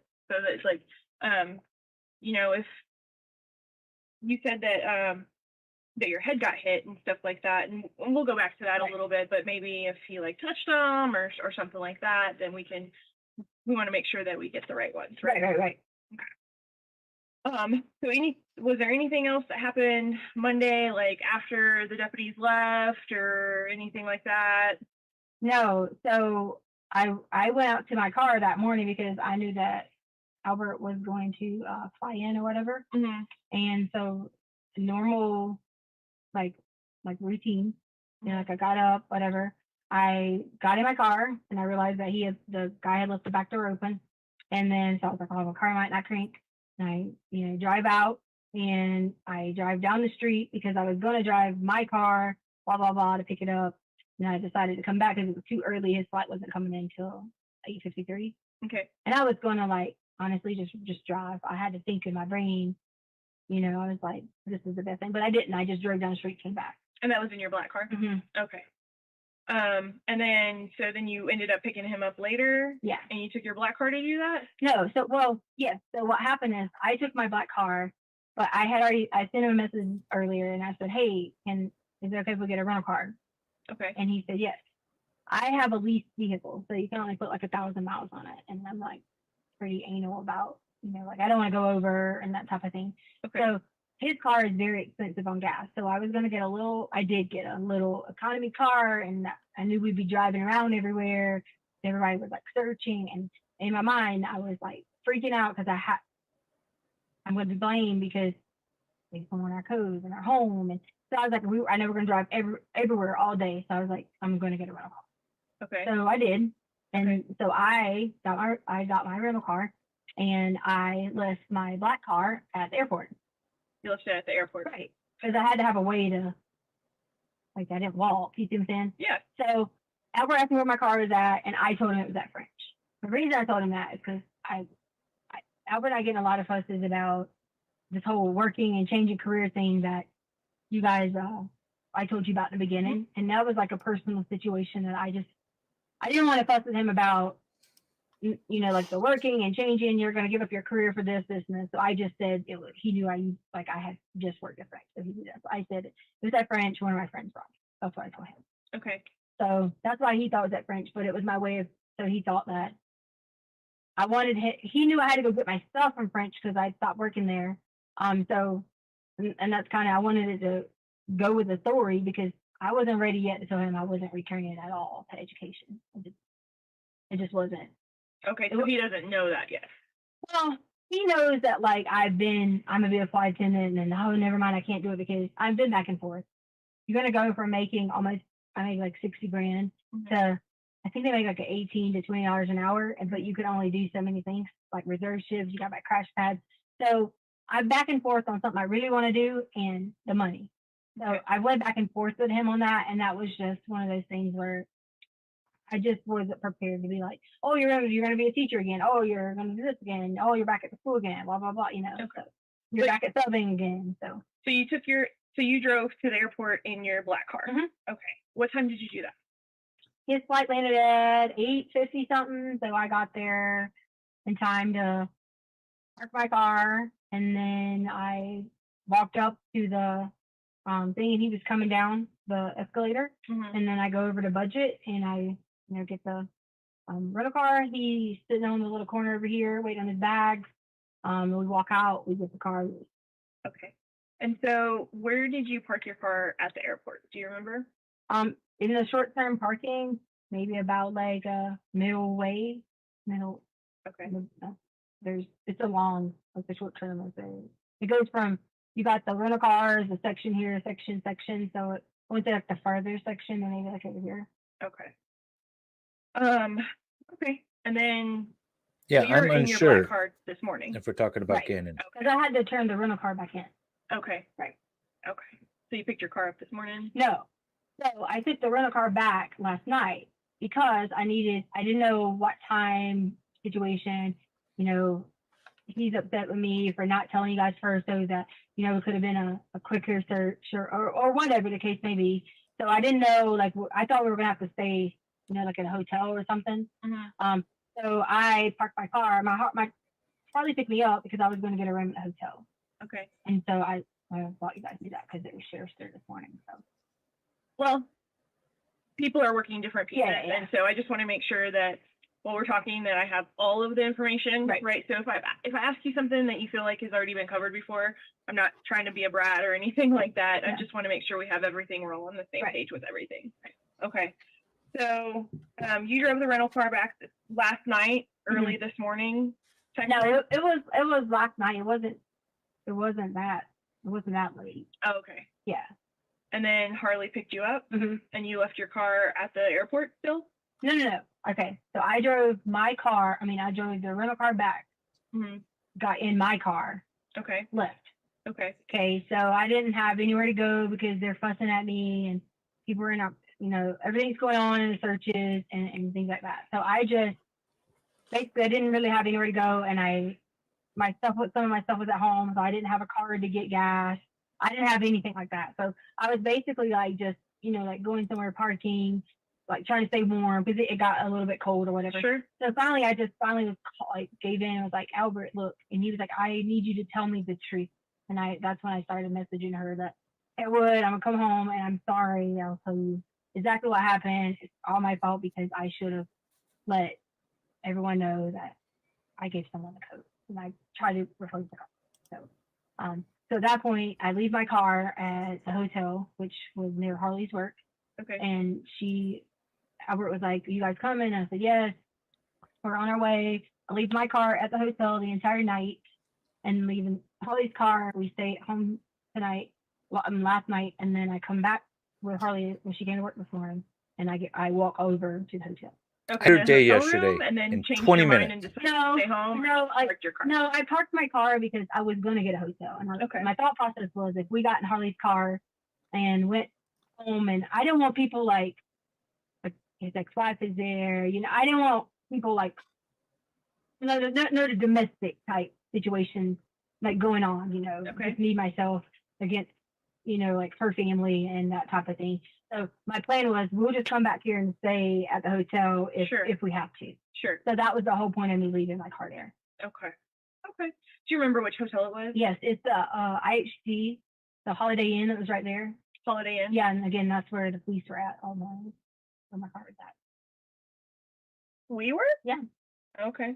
I mean, it could have been something separate, but I just assumed because when I got in my car to pick it up, I'm just like, hey, work at the one at Center Point. Center Point, so over by like the movie theater and stuff like that. Okay. And it was sheriff cars or CSPD cars? El Paso, whatever, white and maybe green, white and something. Okay. I just assumed they were there because you guys think my car was there, but I parked it there because first we only drove one car in case it came back. We had to stay at the hotel, so. Okay. But yeah, it was parked there. Okay. And then I picked it back up this morning. So. Picked it back up this morning? Yeah. And then you came here, or did you go anywhere first? No, I was just driving around because I was on the phone trying to figure out situations for, like, my mom was getting, like I told you, was getting all those messages. So I wanted to, like, talk to them because they were freaking out and I hadn't been able to talk to them in the last 24 hours. So at that point, my mom was like really worried that I hadn't told her why are these people, sending her death threats, and so at that point in time, I had to make that decision to focus on making sure my mom knew. Getting a little teasers here. Listen, don't respond to, anything people say, and that type of thing. So I just have one question. I know, like, and it was probably really frustrating. I know your husband was upset and stuff like that too. Like we had during this, they put a tracker in her car. I guess we were under the impression that it was a runaway or whatever. Right. So it took longer. In her death threat, and so at that point in time, I had to make that decision to focus on making sure my mom knew, like, hey, listen, don't respond to, anything people say, and that type of thing. So I just have one question. I know, like, this is the best example. And it was probably really frustrating. I know your husband was upset and stuff like that too. Like we took a long time to get out there for, I guess we were under the impression that it was a runaway or whatever. Right. So it took longer to get out there to you guys. But in the meantime, like when we did get out there, there's like all these people out in the neighborhood and like stuff going on in Facebook and stuff like that. How did that happen? Like, Albert had someone else start talking on Facebook. One of the kids' mom.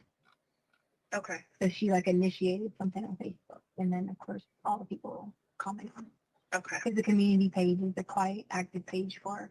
Okay. I didn't know if like you had posted something or if Albert. Not originally. He had the little Cambria. Okay. To post an original post initially, and then. Okay. Is that like a friend of your guys's or? That's one of the kids, Braden's mom. Okay. Okay. Okay. All right. So I want to go back a little bit. Okay. Just to kind of. I could like use the restroom really fast. Absolutely. Okay. Sure. I didn't get baby all this. You don't have to like be like. Is it? No, we're coming back. We're Okay. coming I was back gonna say, in. was it like a long-term process or something like that? No, you can just leave everything wherever it is, and we don't have to like clean up anything or anything like that. And I'll just show you where the restroom is. Do you want to leave that here or move what? Your hot pocket. Oh, you don't want to take it to the bathroom, right? Oh yeah, for Can't forget the hot pocket. I'm social on it. I'm assuming we have a little bit of downtime here. I wanted to put this back up. This is a perfect example of how she tells a story. Oh, no, they jump right back. Oh, that was weird. She like. That's a good stretch break. Take a 7th inning stretch break here. Oh, this is perfect, though, about how she describes a simple activity. I'll leave that up while I'm looking, see if we should fast forward a touch. That hot pocket went right through her. Apparently. You need another. Well, I went too far. Okay. Well, they don't give you much of a 7-inning stretch here. I don't want to miss any, so we'll just let it roll.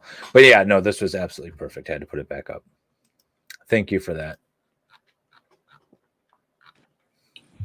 Yeah, it was perfect. Perfect.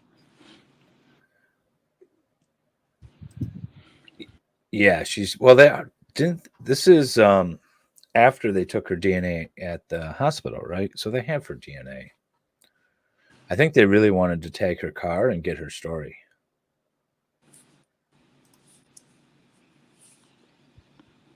They do. Yeah. Hot pockets. I'll do a pizza pocket. I mean, I ain't gonna lie, I love a good hot pocket, but just funny. That is great. Yeah, no, that was the perfect way to summarize her testimony. It was just God, so many details. What was interesting is when she said that this guy brought in the roll of carpet, she immediately said, you know, because my thought went to, I don't remember the officers testifying about a roll of carpet being in the house. So she immediately then went to, oh, it was in the storeroom. And let me tell you why I put it in the storeroom, just so you don't suspect me of being weird about that. Mm-hmm. Anything else? You need another coat? Okay, thank you. Water or anything? Okay. She hasn't gotten to the hospital yet. All right. I'm kind of lost on. I know I've seen the timeline, but really the timeline regarding the search and when he went missing. I'll have to go back through my notes. Yeah, a recap day would be awesome because I feel that way. It's like now I want to reevaluate. I want to re-listen to her story again because I'm like, I got to get this timeline right. Yeah.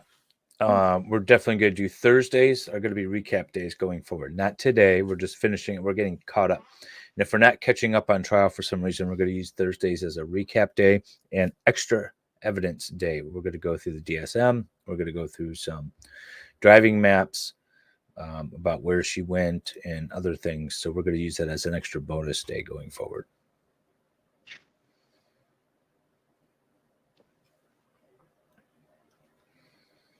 Dave really wants you to replay yesterday. All of yesterday. Oh, yes. We're definitely. That was horrible. The audio was ridiculous on that.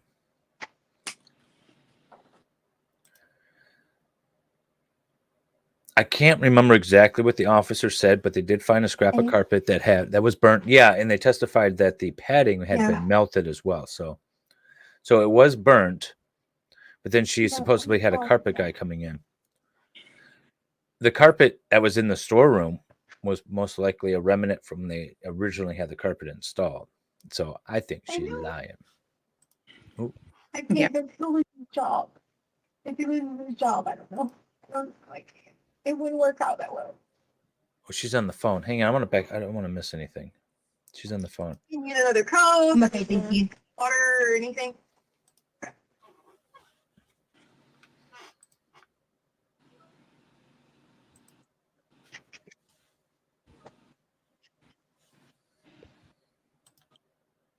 it's a medical book with her diagnosis in it, how the doctors diagnose her supposed mental health issues.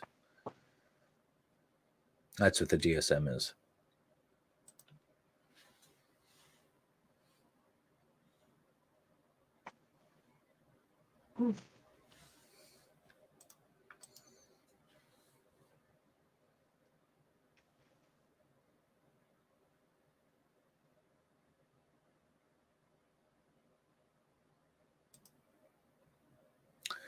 Yeah, let's hear who she's calling.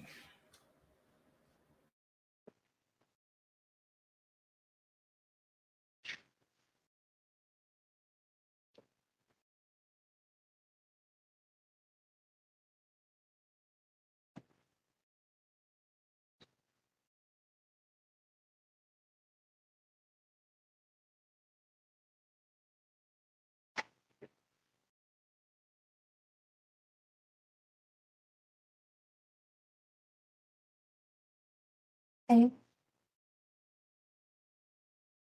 Yeah. No, I'm sorry. Yeah.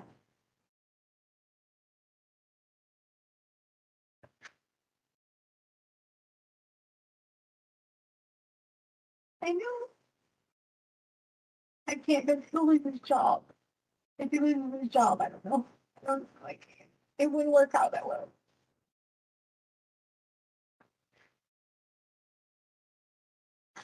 Yeah.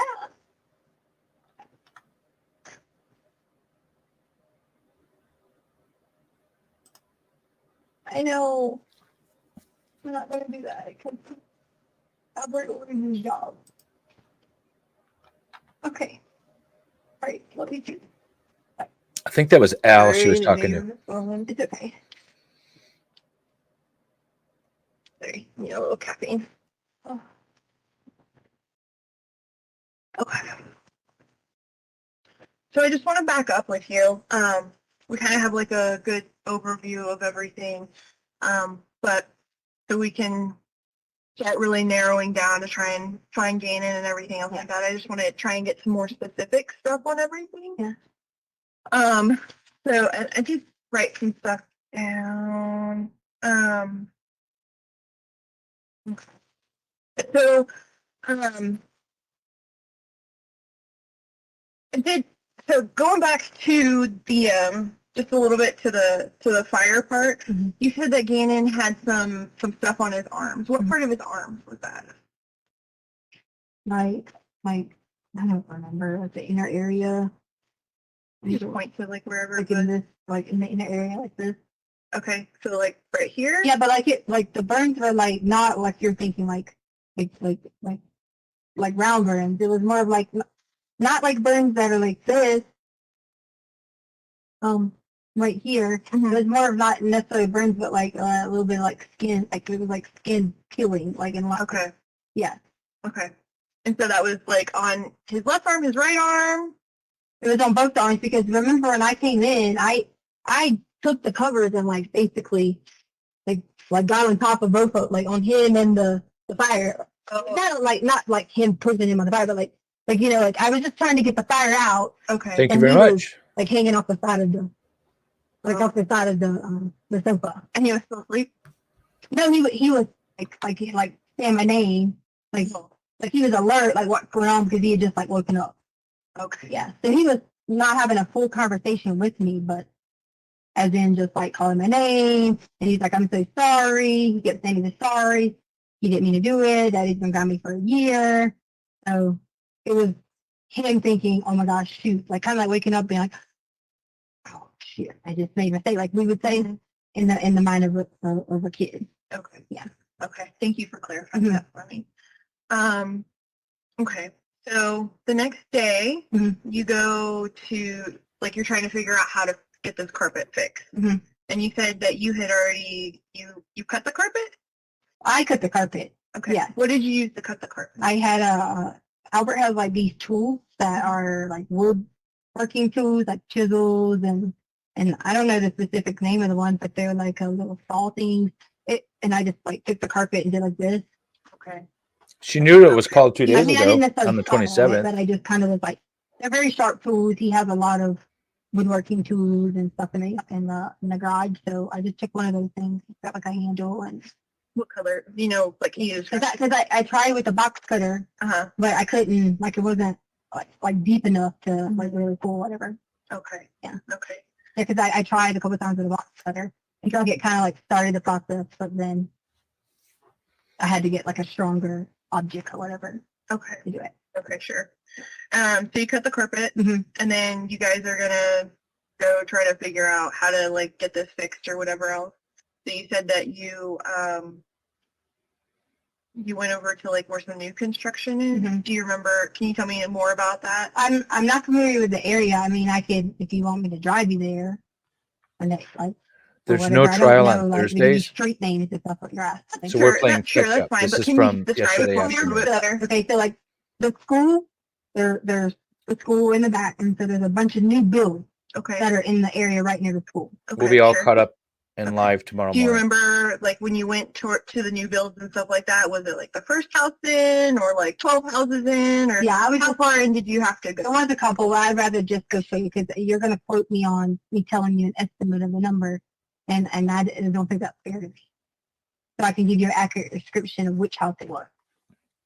Okay. Well, No essay for and now, autopsy. let's go with what you kind of remember. Like, do you remember? Did you have to drive far in there or just a short distance?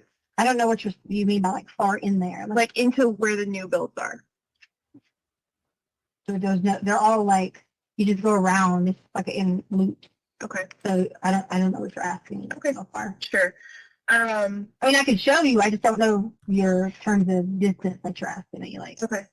Well, I guess like so.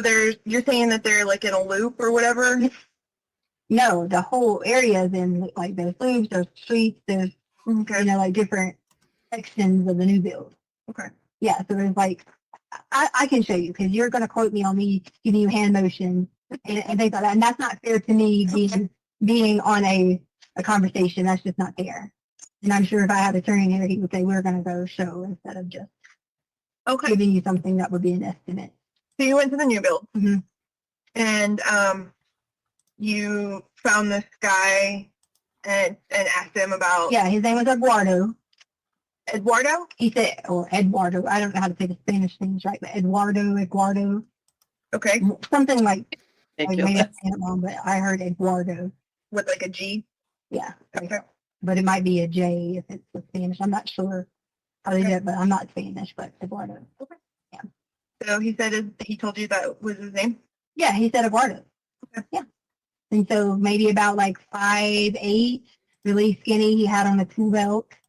Had on like a sweater vest, like a cold weather vest. I think it was red. I don't really remember exactly, but he did have blue jeans on, and he had on the combat boots or whatever. I'm assuming in my mind that this was just this was somebody who was he looked like he was like a legit worker. There was people, like on the houses. There was people working in different areas, so I didn't think it was that he was a legit, not necessarily a contractor, but someone that was going to be able to. Someone knowledgeable to be able to. Yeah, right. And I didn't explain to him what had happened. Like, I didn't say, okay, this happened. I said, we need a piece of carpet. You have the carpet for this model of home. Okay. And what did he say? He said yes. And I was like, do you have the carpet? And I gave him like a hand reference of like the size that I would need. And he said, yes, we have a roll for that. They have I don't know if he said they had all of them have the same, and there's model homes or the same color. He was saying something along, I don't really know the definition of that, but some certain homes have the same exact thing and everything. Okay. You know what I mean? Like, might have the same floor in one, the same, because a lot of the homes are the same every 5 houses or whatever. Right. Like they have like 3 or 4 houses that they build over and over and over again. Right. Okay. And they put the same finishings in them. Mm-hmm. Okay. That was my assumption that I had taken from that. Okay. And so he said that they had it, and then what happened next as far as like him having it? So do you need to get that? No. It was I just always check to make sure it's not my daughter. Okay. Yeah, because because you have to wear your mom. So he said he was going to bring the carpet and fix it. And I gave him the code to get into the garage. Okay. And so, and you had mentioned that you thought maybe you would find somebody that would want to do like a side job or whatever else. Like, how much did he say he was going to charge you for doing this and for the carpet and stuff like that? So we never had made that just like that conversation. I just said, hey, and I'll give you a small donation. So what I did was I said, okay, I think my ex-husband, Holly's dad, he used to like work in like sheetrock and stuff like that. So in my mind, I'm thinking, little jobs like this, back home would have been like $10 an hour. Here, it's probably a little more, like $15, $20 an hour, whatever. And I said, I'll give you a small donation. You didn't ask me earlier about this part, so sorry if we left that out. And I said, I'll give you a small donation. And then in my mind, a donation was going to be $50. So that's exactly, I had cash. That's exactly what I had was the $50 like on the counter. And I explained that to him, that it would be on the counter. Thank you for, doing it. Make sure the garage is closed. And like I said, you didn't ask me all that, but I did go through a conversation. I just didn't be like, hey, bring the carpet. Here's the Sure, and that's why I don't want you to think that because that's why that is not what happened. I went through the process of make sure we closed the garage bag. We had a security system. I told him we had cameras. I talked it up through the conversation. Okay. To, let him know that this is the steps and the processes and stuff like that were followed. Okay. So let's talk about that conversation a little bit, just because we didn't, and that's why we should go back and get more information and everything else like that.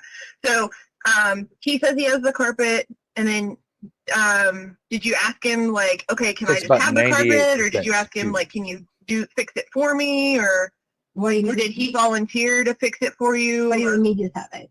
Like, did you ask him if he would just give you the carpet, or like I was going to be like a package deal. I was assuming, but it's just like. I wasn't asking for like the carpet for the size room. I gave him like the like the size. So in my mind is he's bringing a scrap like rolls or scraps or whatever. That's already some extra from the job. Okay.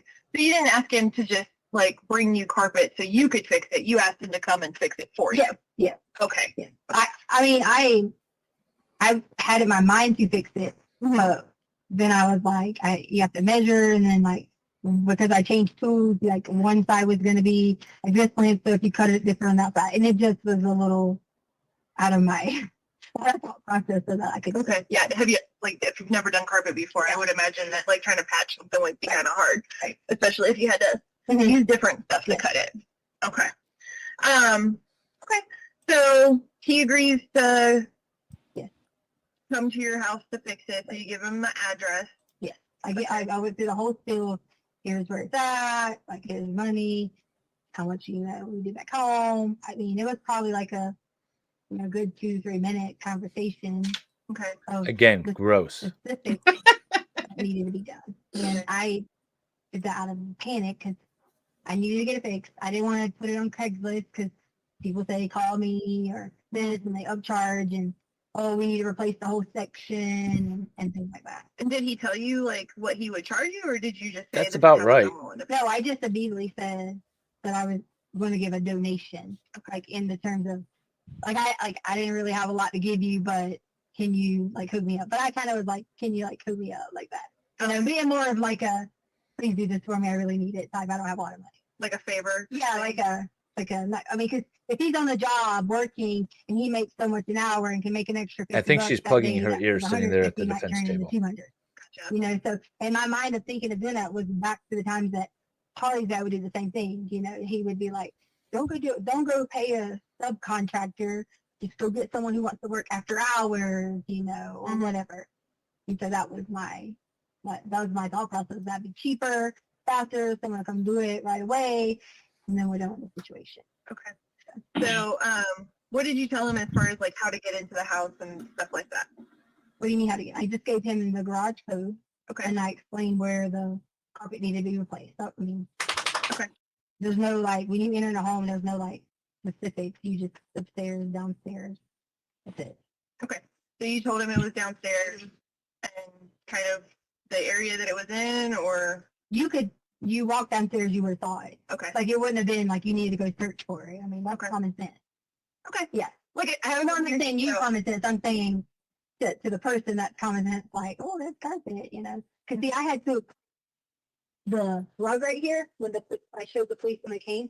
I had took the rug and put like a piece of carpet that was on it, but the problem with the piece of carpet that was on it was that was a piece of carpet that was from the Did outside. she just get up and You know reenact what I'm saying? placing So we carpet walk on the floor? and it was like an extra piece. Right. And I didn't, I mean, sure, they could have, you know, used the same carpet, but I needed a carpet to fit a specific size. So if someone had extra carpet, then why not go ahead and fix the whole thing, you know? And we could have a little extra roll for, hopefully if there's ever any emergencies or anything like that. Okay. So yeah. Okay. On this case? Because Oh I my thought God. that there would have been some somewhere. Like In your house? right. Okay. Because, you know, like sometimes, you know, like I knew like when we had our home, we sold it, we left our square, what are they called? The hardwood floors. And we left like maybe like 10 little sheets and things like that. So like I thought, you know, but in my mind, like, okay, no, I'm just going to go. I hadn't Well, welcome seen aboard. anything, so I had to, you know, This go is a find great it, chat And you act so much differently when you're trying to and a horrible be case for the impulsive defense. and make hurry up and get it done, quick decision. When I probably could have just been like, hey, you know, let's look at something that we have maybe in the back corner. We could have cut a piece out or something like that. But I didn't want to go mess up another lady's house. An old lady's house? Another lady's house. That was her house. Like the renter, like the owner. We rent from them. Okay, so you rent. Okay. I thought you guys owned. No, my bad. Okay. So so you left, so you went there, you said that he was about 5'8". Yeah. Okay. What color hair did he I have? say 5. My husband's 6, but just a little bit shorter, skinny, dark hair like mine. You might think I'm Hispanic, so like I'm really brown in the summer, but he wasn't here too. You're Hispanic. I know, but people always think that. So skin complexion was a lot darker than mine. Okay. So, yeah, I don't know if you want me to give you like a before. She's on to story 4 now. Say like middle to tannish. Okay. Color. So we're moving through the timeline. That's about it. We're on to Eduardo, how she says it. Like, did it have texture to it? Was it straight? Was it curly? Well, he had a thing on his head, so it was like a little, I don't know, fat piece or something. Remember the day before, I can't tell you like a hairstyle because he had like a little.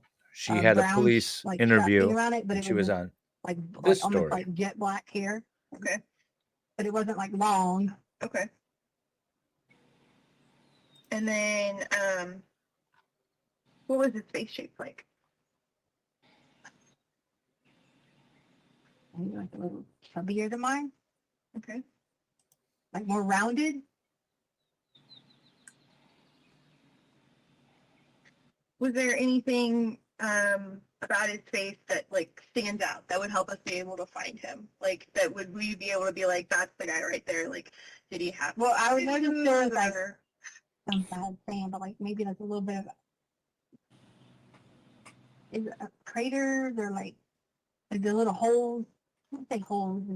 No, like you know how you can see some people and it's got like a little like holy like skin from the acne. Like acne? Yeah, like scars. Yeah, that's really good stuff. Yeah, Don't but feel bad about telling us. like acne, like scars were kind of like present just a little bit there. Okay. And not bad though, not like, you know, super bad, but it could have been like even more like wrinkles or like whatever. But it's just a little section of like right here, but do you tell it was just like from age? Or Really whatever. describing his acne scars in Or maybe detail. even from dryness. I don't know. I wasn't giving him a skin consultation, but I do remember there was like little spots here. Okay. Did he have any facial hair? Yes. He had a mustache that went right here, like around in this area, and that was completely it. Okay. It went like this here. Like the. Okay. Yeah. I'm trying to give you this because I don't know how to say the wording. Okay, just the mustache. Yeah. Okay. And you said his hair was like jet black. Do you remember like could you tell approximately how long it was? Or his hair? Like, was it long, short? Yeah, I just told you that. I just said it wasn't long. It was the belt like barely fit around it and like flat, like, you know, like little flat pieces here. Mm-hmm. So, not bald, but not long. Nothing was hanging on. Okay. On the shoulders or anything like that. It wasn't like a military cut or anything like that. Yeah, no, not a military cut or anything else. Okay. So kind of like medium length. Mm-hmm. Okay. And then how old do you think he was? I would say easily late 30s, early 40s. Okay. But and based upon me thinking that too about the facial structure, you know how you can look at some people's skin and the I'm going to put the this back up or whatever it is because different. this is Like those little perfect example of how she tells a story. Okay. Almost like it was like I don't know if that's sunburn, but almost like you could just tell something had been. That's a very unique feature I just wanted you to have because that wasn't something that, Tatiana's going to get like, hey, did all the the person credit have for this. lipstick? This was, on their face that would be permanent. Sure. Do you remember seeing any tattoos or any other like No, large I didn't remember scars? seeing. I just remember the vest. I didn't see any tattoos. He had a shirt under the vest. I don't know, shirt or jacket. Okay. I mean, like, I say under the vest, but like, you know how you have the vest over and people wear the shirt? Yeah. That's like a Colorado thing, but kind of. What color was the jacket? Do you remember? Or I just remember the red part because remember I told you earlier I was like, I think it's red, but I was talking about this top layer. Yep. Yeah. That the vest was red. Yeah.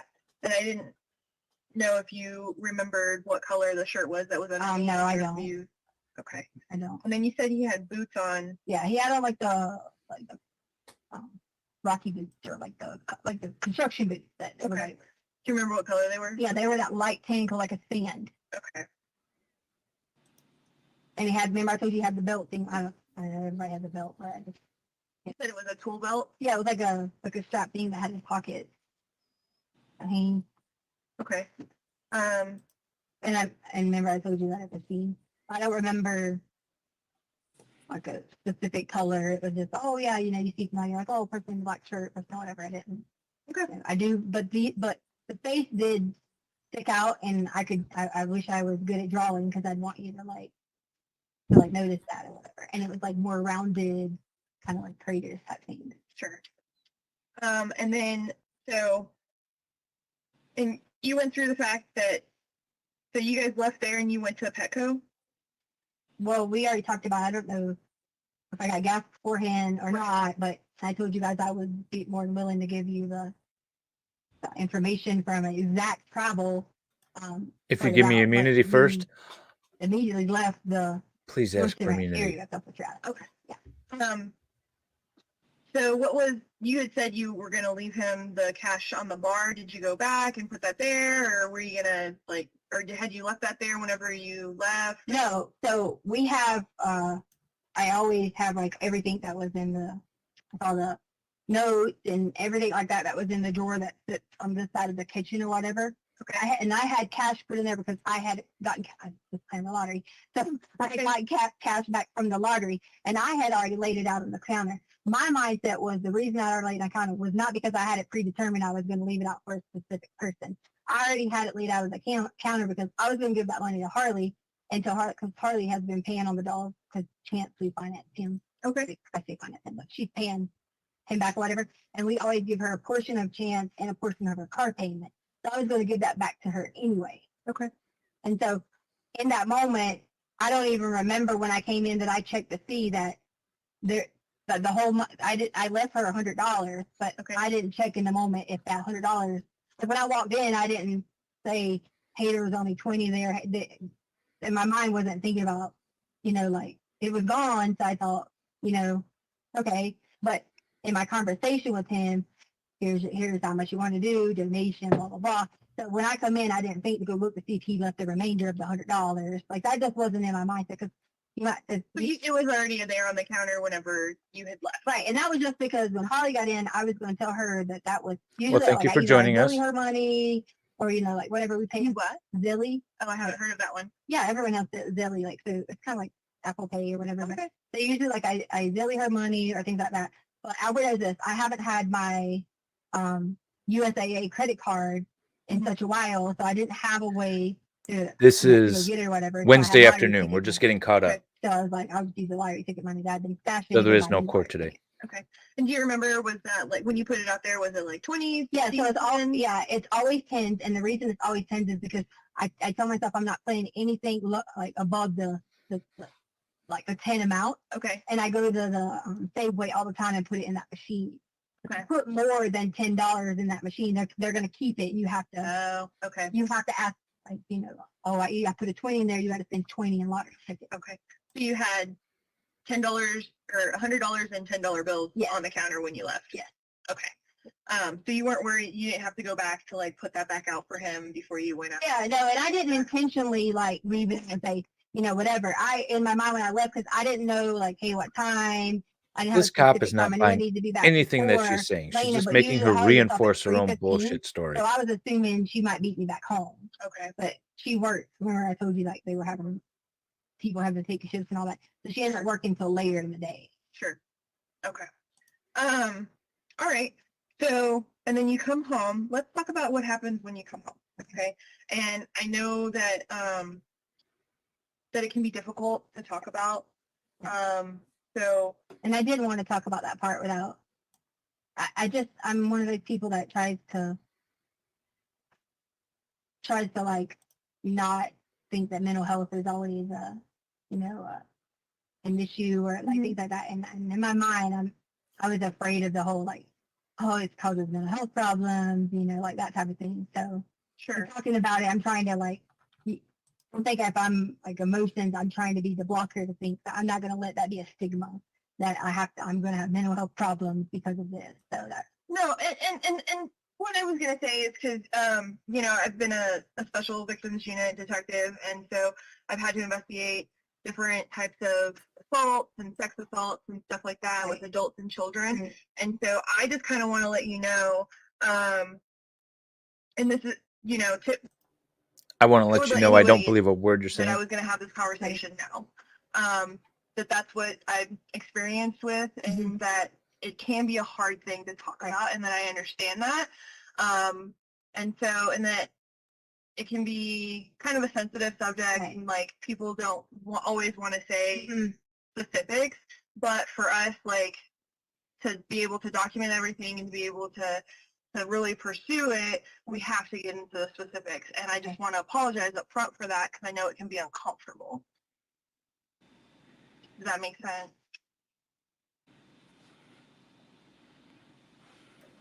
This was January 29th, 2020. So 2 days after Gannon went missing.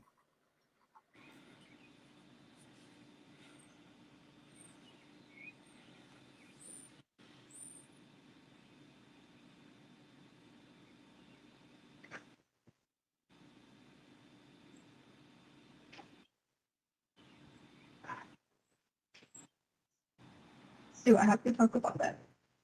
I don't want to, like I said, I don't want to be dreaming. So anymore.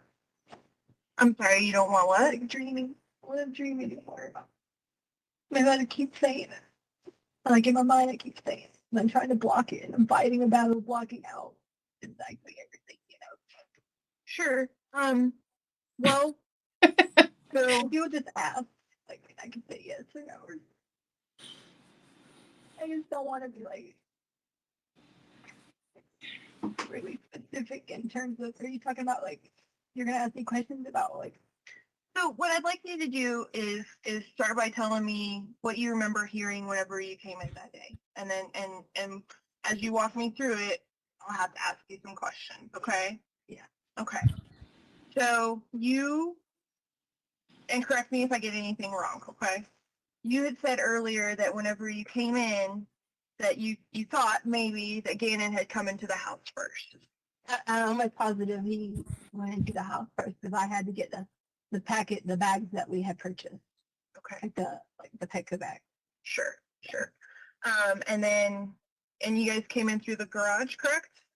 I want to say the garage. I'm like 80% that it was the garage because we parked on the front without the shop. Okay. So you come in through the garage. Gannon has already come inside. What's the first thing you remember seeing whenever you come inside? I usually always go in to think about, you know, hey, I need to let the dogs out. Hey, I need to do this. That wasn't the question, lady. Mentality is to go in to do that. And the alarm could tell if no, it won't because I had put those things on there. See, that's where the hard part is because I can't give you the exact time because,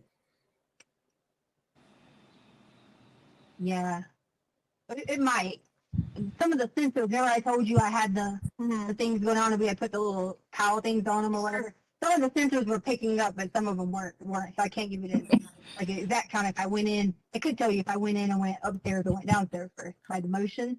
But the motion was all off because I had put towels. Right. You hadn't pulled those down from the night before yet. Yeah, like in my mind, that was not like. Some of them, like the one in the corner, like hangs up the side, so it might have picked it up or it might have not. So if it wasn't for that, I could tell you by that, did I go straight in and go straight to the basement? Because it would say like, well, so there's responsibility. I want to, so with this kind of conversation, it's really all about what you remember and what your perspective is. Okay. So I remember it was just basically being, like normal because I'm excited. We got, new clothes for the pets, and we're coming in the door, yada, yada, yada. Okay. The day Maybe halfway have through, higher standards. I knew I had specific responsibilities to continue. And I that caught the yada, direction. yada, yada. My brain hadn't said, hey, you need to go check or anything with the money yet because I just wasn't on that, that direction yet. Sure. I was on the direction I wanted to work out, I wanted to listen to my music, I wanted to like relax. That was my mindset. So it wasn't to be like, okay, this here, that type of thing. Sure. It should have been because I gave someone the code to get into our house, but in my experience in Lorton Ranch, it's been that, most everyone has people, they give people their codes and let them come in to fix things. And, like you can do the Amazon packages and have them delivered inside the door. So I wasn't thinking, like I need to run in and check, make sure it's okay. If I felt that I was doing a harmful situation, that would have been my The last 5 minutes has been in like, response to the question, what did you see when you went in the house? Initial thing. So it was a normal, I want to listen to music, I want to work out. I don't know, I might have got something to drink. I don't, up and down dogs, that type of thing. That would have been my, mentality. But what I didn't hear anything until I had my headphones on and I thought, like, it's one of those things where you thought you heard something because, like, the downstairs, if anybody makes any kind of noise like a boing, it's like it echoes really loud. Oh, really? Like it has like a louder echo through the vent. Okay. So even sometimes whether you're asking about noise counseling or not, even like having things on or not, sometimes it's just the way that, they're sitting on there, you hear something, and that was like, almost like an echo noise. Okay. And that was, and below my room would be that storage room. Okay. So yeah, if you could only object. So when I heard that, I don't remember if I was, I know I had the headphones on. Okay. I don't remember if I was in the room or walking back and forth because I had a big speaker box over here. And then either I played the big speaker or played the headphones or however on the big speaker back and forth. So I don't know if I was like here, there. Again, I wish I could give you the because you love our chat. Because that would give you a better time, like a 254 or whatever, 25 here, like that. But when I heard it, that's when I was just kind of like, oh, I hear something. Remember, I even told you earlier, I had to couple of times before I even thought that would be of a concern. So when you thought you heard something, what happened next? So I don't remember if it was one or two times or whatever that I kind of was like doing this here and like back and forth. And that's when I told you that I, started to walk down the stairs. And I told you that piano was on to the right of the area. Okay. Like when you walk down the stairs, he was on the right of the area. Okay. And the guy was over here. Okay. And was the guy just out or? No, the noise was probably because of like moving around, I guess, or whatever. And the door was like almost not necessarily like a semi-crack, but well, maybe a little semi-crack. I don't know if he was looking out, like peeking out or anything like that. And so I noticed that someone was right there. And that's when immediately it was just, there was no, it wasn't like, hey, how are you? It was, if someone's in your home, they're not there to. It's like 12 minutes to answer the question. Doing whatever, they're not there to like talk to you. It was immediate from then on. That it went to that again. What was the question again? What did she see when she walked in? She finally got to. I saw someone around the corner. You noticed somebody. It's like 12 minutes later. I know. What was that question? So I noticed that he was there. He had. I told you when I went in my room earlier. One of the things that I remember triggered, not the trigger, but I thought was odd, but I had my shades and I remember I told you my doors were open to the cabinet in the room. Okay. So I noticed that they were open. So that kind of, my mind was like, did I leave that open? But that also set off the fact Thank you, Jennifer. when your brain runs rapidly and you're looking, you're like, gosh, that's why that door was open. Okay. That So like you put it together. right. I put it together very, very quickly. And so that part He ran back did. in my He mind. also And said he so might be immediately popping when in he on the saw chat, so that, that'll be interesting. he saw me. I don't know if the intentions was to us to come in that soon. I don't know the intentions if it was to do anything, because I don't think the intentions was going to be like take anything somewhere, because it was he already had on gloves. He already had obtained a gun from our home, like had already done those things, and immediately it was in attack mode for me. Okay. And from there, and oh, I didn't mention to you, I did go in the cabinet because I take a lorazepam for anxiety, and I was like already super anxiety from like having all this, like going on and stuff with the like fire, stuff like that. So I took 2 lorazepams. So I did go in, take two lorazepams and blah, blah, yada, yada. And that was in the cabinet, the lorazepam, or was that somewhere else? Like in the kitchen? No, you said that you went in. Where was? I'm sorry. Like in the kitchen, we have a kitchen cabinet. I should say that to you. Okay. The cabinet that I'm talking about, that the doors are, was a bedroom cabinet. I say cabinet. It's like a armoire, like a smaller one has doors that open. Okay. I should specify cabinet, so you know something. Right. The bedroom one, the kitchen one would be where the medication. Right. So I did take. That's why I said I think I might have got some drink or something, but I did take 2 of that. Okay. And so that I did do that, and then I did come down with it. Okay. So just so we're clear, the kitchen cabinet was where your medication was. Describe for me the armoire in the bedroom where the shades and your gun was. So you want to know like what's in it, or like what? What does it look like? What color is it? Sorry, so it's silver, like a chromish color with like glass. Okay. And it does have handles, like a little knob that you can pull on or what, like pull open. And then of course they have like, I keep my important documents in there, like a passport. Does it have drawers or anything? No drawers. Okay. It has the insert, like shelf. Yeah, the shelf. Okay. Perfect. And where does that fit in your bedroom? If you walk in the room, like say I'm like opening the door, walking in the room, it's exactly right here. Okay. And does it sit on something, or does it have its own feet? Like is it on feet? Okay. Yeah. Okay. I just want to make sure that we're talking. Yeah, it has its own feet. Okay. Yeah, and like if I had to do like I don't know what samples or whatever, I just wanted to tell you about the medicine because I don't want you to like, I mean, it's prescribed to me anyway. So. Yeah, true. That's yeah, and I had already taken one that morning too, so it was just, I only have taken a panic attack, but I just had taken a lot. I don't say a lot of it. That sounds bad, but I'd taken. Yeah, I don't take any at all unless I'm having a panic attack, and I had. It was a little bit more than usual. Right. Just because it was just, like the whole anxiety of it. So you go downstairs and you see him, and you said that he had already found a gun.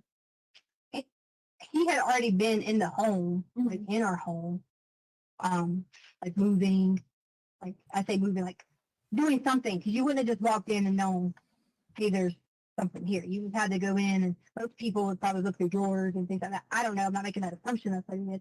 I'm just saying he had already obtained one. Version. Kind of, I can't speak for what, like what went on or anything of that nature. Okay. What can you describe the gun for me? So it was our black gun. Black gun. I don't know what make and like what the brand was or whatever. Okay. Was it? Do you know whether it was like a revolver or like a no automatic? Automatic. Automatic. Yeah, like you just pull the trigger. Okay. And is that like? Yeah, but it's only hurting Do her. you know the caliber? Maybe. I think it's a 3. Not at all making her look good. 380? Or 9, one of those. Okay. So you said it was your black gun. Okay. How many guns do you guys have?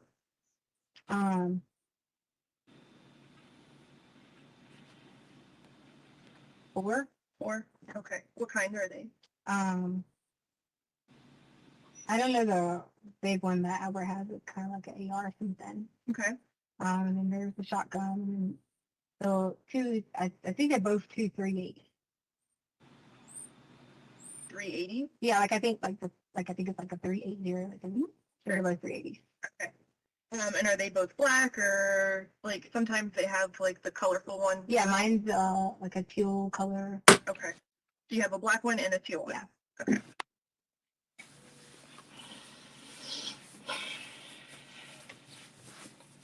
Okay. Okay. I just wanted to cover that really quick. Okay. So you go downstairs. You've already obtained a gun. You think it's your black gun. Well, no, I don't think. I saw the color black. Okay. So I was assuming where I told you that my mind went through that was like That it was our black gun. right. Now, at that time, I wasn't 100% if it was or not because there's plenty of black guns. Sure. So tell me what happens next. So, do you want me to go through the whole like assault again? Well, we need to know like more specifics about it. So you said you saw him and that he had the gun and then he attacked you.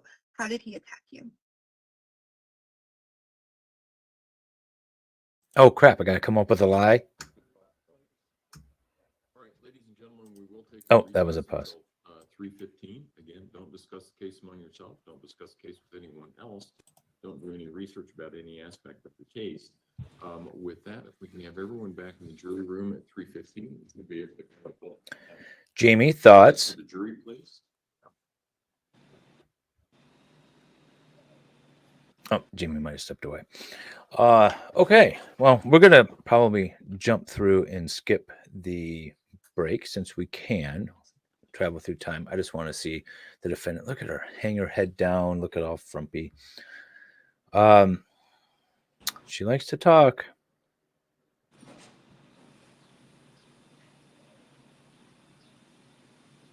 Yeah, you could get really drunk doing a drinking game with this woman's interview. Every time she says yada yada.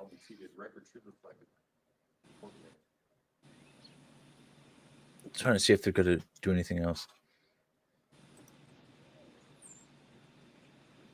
Looks like that's about right.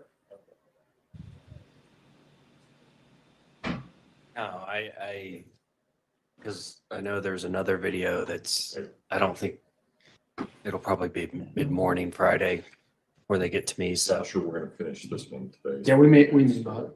There will be some empty time, I think, in the room that we'll just push through, but when I mean empty, nobody's in the room. Right. Yeah. But it's not gonna be like 30 minutes, right? I can't remember. Honestly, there's a chunk though. Okay, well, we'll just, if we get it finished today, great. If we don't, we'll finish it up on Friday. And my docket tomorrow is virtual, so you can leave everything here. Okay. You don't have to clean off tables, you don't have to do anything. Good. Thank you. All right. All right, thank you, Corbin. Okay. We're going to time travel here a bit and get back up to speed. Court comes back into session. Okay, and then we have another couple hours of this. I know, more carpet details. God, just that alone. When she said he was there, he brought in a roll of carpet, and then in advance explained why this carpet roll was apparently in the storeroom. It's just amazing to me. Thank you all for being here. For the jury, please. Don't forget to like and subscribe. Tell your friends. If you subscribed in the past, please double check and make sure, because YouTube was unsubscribing some people automatically yesterday.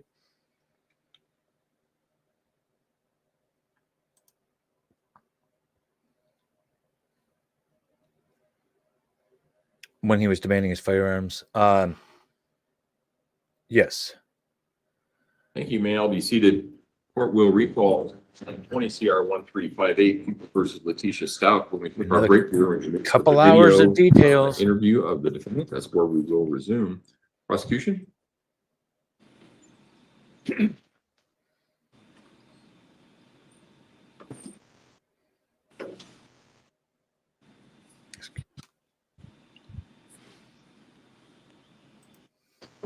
Yeah, remember, I'm sitting here staring at it the entire time. I have no. I know you said you worked with like victims and stuff before. Mm-hmm. Thank you. You're getting close. Hard to tell someone about people like touching. You're 1,000. I get that. Almost there. 851, I think. 859 is what I show. Ooh, got a few more. Thank you guys. I just need to like not regret that right now. Can I get a little bit? Like, you want to take a break, I just, you're wanting me to give you like play by play basically of an assault is very hard for you to ask me to do. Okay. That's not like me Because explaining. I don't want to. That's a game. That's very difficult to explain what you remember. Well, and we can take it slowly, and you can tell me what you remember, what happened, and stuff like that. You know, I want to make sure that you're okay. He's got to watch a few and I more wanna movies try and first to find figure out the right right? storyline. Okay, so the more details that I have, the better it is that I'm going to be able to try and help you and to try and help Gannon. Okay. Well, me telling you about an assault on me is not going to get like a faster result unless we like actually put some action into it, you know? What do you mean? Like, I don't know, like action, is it too late to like check your body? I mean, is it? No, it's not. Like those type of things, is that? It's not too late at all, actually. No, it's not. And if you want to do that, we can actually absolutely get that set up so that we can make that happen. So it's definitely not too late. Is it like a private like area, or like how does that work? So what it's called a SANE exam, and they're done by forensic nurses. Okay. At the hospital. Okay. So it's like in a actual, people wouldn't know that's what you're there for. No. And so, I mean, well, obviously the nurses would, Right. but not like just whoever else is in the hospital. Right. No. And so, because it is like because it's a forensic thing and because it's part of a criminal case, you know, obviously this person who assaulted you, you know, so that we could gather evidence to make sure that, you know, when we find them, that we can prosecute them and stuff like that. We would want to take you over there to the hospital, and we get the forensic nurse to come and talk to you. Okay. And then they have paperwork to go over with you, just like any other kind of like bureaucracy or anything else like that, right? And they get your permission to gather that evidence from you and to do an exam. Okay. And they're all female, all the nurses. Okay. So, and you know, they have their process that they go through, and they collect all that evidence, and then that's turned over to us. So it's not too late at all to do that. So that was my. But we need to know what happened, because just like if, you know, like, and this is just like a totally off the wall example, but like if Yes, your kid absolutely. comes in and tells you, They will just hey, match mommy, the demeanor, I'm hurt be your because friend, keep I you fell talking. down. Well, you need to know where they fell and how they fell and whatnot, so you can help them. But that's the easy, right? She doesn't admit to when anything. you're doing several different things in your brain, and not to mention you're being violated physically. It's hard to give that specific, you know, details. I remember the pushing me in the room. I remember when my head hit. I remember those things. Sure. And what Not in the eyes of the jury yet. My clothes getting taken off. The state still has to prove her guilty I don't want beyond to a be reasonable telling doubt, this got taken off. I don't want to be on and that. prove that she's not And that's insane. not what it I would tell that to like a nurse, you know, in the specifics, so that that could assist in the process. But maybe I would. I say I would, but I don't know. It's just a hard thing to be like, okay, your pants are tight. You remember this, you remember that, like that. Sure. And really, we need to know like the narrative of it, and there will be some stuff that I would ask specifics of. And if you remember, you remember, and if you don't, you don't. Or what you can say is, you know, well, I remember that, but I don't want to say. No, I'm not trying to not tell you anything. It's just a hard process. I guess maybe I'm thinking you're asking me too much detail. Then maybe I'm overthinking what you're asking me.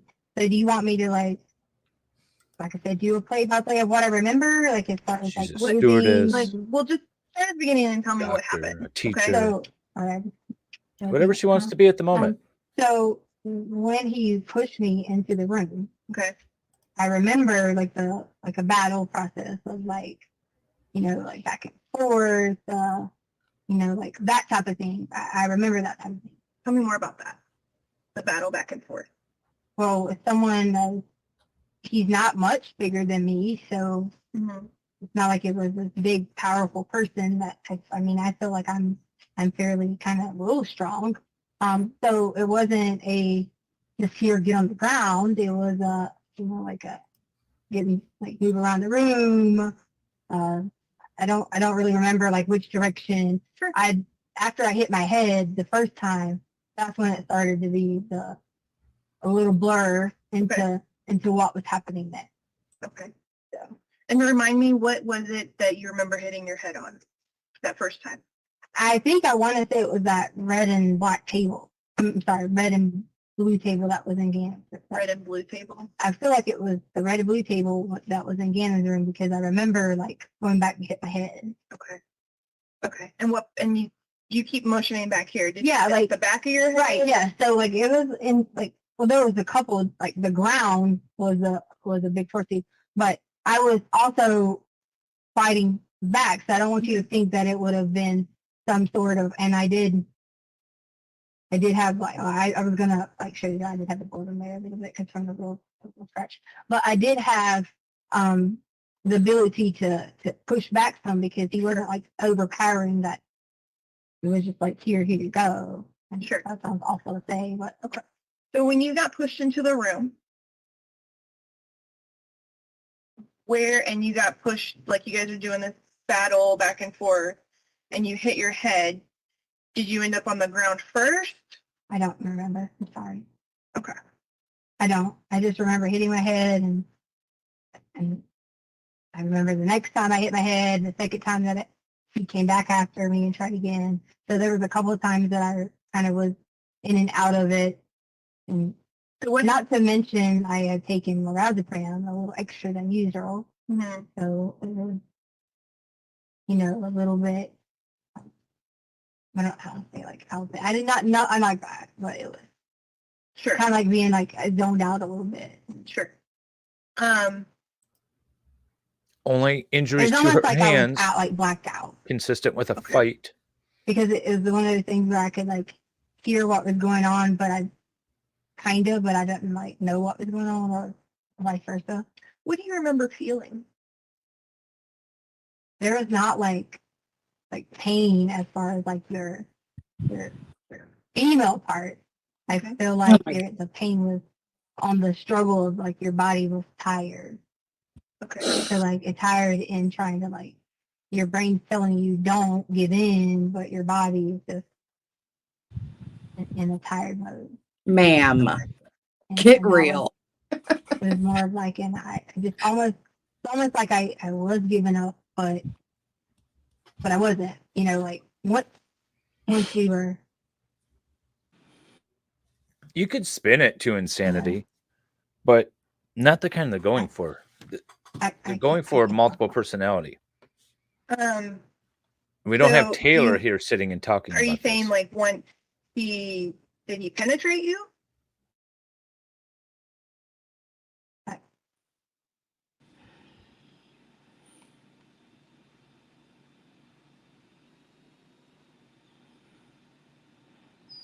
I remember my clothes coming off. Today, Junior. On my top part. Okay. Remember the bottom part, and I don't remember if this was the first time or on the second time, which wasn't a successful time. And when she walked out of the rape kit test. Clothes coming off like on the bottom, and I remember having my top on. Okay. And I remember I was pushing like pushing back. Sure. And then I like out of my mind, it was almost like a little blur because I hit the head again. Mm-hmm. Like you're like trying to push up, like to push somebody off, and you get pushed back down and hit your head. Okay. And then kind of like. I'm so confused. Like, Did she say I felt it on I'm my not gonna. heart? Here's the thing: is that this conversation, like what we talk about, is not. I'm not gonna run and talk to your husband about or his ex-wife or anything else like that. Okay. I don't want to give in because I didn't agree to it, but at that point it feels like I did give in. Okay. And thank you for telling me that. I appreciate that.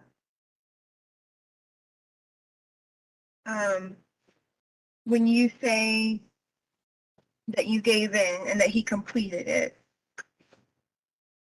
I don't remember about when I say completed. I mean as in I was able to like I had that bolt of energy to get up again. You know, I don't know if there was like completed. I don't want to think about that.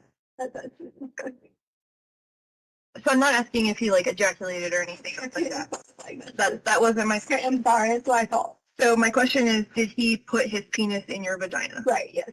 Okay. Do you know? Okay. Sorry, that question. And that was when you were on the ground? Okay. And you said that he was pushing you down. What part of your body was being pushed down? I don't remember. Okay. So you said that like you kind of like came back up. At some point, I don't remember. Okay. I don't want to give you wrong information about step by step about my body being violated. I don't think that's fair. Like I don't think that. And then every time I have to keep saying to you like. Maybe. I have to say that to you again. I haven't thought about that. Again. Difficult. That is a theory. Was there anywhere else that you were penetrated? No. You mean like an area? Yeah, anywhere else on your body? With the penis? Mm-hmm. Yeah, no. I don't think Eduardo exists. Yeah. And then at some point it ended. Okay. What happened next after it ended? So, but it didn't end at that direct moment because remember Gannon comes in. Okay. Like tell me about that. Gannon comes in to like jump on him. Okay. Like, to like kind of help me out. Okay. And so I don't remember anything but like laying back, and I remember that I could like hear that Gannon had came in. Okay. I could hear that he knew this is not what you're supposed to do. That Gannon did? Yeah, like Gannon was aware that someone was trying to harm me. Okay. He might not have understood the complete in essence of it, but he understood someone was in our home and wasn't supposed to be doing what he was doing. Okay. Right? I'm going back In our up to home, this. we're very open. We're always like, we talk about like, oh, you don't have a girlfriend, you don't do this until you're married. So, Okay. So he's very aware of, like that's not how things happen. Sure. In his mind. So he came in at that point in time. And then I do remember that Gannon was like, I don't want to say thrown, but like he can't jump on a big guy. That's a big guy to him. Mm-hmm. 5, 6, 7, 8-ish is a big guy to him. Sure. Because he's or something. And I don't remember from there. I just remember that Gannon tried to jump on him, and I remember Gannon was over here at this point in time, and then it was just kind of like a blur about what happened. But I do remember after. And when I say finish, I don't mean what you're asking me about ejaculating. I do remember when that was like getting up, that it was a situation. So that was when he had the gun again, and afterwards, not necessarily at him, but had the gun and had Gannon. Okay. Can you tell me more about that? So I just know that in the way he had him was kind of not necessarily at like a here, or if I had like a dummy to show you, it was more of like a. Do you have a look? Okay. It was more of like a. More of like a just wrapped around, but like Gannon was he recognizing like the gun? He wasn't trying to at that point fight. and fight back to him. He was just crying like to me, like to help him. And so that's why I made the decision to try to send the other kids somewhere else. Because what if I would have ran for help at that point in time? I had every opportunity to run. Probably where I should have done some sneaky technique of, I thought about it after. I should have like gave Lena a letter, or something like that and said, hey, go to the mailbox, take the neighbor's letter. Like, this is something I thought about after, but I didn't think about it in the time. Okay. Like in the time frame. So when you were on the ground and Gannon came in, what do you remember hearing? Him yelling. What was he yelling? Like he was yelling my name, like directed specifically at me, as in like Gannon was? Yeah. Like, what does he call you? He goes, well, I just remember I told you about my name thing. Yeah, that's what I was asking. Yeah. So he was saying Tesha. Tesha? He was like saying, are you okay? Okay. And then that's when he realized I wasn't. Like, not that I wasn't, but he realized I was kind of like in and out of it. And what were you saying? I was like immediately like doing the first part was doing the first time was doing the pushback, like get off of me, get off of me. So I wasn't said that, but I wasn't communicating with Gannon. Okay. Like I wasn't saying Gannon go, do this specifically, or like I didn't say like run go do it. I didn't say anything directly that I recall. Okay. Now maybe I did, but that I recall wasn't specific direction, to guide him in any direction. That was more of like a battle, like a back and forth thing instead of being. But at that point, I do remember like when I was down and you kind of get like that little concrete where your head jars back a little bit, right there, where your head jars back a little bit. Kind of made me a little like dizzy a little bit. And was the man saying anything? I don't remember anything but noises. What kind of noises do you remember? Noises? I can't guess. That's the thing, right? So like I can't put words in your mouth. I can't guess. So I know like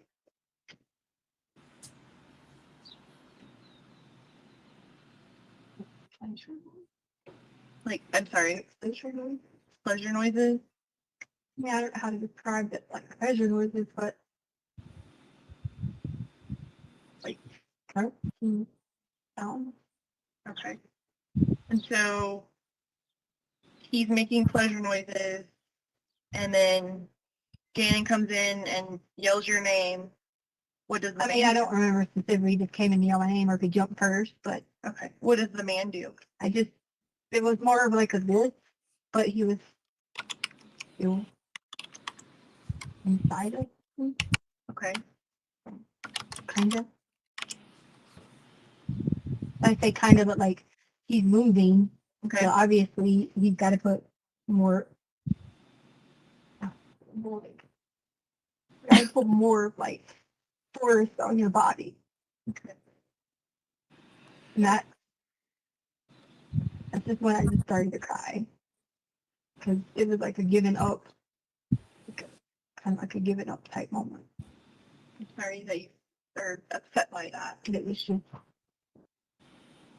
because why are you supposed to do at that point? Sure. You can keep trying to fight, but they're already taking something from you that you only have personally with yourself. Sure. Do you remember Gannon saying anything else other than your name? I know he was hollering help at some point, and I think that would have been when he had. I don't remember. Oh gosh, I don't remember like any anything other than I think I feel like I remember the second. I don't remember No wire hangers. Second time of the battle, he was saying, "Get off of her." Okay. But I don't. I'm telling you, when I tell you that, and I hope to God that you are never in that situation, but it's just almost like a blur because you're so disappointed in your like emotional feeling, like your self-worth. Sure. And how you feel about yourself. Sure. You feel like you're nothing. What did you smell when this was happening? I was going to say that to you. I forgot to, like earlier, and again, you didn't ask me that because I was thinking about, I could smell like a very um, strong, like paint or like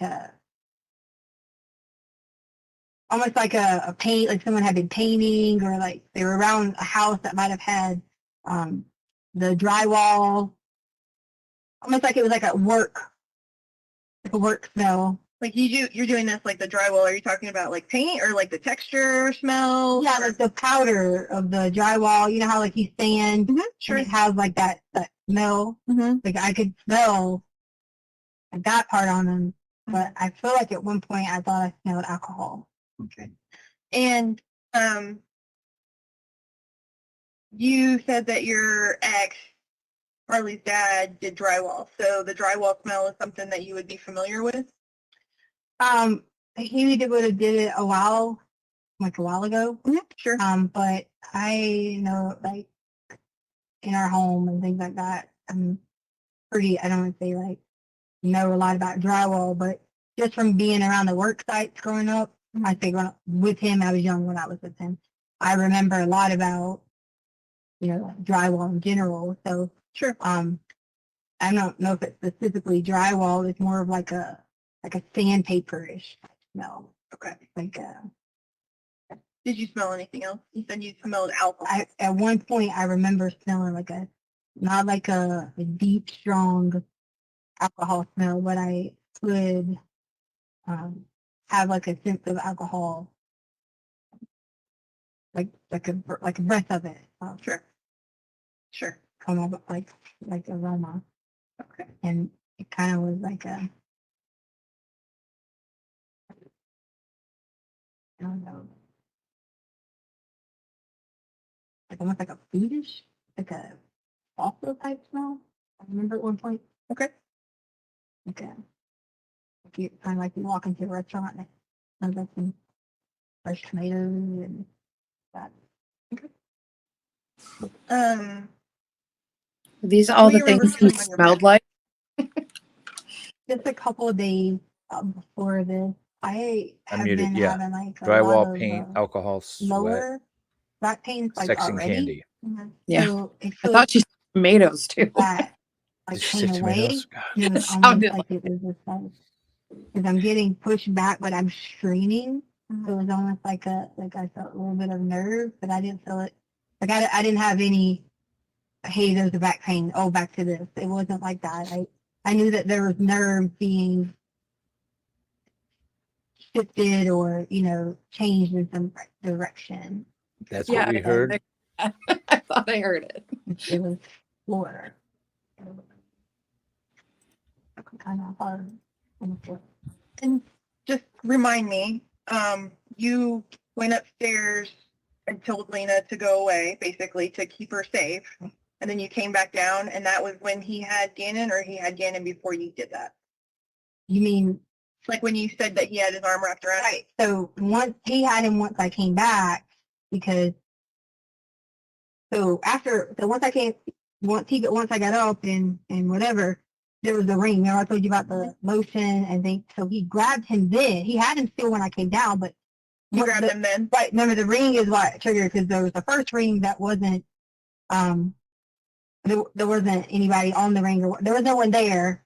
Because I think I went up and down, or maybe I don't remember if I went up one time and down or up one time twice. I don't remember exactly, but I remember there was two alerts, or two triggers to the door. Okay. And I was like, yeah, so two triggers. I feel maybe it was two times because the first time there was nobody there. Okay. There was no. Something must have set it off. Yeah. So and then there was Lena was the next trigger. Okay. But I knew the next one was Lena because I knew the timing always perfect, and you can hear from our house when the bus hits its brake. Okay. So I didn't have to go look at an app or anything like that because I knew that timing was just the same as normal.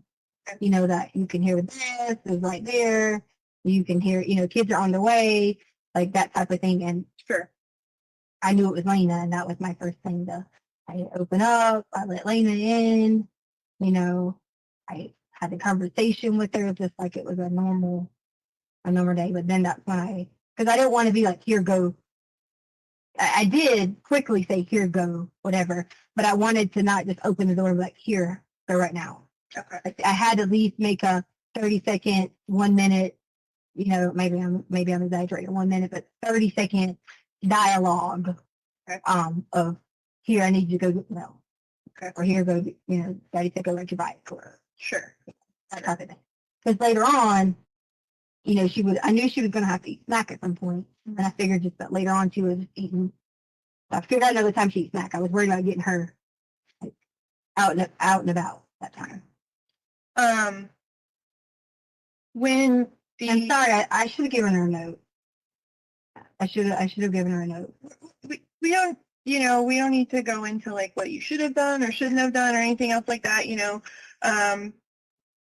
things are never perfect, and we can beat ourselves up for 100 years about things we should have done. Right. Okay. So that's not. I'm not here to judge you or anything else like that. I'm here to understand what happened and try and gather as much as we can so that we can help you and we can help find Gannon.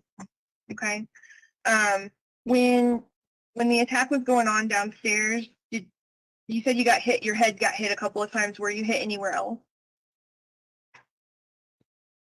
Are you asking like about like punch or like? Yeah, were you punched, slapped, kicked? I don't remember. I don't remember being hit anywhere else. Okay. Do you have any injuries? I don't have like any specific injuries here because I was grabbing like this, like pushing up. Most of it was just like head. I don't want to say trauma, but head force on my head, and then the nerve in my maybe spine. That part. Okay. I bet she thinks they're buying this. And then I did like have like a little like this about a little cut like right there was like bleeding. Okay. And then my nails, I know they look crazy now, but they were, and then of course that was the burn mark, so that was so my nails were like that because when I get nervous, you know, like I don't know or whatever. But that would have been from me. Okay. Yeah. So you go upstairs, tell Lena to go, and then you go back downstairs, and he still has Gannon. What happens next? So he still has Gannon. Hold on. Can I like be truthful? Try to read. Yeah, do what you need to do. So like he was the first time my body, and then he has Gannon, and I don't want to make sure he's not hurt, so I go upstairs, come back down. Oh, that's when he was asking. Well, he wasn't asking me. He was demanding different things. You know, he was demanding like I probably didn't tell you that earlier, but I do remember that now. Okay. He was like demanding things from me. He was demanding me that I was not to say anything. That there's there a would be threat to be quiet. consequences. He didn't say the word. There would be consequences, but it was in a louder tone of direction of saying. What exactly did he say? I don't remember exactly. I just remember there was some sort of you gotta make sure you don't tell anyone at the door. You know, and I had common sense enough to know if he had Gannon and has a gun that I'm not gonna make a stupid decision. So coming back down, at that point in time, I remember being like, what, like, I don't remember if I was necessarily pleading or asking, Gannon was saying help. I didn't have a weapon. I couldn't just go grab and hurt him. So somehow, I don't remember exactly what, we end up being in it again, like being in a commotion again. And that's the second time that he was attempting to try.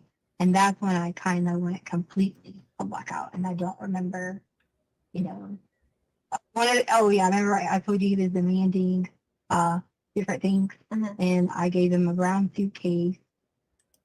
I gave him a box that was in the room. He asked me he demanded the brown suitcase. Well, he didn't demand the brown one, he demanded a suitcase. And I just gave him the brown suitcase. Okay. And in my mind, I didn't know. Can you describe the suitcase for me? I don't remember. I just remember we have like 10. Okay. I just remember the brown. Is it like a check bag, a carry-on bag? Yeah, maybe like 27 inches, maybe. Okay. Like, So it's like one you would check, not one you No, carry you on. can't check 27. You can only check 20, 21. So the check is the ones that like you give to them. Right. That it can't be over 21. Like spinners or whatever can't be over 20. It has to be over 21. It doesn't have to be over 21 check, but if it's over 21, it can't be a carry. Right. So the bigger. So it was a bigger one? Yeah. Okay. So like I say about 27 Okay. inches or inches or whatever. And I thought he was gonna put things in our home in it.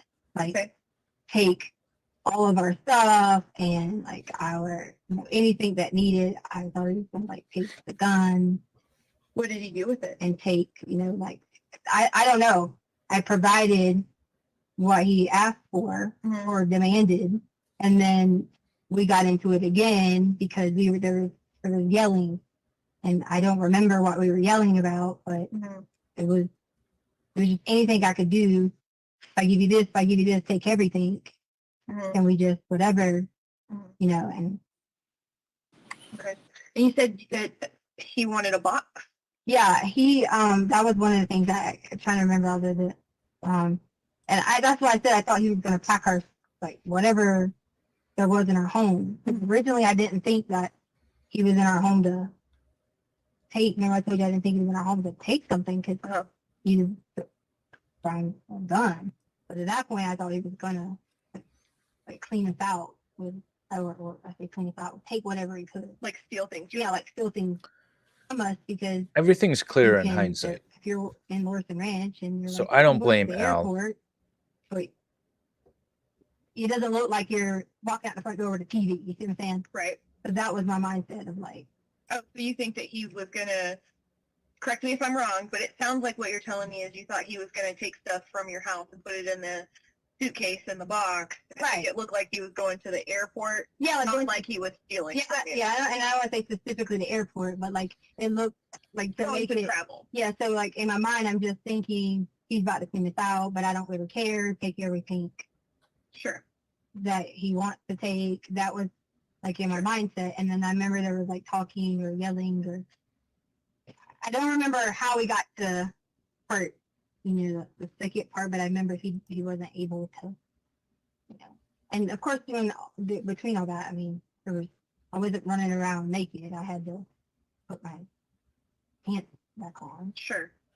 And and that was a awful feeling. Like, I mean, it wasn't like, I just ran upstairs and I had to, like put myself back together. I didn't even think of her cellmate. Like my pants. Like I couldn't. If I would have showed up at the front door or whatever with Lena or anyone. I mean, I walk around in like shorts and all that. But I'm saying like it would have been, and like you say, we're not going to go on what it should have done, but it could have put off alarm to this is what you need or whatever. But this is my daughter. Is it up if I just let her?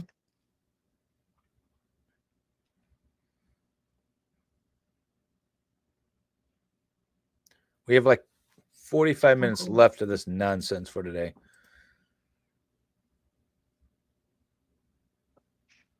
I don't blame Al. I think he probably saw her lies. Do you remember? But thought they were harmless until this.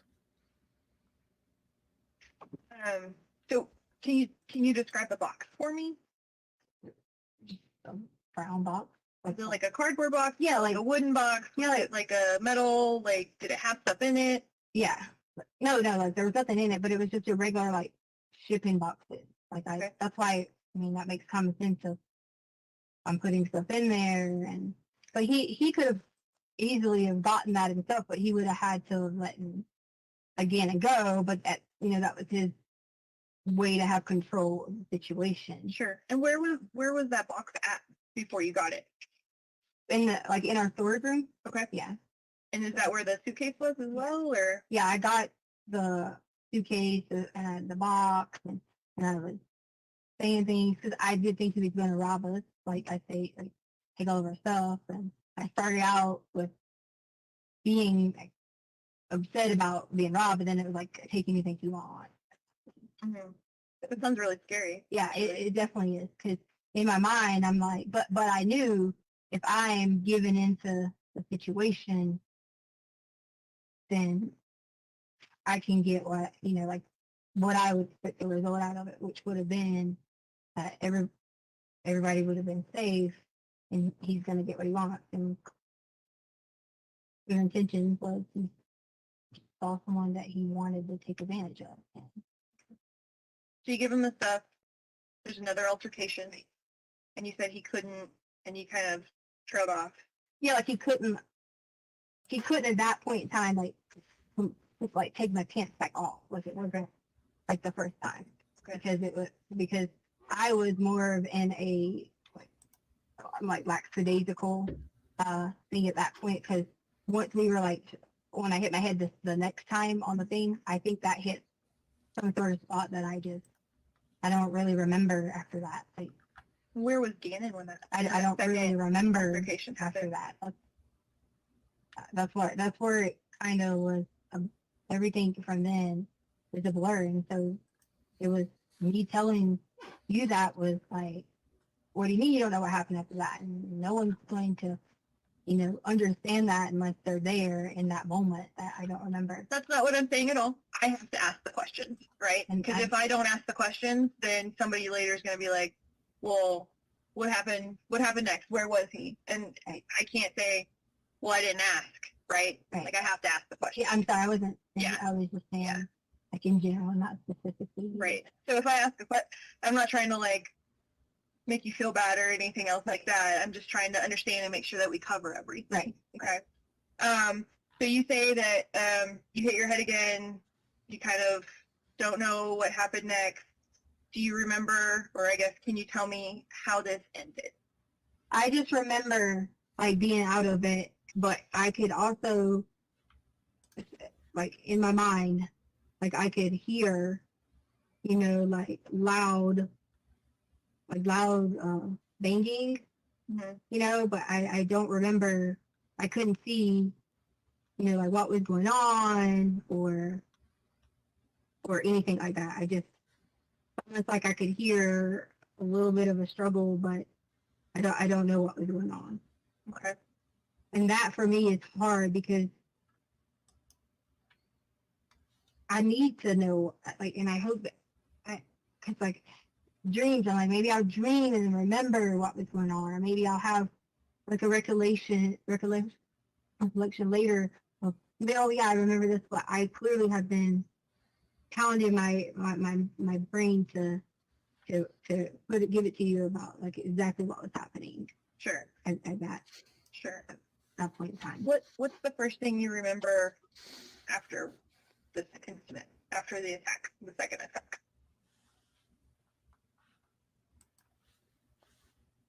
I just remember being like, where's Gannon? And I was freaking out because I didn't know where he was at. Okay. And I didn't see anything that would have told me. And I thought he was hiding.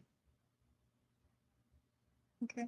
Like I thought maybe he was in the closet or, somewhere hiding so that he knew, like he would be okay, like away or whatever. I thought he was hiding. Okay. What was the first thing you did after this happened? I was calling his name because I did think he was hiding. Okay. And at that point in time, once I realized that he wasn't hiding, I went into that mode of like, okay, I'm fixing this. Help me understand how you understood that he wasn't hiding. Well, because if I am saying to him that I assumed that everything was, I didn't see the guy in my sight. Mm-hmm. I'm assuming that he was hiding, like in my mind. So like I didn't see the guy, so I'm assuming he's hiding. So then I'm asking him, you know, like Gannon, where are you? Gannon, I'm assuming he's hiding. So then I'm asking him, you know, like Gannon, where are you? Gannon, or maybe he was in the closet or you know somewhere hiding, so that he knew, you know, like he would be okay, like away or whatever. I thought he was hiding. Okay. What was the first thing you did after this happened? So I was telling his name because I did think he was hiding. Okay. And at that point in time, once I realized that he wasn't hiding, I went into that mode of like, okay, I'm fixed. help me understand how you understood that he wasn't hiding. Well, because if I am saying to him that everything that I assumed that everything was, I didn't see the guy in my like sight. I'm assuming that he was hiding, you know, like in my mind. So like, I didn't see the guy, so I'm assuming he's hiding. So then I'm asking him, you know, like, Gannon, where are you? Gannon, where are you? Okay. So then when I realized Gannon would come out, or again, I can't say we do different things at different times, but if Gannon was thought it was safe, he'd come out. So then in my mind, to be honest with you, when I said I'm gonna fix this, I thought Gannon was still hiding. So when the detective like searched the home, I really was hoping that that's what was going to happen, and he had been scared to come out because he didn't know if it was safe. Or maybe if he was like, you know, had hit his head or something after what I don't remember, he could have been, you know, hiding and maybe he got, I don't know. I don't want to make assumption of how he could have maybe not been aware or alert. But I think my thought process was when the guy said he was going to search the house that I was going to find him, like we'd find him, that's when it really set in that I didn't know where Gannon was at. Has Gannon ever hid in the house before? Not that I'm aware of. I mean, they play little like back and forth of like, you know, like hide behind the sofa or like boo, but it's only like, you know, a little bit of time. But but we don't have like a violence of, you know, him seeing another man hurting someone. So I would think in that moment he would have been hiding. Okay. But he wasn't, you know, prone to be like, I'm gonna hide out. But his personality is very in like actually getting along with people and that type of thing. So yeah, I didn't think that somebody had talked to the school and like they had said that he was pretty laid back and quiet. Right. And that would have been, you know, my thought. Again, Gannon wasn't on his medicine. Mm-hmm. So he has a different, the way he acts is differently than when he isn't. Sure. So he would be a more hyper, you know, so that's why I would have expected, you know, that he would have come right out. But on his medicine, he'd been more like zoned out, how to make decisions. Did she just say that's why I did? Because he would have been, he just like that when he takes and then cut herself off. He can't do any sport.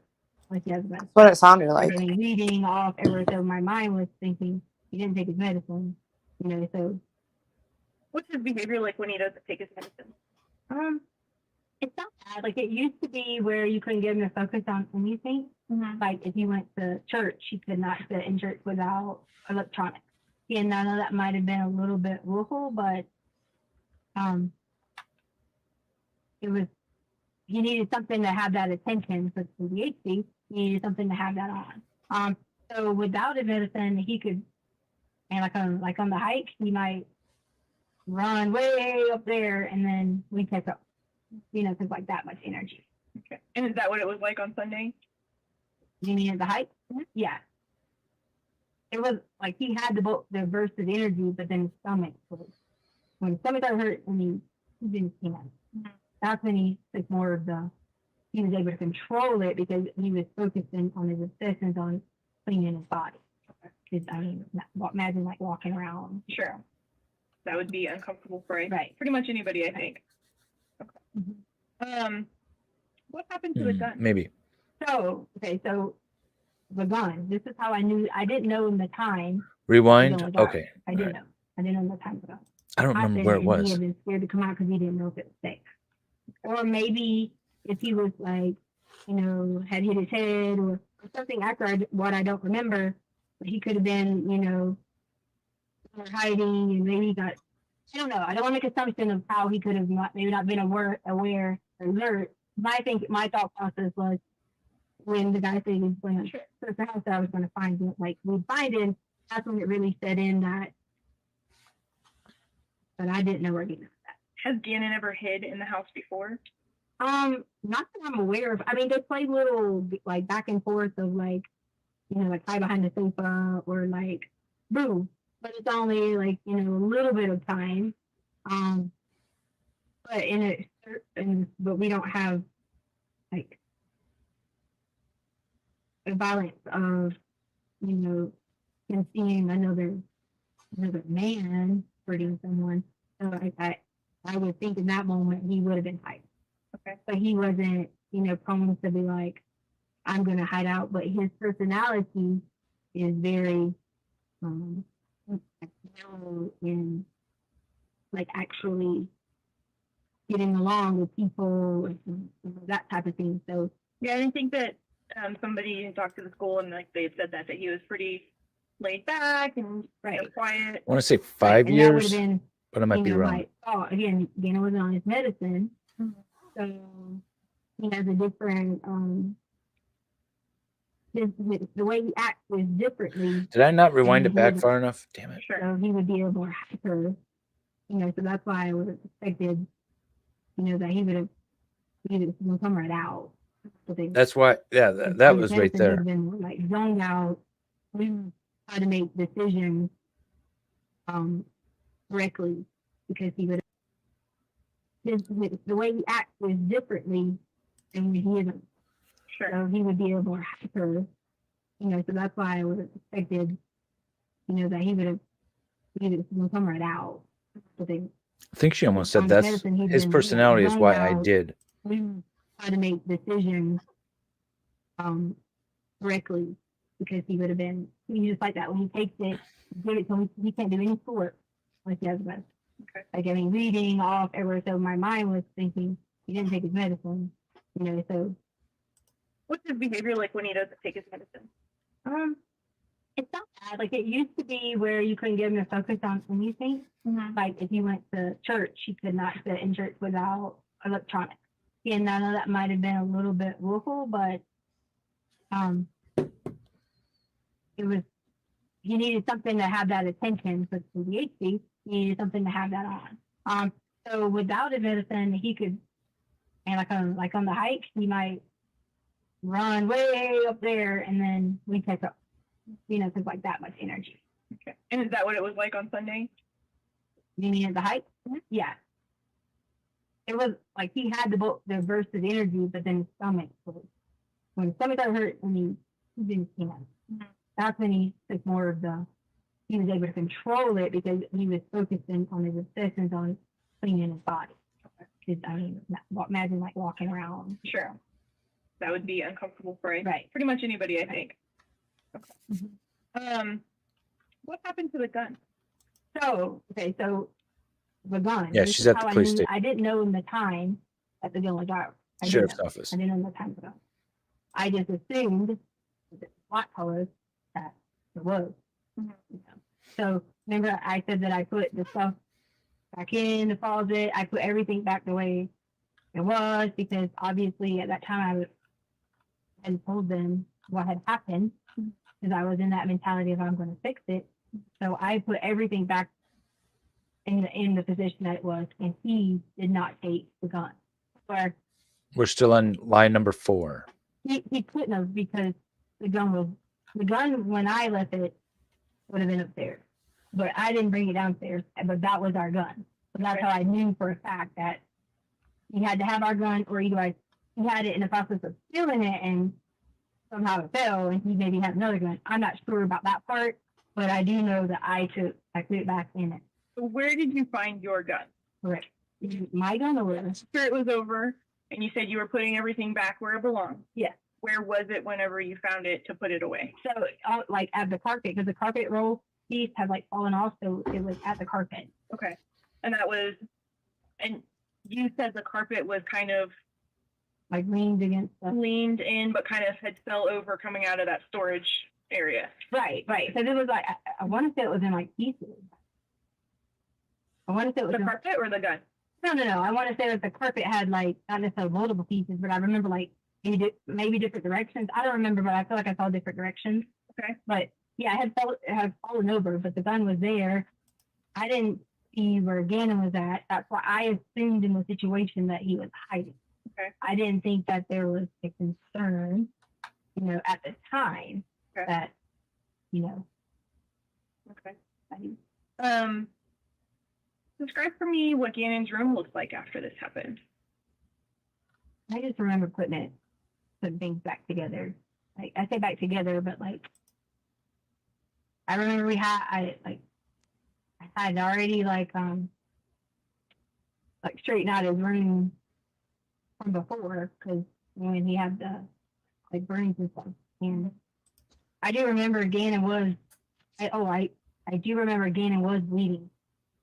And I think from the hospital could have been something with his arm. Okay. But I do remember he did have like blood and stuff like that. I do remember at some point that he was bleeding. I want to say, I remember he was not necessarily on me. I feel like at some point in that, and it might have, when the first time he might have like landed on me or somehow I was like, hold him, not necessarily hold him, but feel like he was there. Okay. So I had that like knew he was here, but yeah, I was still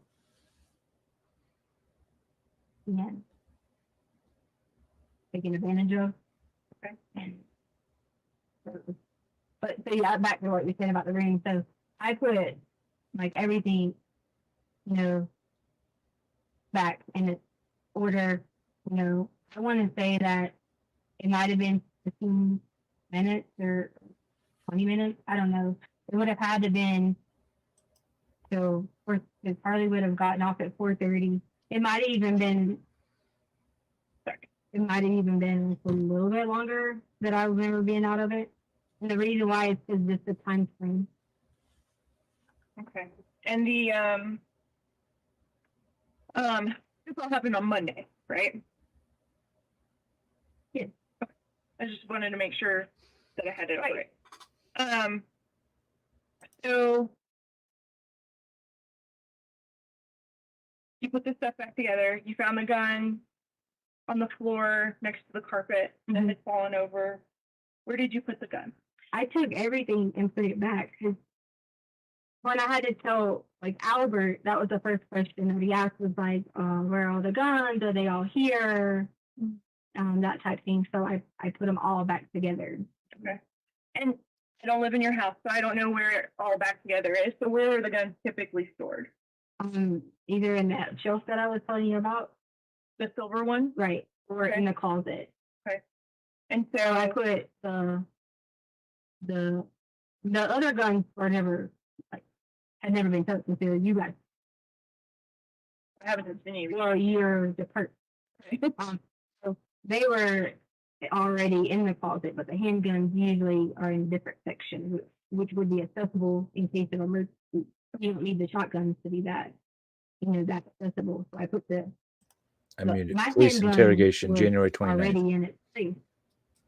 Your teal one? My handgun was already like in its place completely. I mean, I don't know if it was in the exact same location, but my handgun was present. Okay. Where was it at? In what you just told me. In that, yeah. In that. Oh. Are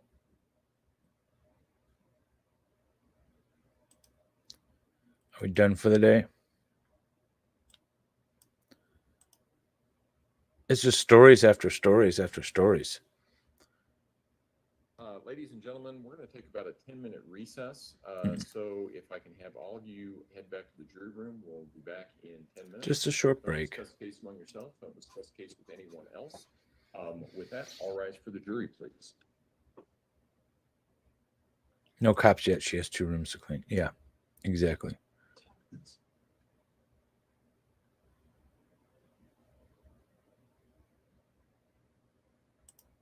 Yes, we are almost there. If you haven't already, please subscribe, like the video, tell your friends. We are, I think, 865. We're almost there. I appreciate it all. Who was it that was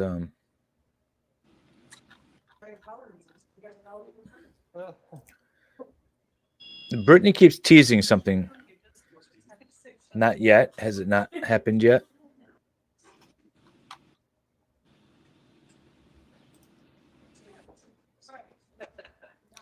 Oh, is it when she... Oh, I don't think we finished the video today, but at some point, I know she fakes a heart attack to get out of the interrogation.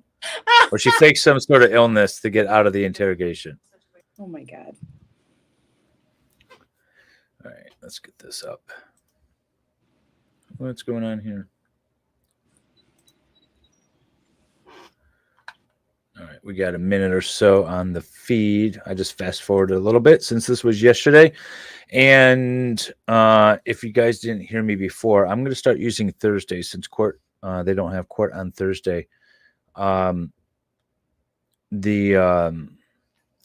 is sort of a recap, and we'll go into other things such as the DSM, which talks Sorry about... for the interruption. We have, we need to wait just 1 minute, I think.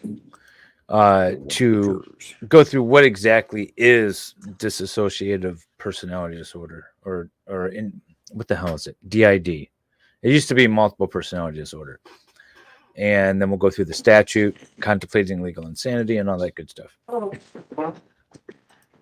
Judge has a personal, or had a personal emergency. Let's go ahead and bring the jury back in. I know. Look in that direction. I know. You started here. Yeah. Came to me. Yeah, I'm sure it's tape. Is it? I'm sure. Oh yeah, she's. Check my timeline, just day 1 and 2. It's not as bad during the day. What do you mean, Judy B. Jones? Yes, it's nice to have silence for a minute. On openings, I did too. That was my word. I felt awful the night before. I was like, "Are you freaking kidding?" I don't even know. Nobody's done it. I felt pretty bad. No. I never. All rise for the jury, please. Yeah, I would have too. Except for it makes you feel kind of screwy.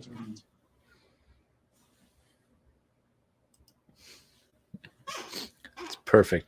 Okay, I'm going back up to this. Again, perfect example of how Letecia tells a story. It's so perfect.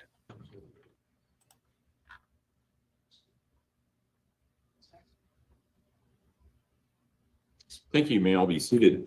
Court will recall CR 1358 versus Letecia Stauch. Record to reflect the jury is present back in the courtroom. Sorry for the interruption, ladies and gentlemen. That was an emergency I had to deal with unrelated to this case. With that, go ahead and start with the word. And then just as far as timing goes, Judge, do you want us to just play it right up till 5 and then? About 5 till. 5 till, okay.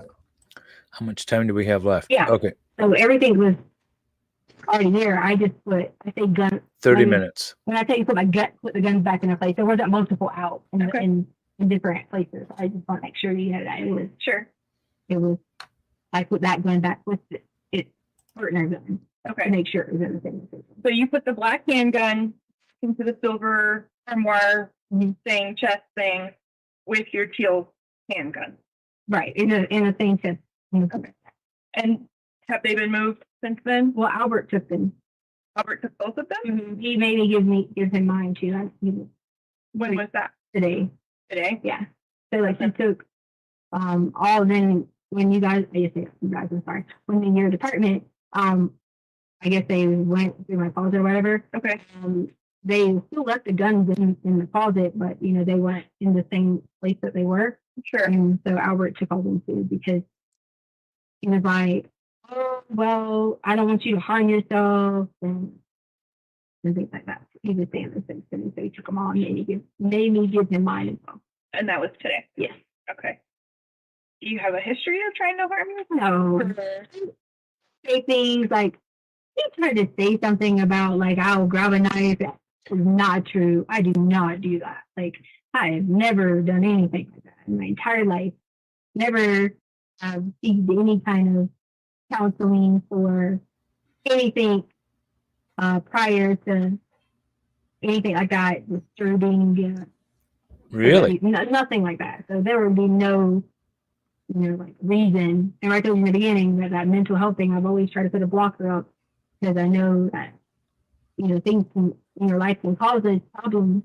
And I just never, I never did anything like that. Like, I might be like, 'cause I was raised in the country, so it might be like someone says something, I bet it's funny, something like, you're without, like that type. Sure, yeah. But not anything that would have been like, I'm going to cut myself and harm myself. He was, like in his military mode, protection mode. And, well, he cares about you. That's good, right? He wanted to just take everything away. From there. So. Okay. He was like, I don't want you to hurt yourself. And I was like, what? So I just want to kind of like sum up what I think about, or what I kind of know generally about what happened on Monday. Okay.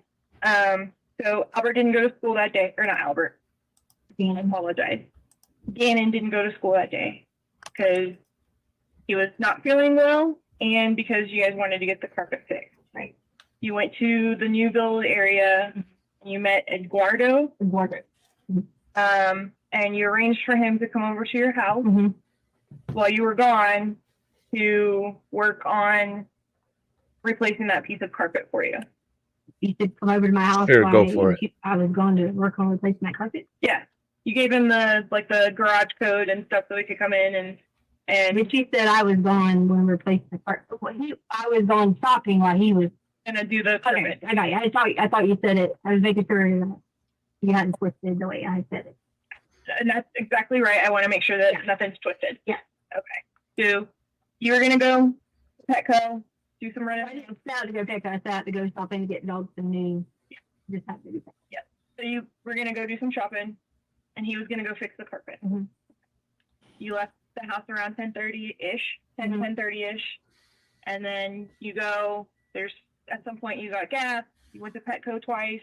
And I think Starbucks earlier, but it was actually Dunkin' Donuts. Okay. Coffee. Yeah. Dunkin' Donuts, maybe. Okay. And then you get home about 2:30. 2:30. You come in, and you said you wanted to listen to your music and work out. Yeah, I was in the kind of like donut mode, not in the remembering. Oh my gosh, it's gonna fix something. Okay. And then sometime between that 2:30 or after you got home at that 2:30 time frame, you were getting your headphones, putting your headphones on, music, zone out, whatever else you thought you heard something. You went downstairs, and that was when this attack happened. And then what time does Lena come home from the school bus? It depends. They change the school hours. It could be anywhere between 3:15 and 3:30. Okay. Depending on. So 3:15, 3:30 is the typical time Lena comes home. You don't want her to be in danger, so you send her out to go ride her bike and check the mail. And you go back down, another altercation happens, and whatever the next thing you remember is that you kind of come to and Gannon is missing. Right. Okay. So and that was probably like around 4 o'clock. Rough estimate. Yeah, because it would have been, or it could have been 4:30. But it wouldn't have been after 4:45 because. All right, let's see. Hollywood took 30 minutes to get home, so she hadn't got home. Lena was still riding the bike or out and about.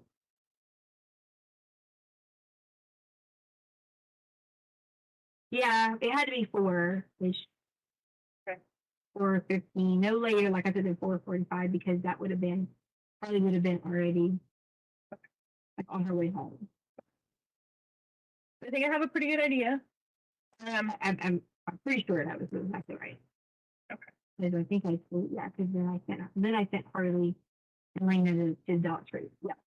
Yeah. So Hollywood had a jury Lena. What is the, you have an alarm on your house? What company do you use for that? ADT. ADT? Okay, so write that down.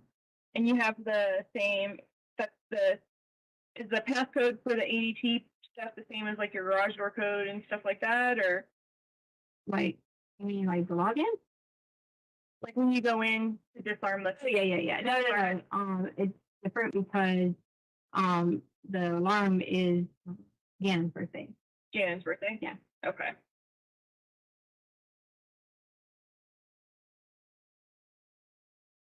Okay.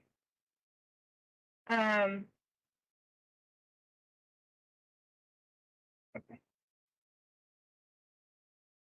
I'm gonna take a break. If you need to use the restroom. No, but I really need to, I haven't showered and haven't eaten and I'm just getting tired. Okay. So, Okay. All right. And we had talked earlier about whether or not it would be able to take action at this point as far as like gathering evidence and stuff like that with whether it had been too long, and I told you that it wasn't. Is it something that you're willing to do? right, yes, definitely I would do anything for you to figure out who Eduardo is and make sure that. Okay. And it's perfect that I found you to say that make sure that I could just like. Okay. What pants were you wearing when all this happened? There was a set of like clothing, I had like washed the stuff like you guys. Yeah, sure. I get it. I had taken some of the stuff out or whatever, but I put it with all the stuff that like I had washed and stuff like that. I don't remember if it was the black and purple or the black and blue, but it was like sporting athletic things. They were on my stairs when I went home last night. Were they like leggings or joggers or? Yeah, they were like kind of like this. Like yeah. Well, but more of the nylon-ish material. Okay. So they were like black and maybe purple or blue. Yeah, it was one that I wear like a lot of Nike and it was one of those. Good for you. You didn't give them the alarm code, right? You just gave them the garage code. Because you don't have to have like the alarm code to come in the house. Okay. You have to have, and that's assuming that I even set the alarm. I mean, I may or may have not. I mean, typically I try to log into my phone and do it if I forget. That's just assuming if I had, whether I had or not set the alarm, but I'm pretty positive. I don't say positive. I'm certain that I had set the alarm. Sure. But it doesn't have a sensor on the door. Like when. Are you able to see if you log into your alarm account whether or not it was alarmed at that time? Yeah, that's what I was trying to show you, but I couldn't. She takes the longest way to answer a simple question. Okay. I know. You might need to like plug into the Wi-Fi or something. You asked her what pants she wore, and it took her like 20 minutes. Wi-Fi. It's like EPC. Yeah. It doesn't require a password or anything like that. If you want to do that, you need to use the restroom or anything like that? No, I'm actually, am I like free to leave or? We're not holding you here.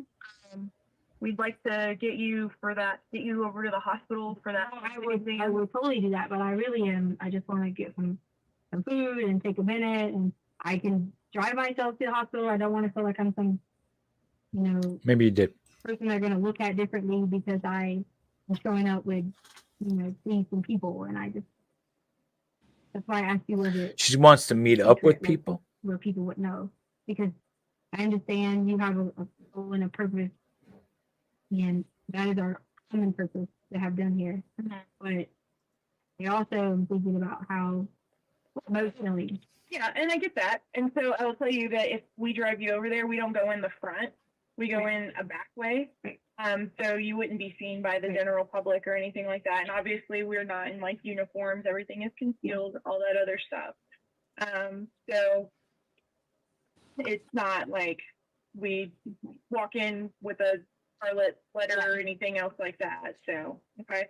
Let me go check on a couple of things really quick and then be right back. Okay? Okay, you said I was free to go. Are you wanting to leave right now? I'm really hungry. I'm thirsty. Look at my lips, they're chapped. Okay. They're like really bad. Okay. I mean, you guys know it's not like I don't answer or talk to you or anything like that. Okay. I've kept some communication with you. Okay. Can you give me just a few minutes to just check to make sure that I've covered everything that I need to cover, and then I'll come back in? She said that I would be able to go. Like, she didn't say I would be. Like, I mean, I'm sure I've been here hours. And she said specifically that I would be able to go. And I'm not saying that you can't. I'm asking if you can give me a few minutes. I think if you can just call me or, I mean, I still have like, you know, I have to maintain my mental health in this situation, and that's very Because she important. thinks she's smarter than And everyone. I just want to go. My lips are burning, and I want to take a shower. I mean, look at my fingers. And all. Oh yeah, they're looking. They're gonna take pictures and scrapings as It well. would be better to get the forensic exam going over there like before you not take a shower. not like cleaned. I'm not doing like as in shaved and things like that. I'm not doing that. I haven't showered in 2 days. I like that. That's disgusting. I'm not doing that. But I will gladly go. I mean, if you're saying you want to go take a shower before you go get the thing done? I didn't say I was going to go take a shower. I said I need some time to just rest. I'm exhausted. I want to take a You were shower. complaining My about hair is nasty, and I'm not going over there like dirty, smelly for someone to. But you realize that's how we gather evidence, right? So if you go take a shower right now, and I understand that you're like uncomfortable, right?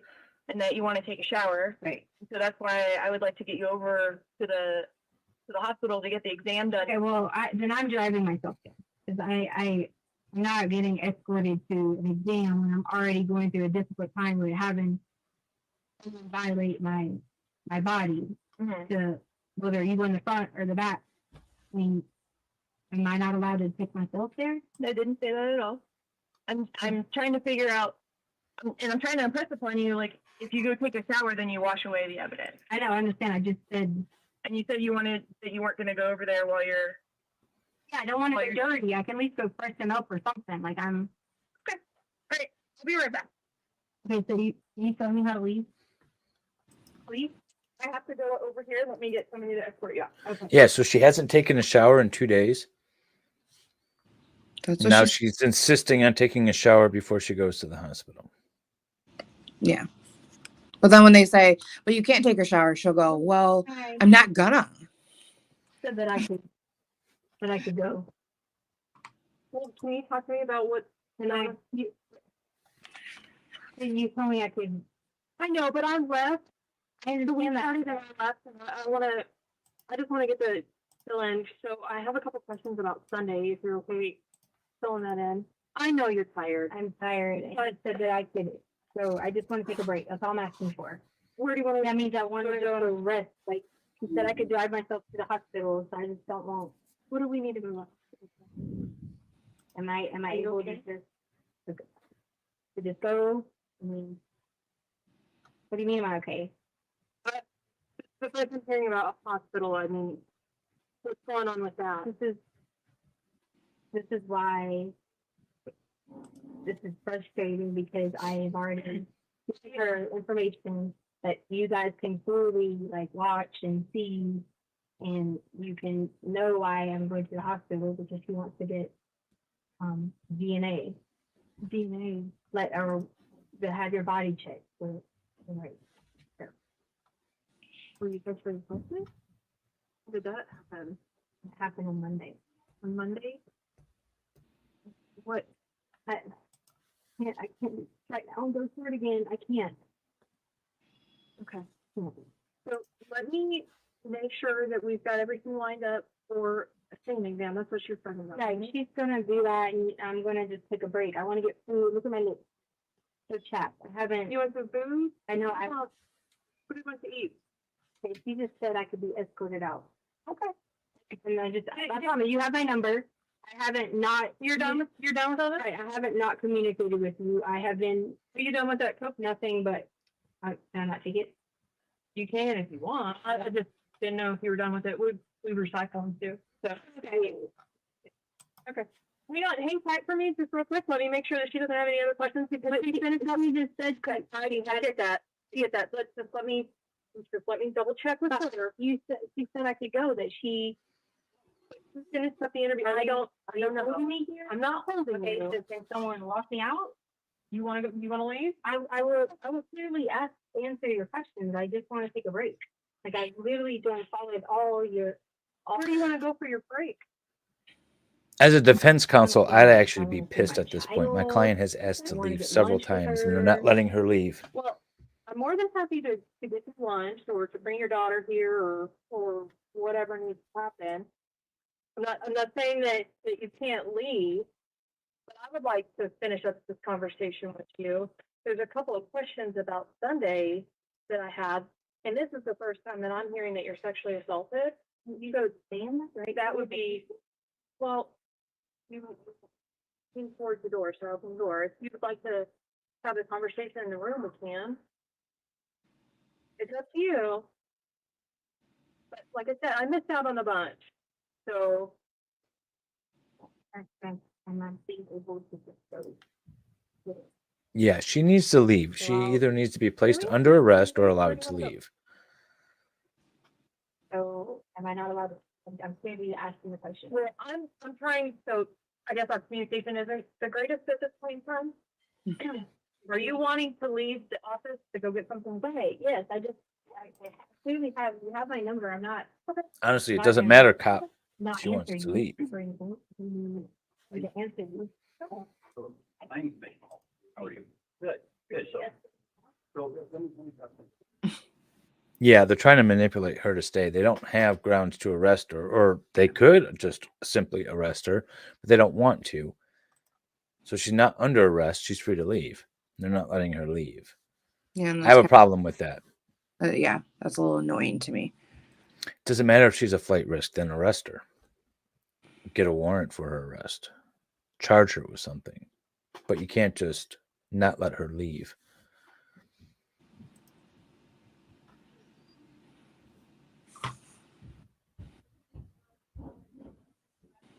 I understand she might be lying to you and you want to take her to the hospital and get DNA, but from what I understand, they might have a warrant for her DNA at that point.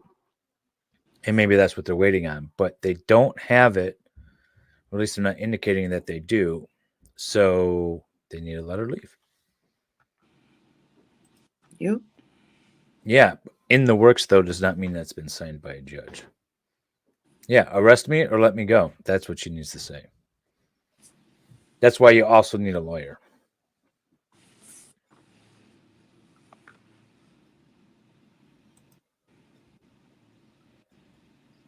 She's being brought back in?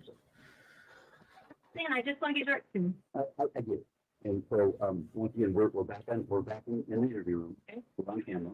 Mitch Mahalto, he comes with the investigation section. Okay. So at this point in time, we were just a step outside and tell me if I'm wrong. That you decided that you wish to leave and that there's no problem with that. I asked if, You didn't ask, you took. As long as she's there voluntarily, there's nothing wrong with it. You really, me, I You relinquished the party, you took. I kept the phone and I told you that we would be applying for a search warrant. You said applying. I'm not going anywhere. I literally just need directions. I mean, I have family numbers in there I don't have. You're going to be applying for a search warrant. Is that understood? I'm asking one favor. You let me find out, or you show me something that you can legally take my phone and you don't have a search warrant. You show me that. Can you show me that? Can you show me that?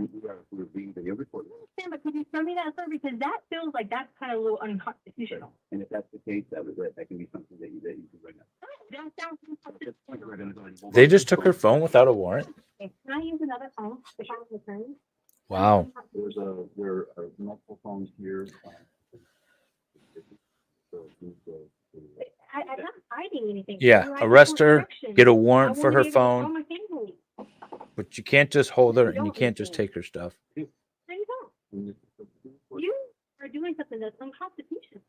You can warrant have it. Thank you. She at least knows that much. Isn't it? You don't even have a warrant yet. I just want her to have it. I want her to get right direction. I don't know. I want to be. Oh, wow.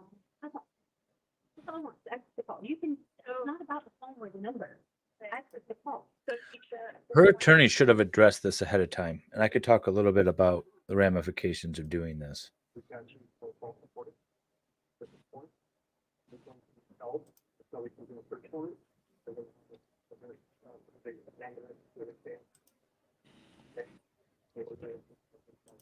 Okay, so I'm gonna hold you here until we get that search. do I have to sit in three? Yes.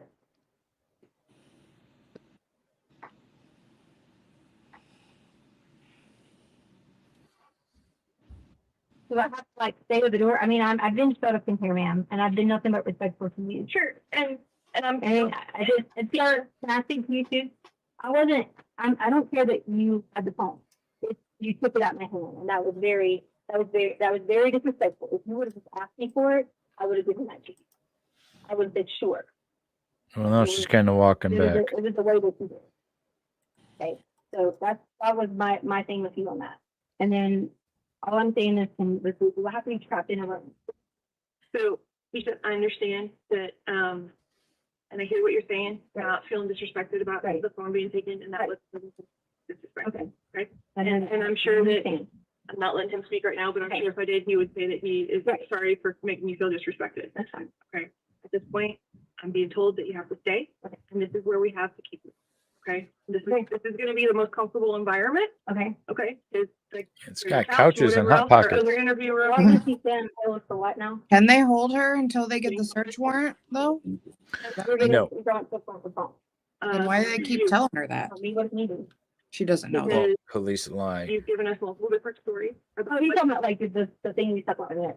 Yep. Oh, I was like, okay, I got it. I see what you're saying. I got it. There's limited exceptions with regard to destruction of evidence. Okay. Can I at least like go to the bathroom and like? No. Nothing. I can't see nothing. Well, I can tell you that a forensic nurse examiner is accustomed to. We're not telling you can't go to the bathroom. Okay, what we're telling you is that you can't go into the bathroom. No, I had to like hold up. And I've offered you the opportunity multiple times to go to the bathroom. I know, but I wanted to continue. Okay. So here's the thing. Okay. You can take whatever you want from my doctor. Right.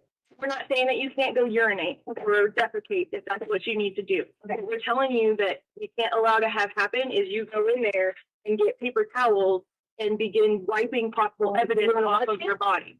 Do you want to watch me? We will get back with you and we'll get you to the bathroom here in just a minute. Okay. Okay. So just have a seat for us and we'll be back with you. You just watch me. What about like a older drink or something? I don't know. Hot meal. Mm-hmm. So you need a colder bottle of water or a Gatorade? Are you taking my drink? What in the world?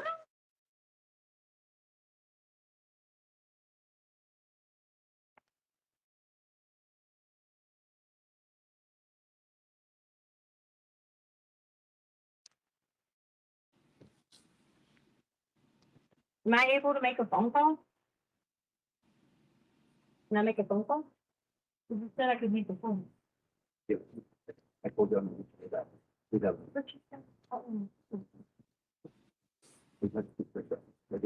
not asking you questions. I'm not allowed to make a phone call. I have a right to. Keisha, okay, so things have changed since I made that statement to you. What? Okay, and so that is, at this point in time, I just want to know why. you're no longer. Please let me explain to you. I'm sorry. Things have changed. Initially, you were free to leave. Right. And, you could stop answering questions. Right. Whenever you wish, et cetera, et cetera.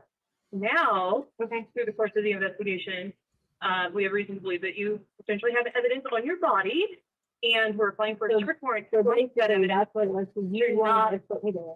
Free to leave. Want to be escorted to Basically, I'm not stupid. I'm very. We know you are. We know you're very educated. So, and as somebody who's very educated, we're trying to get you to cooperate with it. So we are gonna apply for the search warrant. I know, I said, could you just take me over there?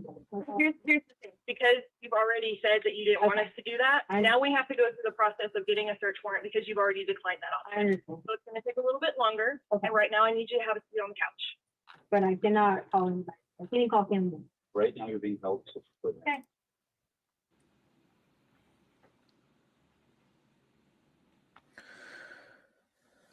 So there's a lot of complicated constitutional issues going on here. I don't like the way they handled it. Now that she has said you can have my phone, and the police have also said she's not free to leave because she is. Can you do those questions then while we have the time, or you said something about you had questions? You've already asked for an attorney. She talked way too Out much. of the way, you said, do I need to call an attorney? I'd like to make a phone call and all that stuff. So here's the thing, I don't want to get into all of that. Any other questions? Because you've already said. I was saying for attorney to ask him, I know, and the thing is, I do not want it to be misinterpreted in any way, shape, or form. Right. Okay? So we're gonna hold off right now. So you're saying you don't have those questions to ask me while we were You know, at this point in time. Okay? If something changes, I will let you know. Okay.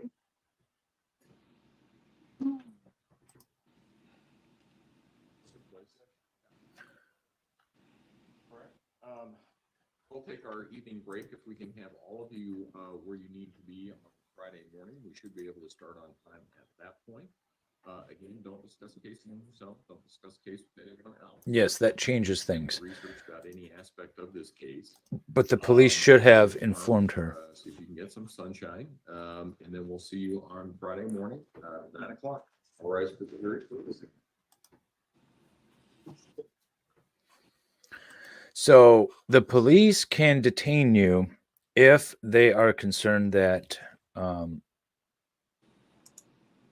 you are in possession of evidence of a crime that might go missing or be destroyed while they're waiting for a warrant.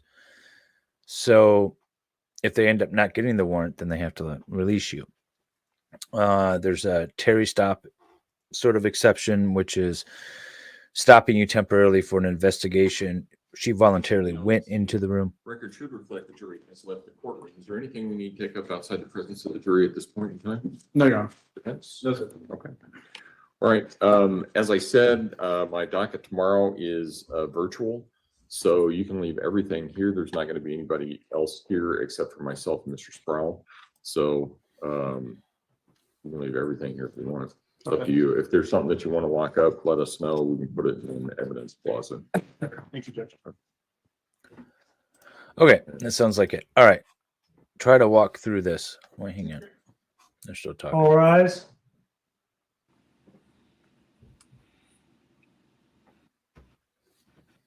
First of all, she talked way too much during that. Yeah. Okay. So she went in voluntarily. So everything that she said was voluntarily admitted.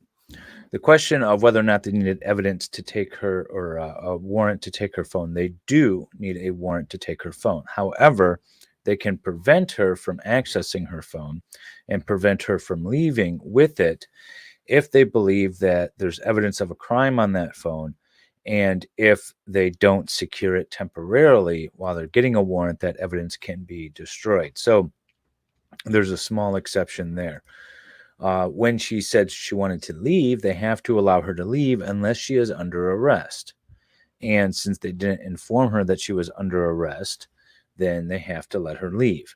Now, at some point, she asked for a lawyer, and they said, okay, but you're not free to leave because your person is now evidence that could potentially be destroyed. We don't want you taking a shower. That again, they can hold her temporarily until they get a warrant, or that warrant is denied, then they have to let her go. That being said, if any of that was a violation, and I'm assuming her attorneys, if they didn't, they should have attacked it as a potential constitutional violation. Anything that's said after the fact or gathered after the fact would be excluded in her prosecution. Say they took her phone unlawfully in violation of the Constitution, then they wouldn't be allowed to use any of the evidence they gathered from her phone in this case. It doesn't mean they can't use her words, the 5 hours of statements that she's made to police. They can still use all that up until the point that she asks for an attorney and they still ask her questions, or they take her phone and it's unlawful. It doesn't prevent the prosecution from moving forward with the case. It just says this little bit of evidence that you gathered without the warrant, you're not going to be able to use. So allow her to say or do. Okay, so if I was her lawyer sitting with her, I tell her we're not going in. I mean, that would be the bottom line. We just wouldn't say anything. Sometimes I do use these things as an opportunity to, I call them sort of reverse interrogations, where I want to learn what the police know. I think that was talked about a little bit in the Alexander Murdaugh trial, and I do that a lot, where we'll go in, but we usually don't sit in like a room like that where we know there's recording. We talk to them on the phone and we use it as a reverse interrogation. Yeah, we're just wondering where we were on the investigation. We want to help. We use it as a reverse interrogation. Mm-hmm. Sometimes we go in with the understanding that my client's going to make statements, but then he never does, because that would be stupid. So that's what I do. So if I was her lawyer, we wouldn't be going in there in the first place.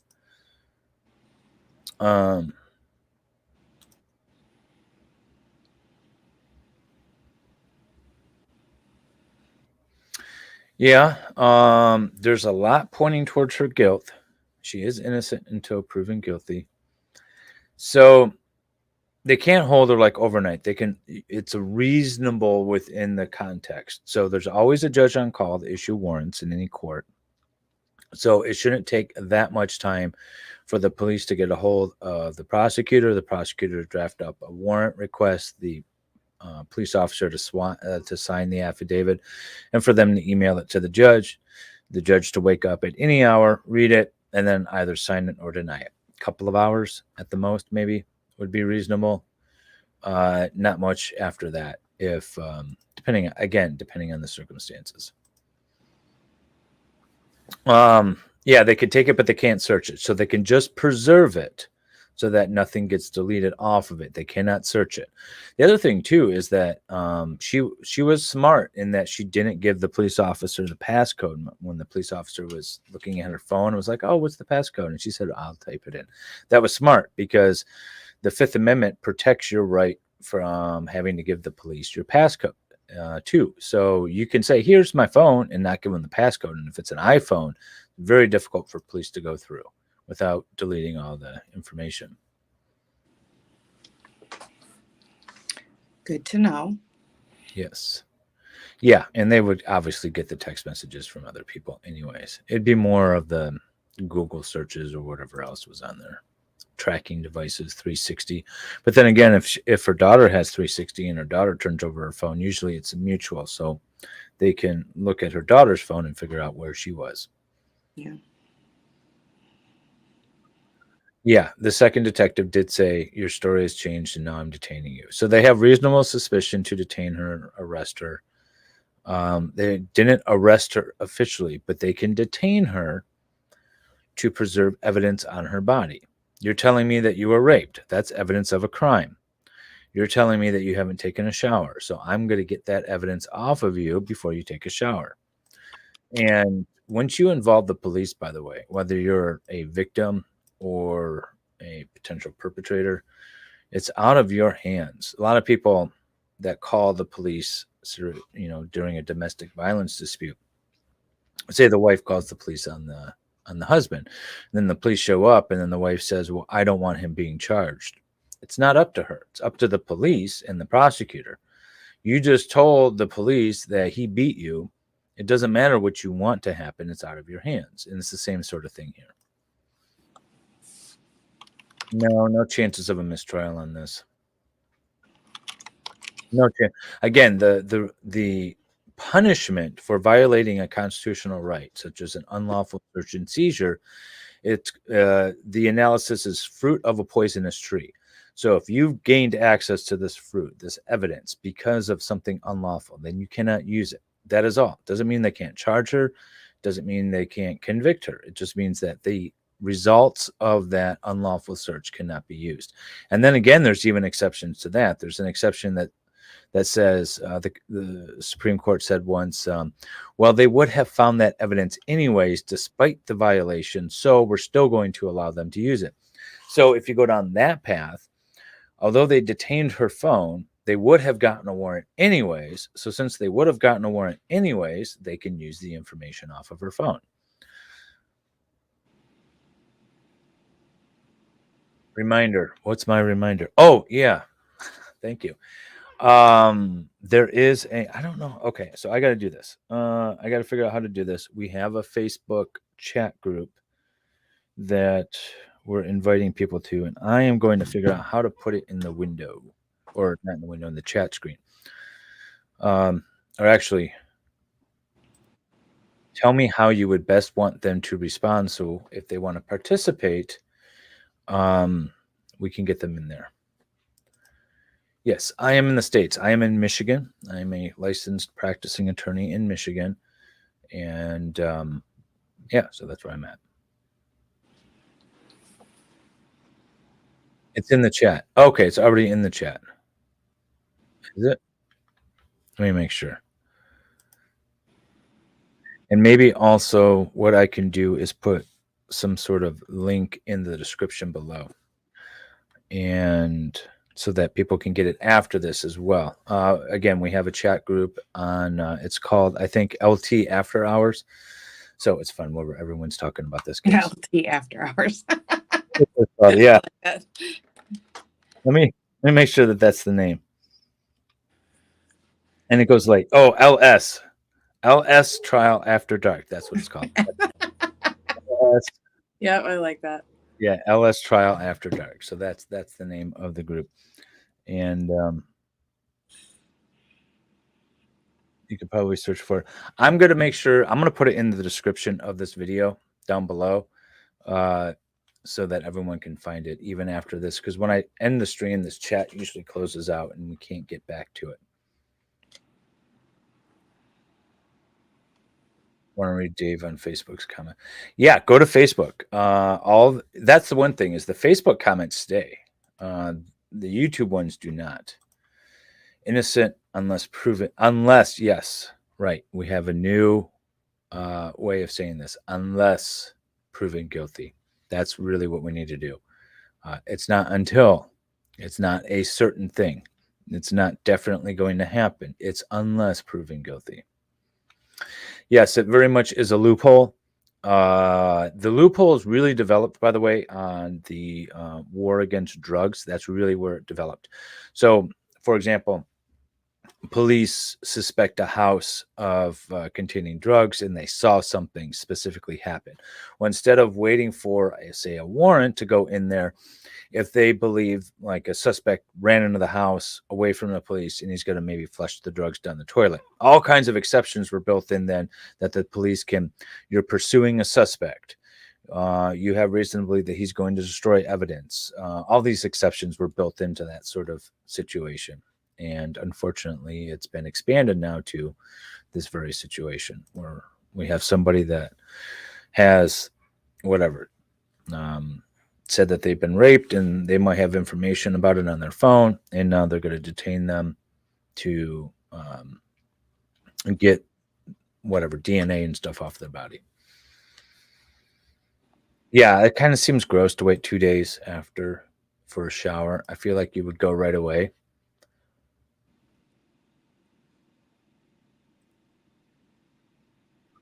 Voluntary exam, but the suspect exam is under a warrant.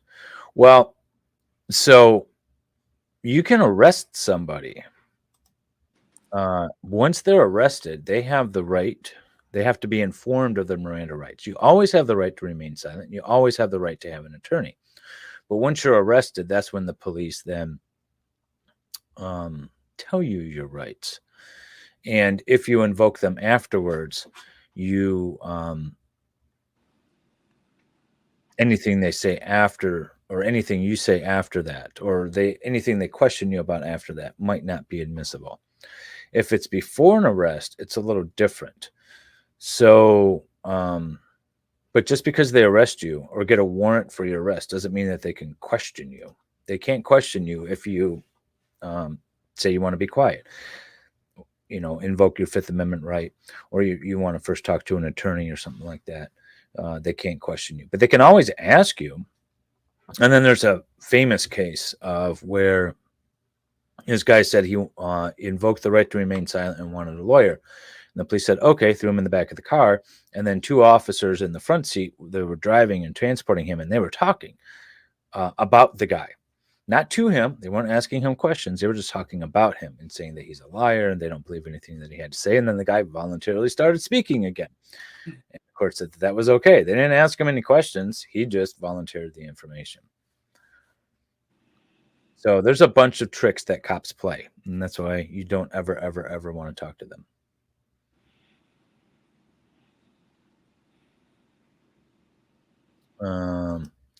I can't speak to most victims. I don't know what most victims would do. I just know it's kind of weird maybe to not shower for 2 days. Maybe in general, but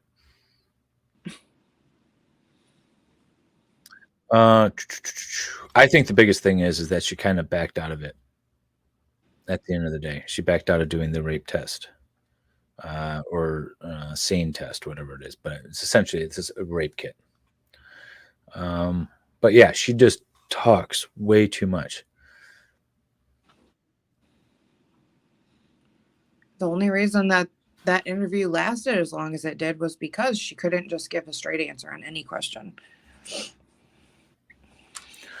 Okay, I meant the message to this YouTube chat is in the Facebook chat. Go there to read it. Okay. Facebook chat, link, please. All right, let me figure this out.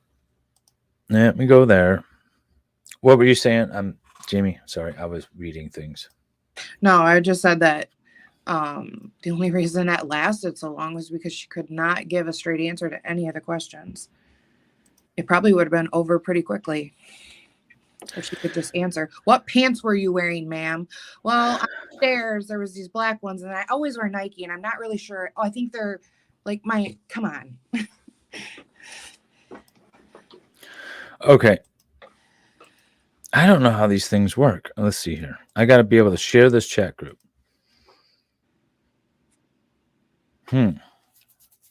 Yeah, she's unable to answer a straightforward question because she's anticipating issues ahead of time. Yeah. And trying to cover up stuff and trying to be sort of proactive in her lies. And it just makes her sound more guilty, in my opinion. It does.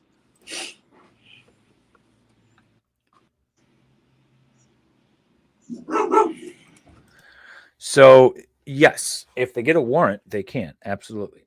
So the idea behind your right, you have a right to your privacy and to not testify against testifying against yourself. You have the right to your privacy and unreasonable search and seizure. And that would include, say, doing a body scan, drawing blood for testing, say, for alcohol, for, say, a DUI. You can get around that with a warrant. If there's specific and articulatable facts, that there's evidence contained within your body or on your body that is evidence of a crime, the police can get a warrant and go take you to the hospital, say, draw your blood to see if you were over the legal limit. It's the same thing here. So they can if they have a warrant. And they had a warrant for certain evidence, but not everything. So, yeah, they didn't have a warrant for the rape kit. They had a warrant to scrape under her fingernails. They had a warrant to take her DNA and things like that.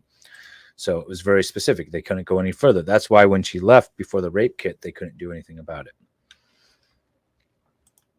Okay, what do I have here? I just clicked on the link that was put in the chat, and now I'm not sure what's happening. Oh, okay. All right. But I can't copy the. Oh, maybe I can. Okay, let me try. Copy link. Ooh, did this work? Maybe. Somebody tell me if that worked. Something came through. Somebody tell me if you can click on it and go to that Facebook chat page. If not, I will figure out a different way. And then again, whatever it is, I will put it in I'll put it in the description so you guys can all get there. Because when I do close this stream down, all of that's going to go away anyways. Yeah, so that's about it. She just talked way too much. She talked, period. She was on officially her 4th story, I believe. Are we on number 4? Yeah, we're still at Eduardo. Remember, the day before with the police, we were on the 2nd story, or the 3rd story, rather. Now we're on the 4th story. I wonder when Quincy Brown comes into it. I know. Be very interesting. Yes, it worked. Okay, great. I'm glad it worked. I will still put it in the description below so that everyone can get access to it after this. And then tomorrow morning, 10:45-ish, we will start with Friday morning's testimony. I think there's a few minutes left of this recording. Obviously didn't end because from what I gather, it ended with her faking a panic attack and or a heart attack of some sort. I'm really excited to see that. Wait. Let's see. Woman, I swear. So, I had started Dave's thing about, I was just looking at my start comments. Again, I love this. I'm going to try to capture this somehow because this is a perfect example of how she tells her stories. Just awesome. Oh, Dave got 868. Ooh. Dave sent his request. I just think that he's so funny. Oh, we'll see. I am not the one who formed this group. I'm not the administrator, so that's all on somebody else. You guys have fun with that. Yay, I'm in. All right, I see everybody popping in. All right. Well, I'll enjoy that for this evening, and I will see everyone else. If you're not in the chat, I will see everyone else tomorrow morning at 10:30. All right. All right. Have a good night. Bye.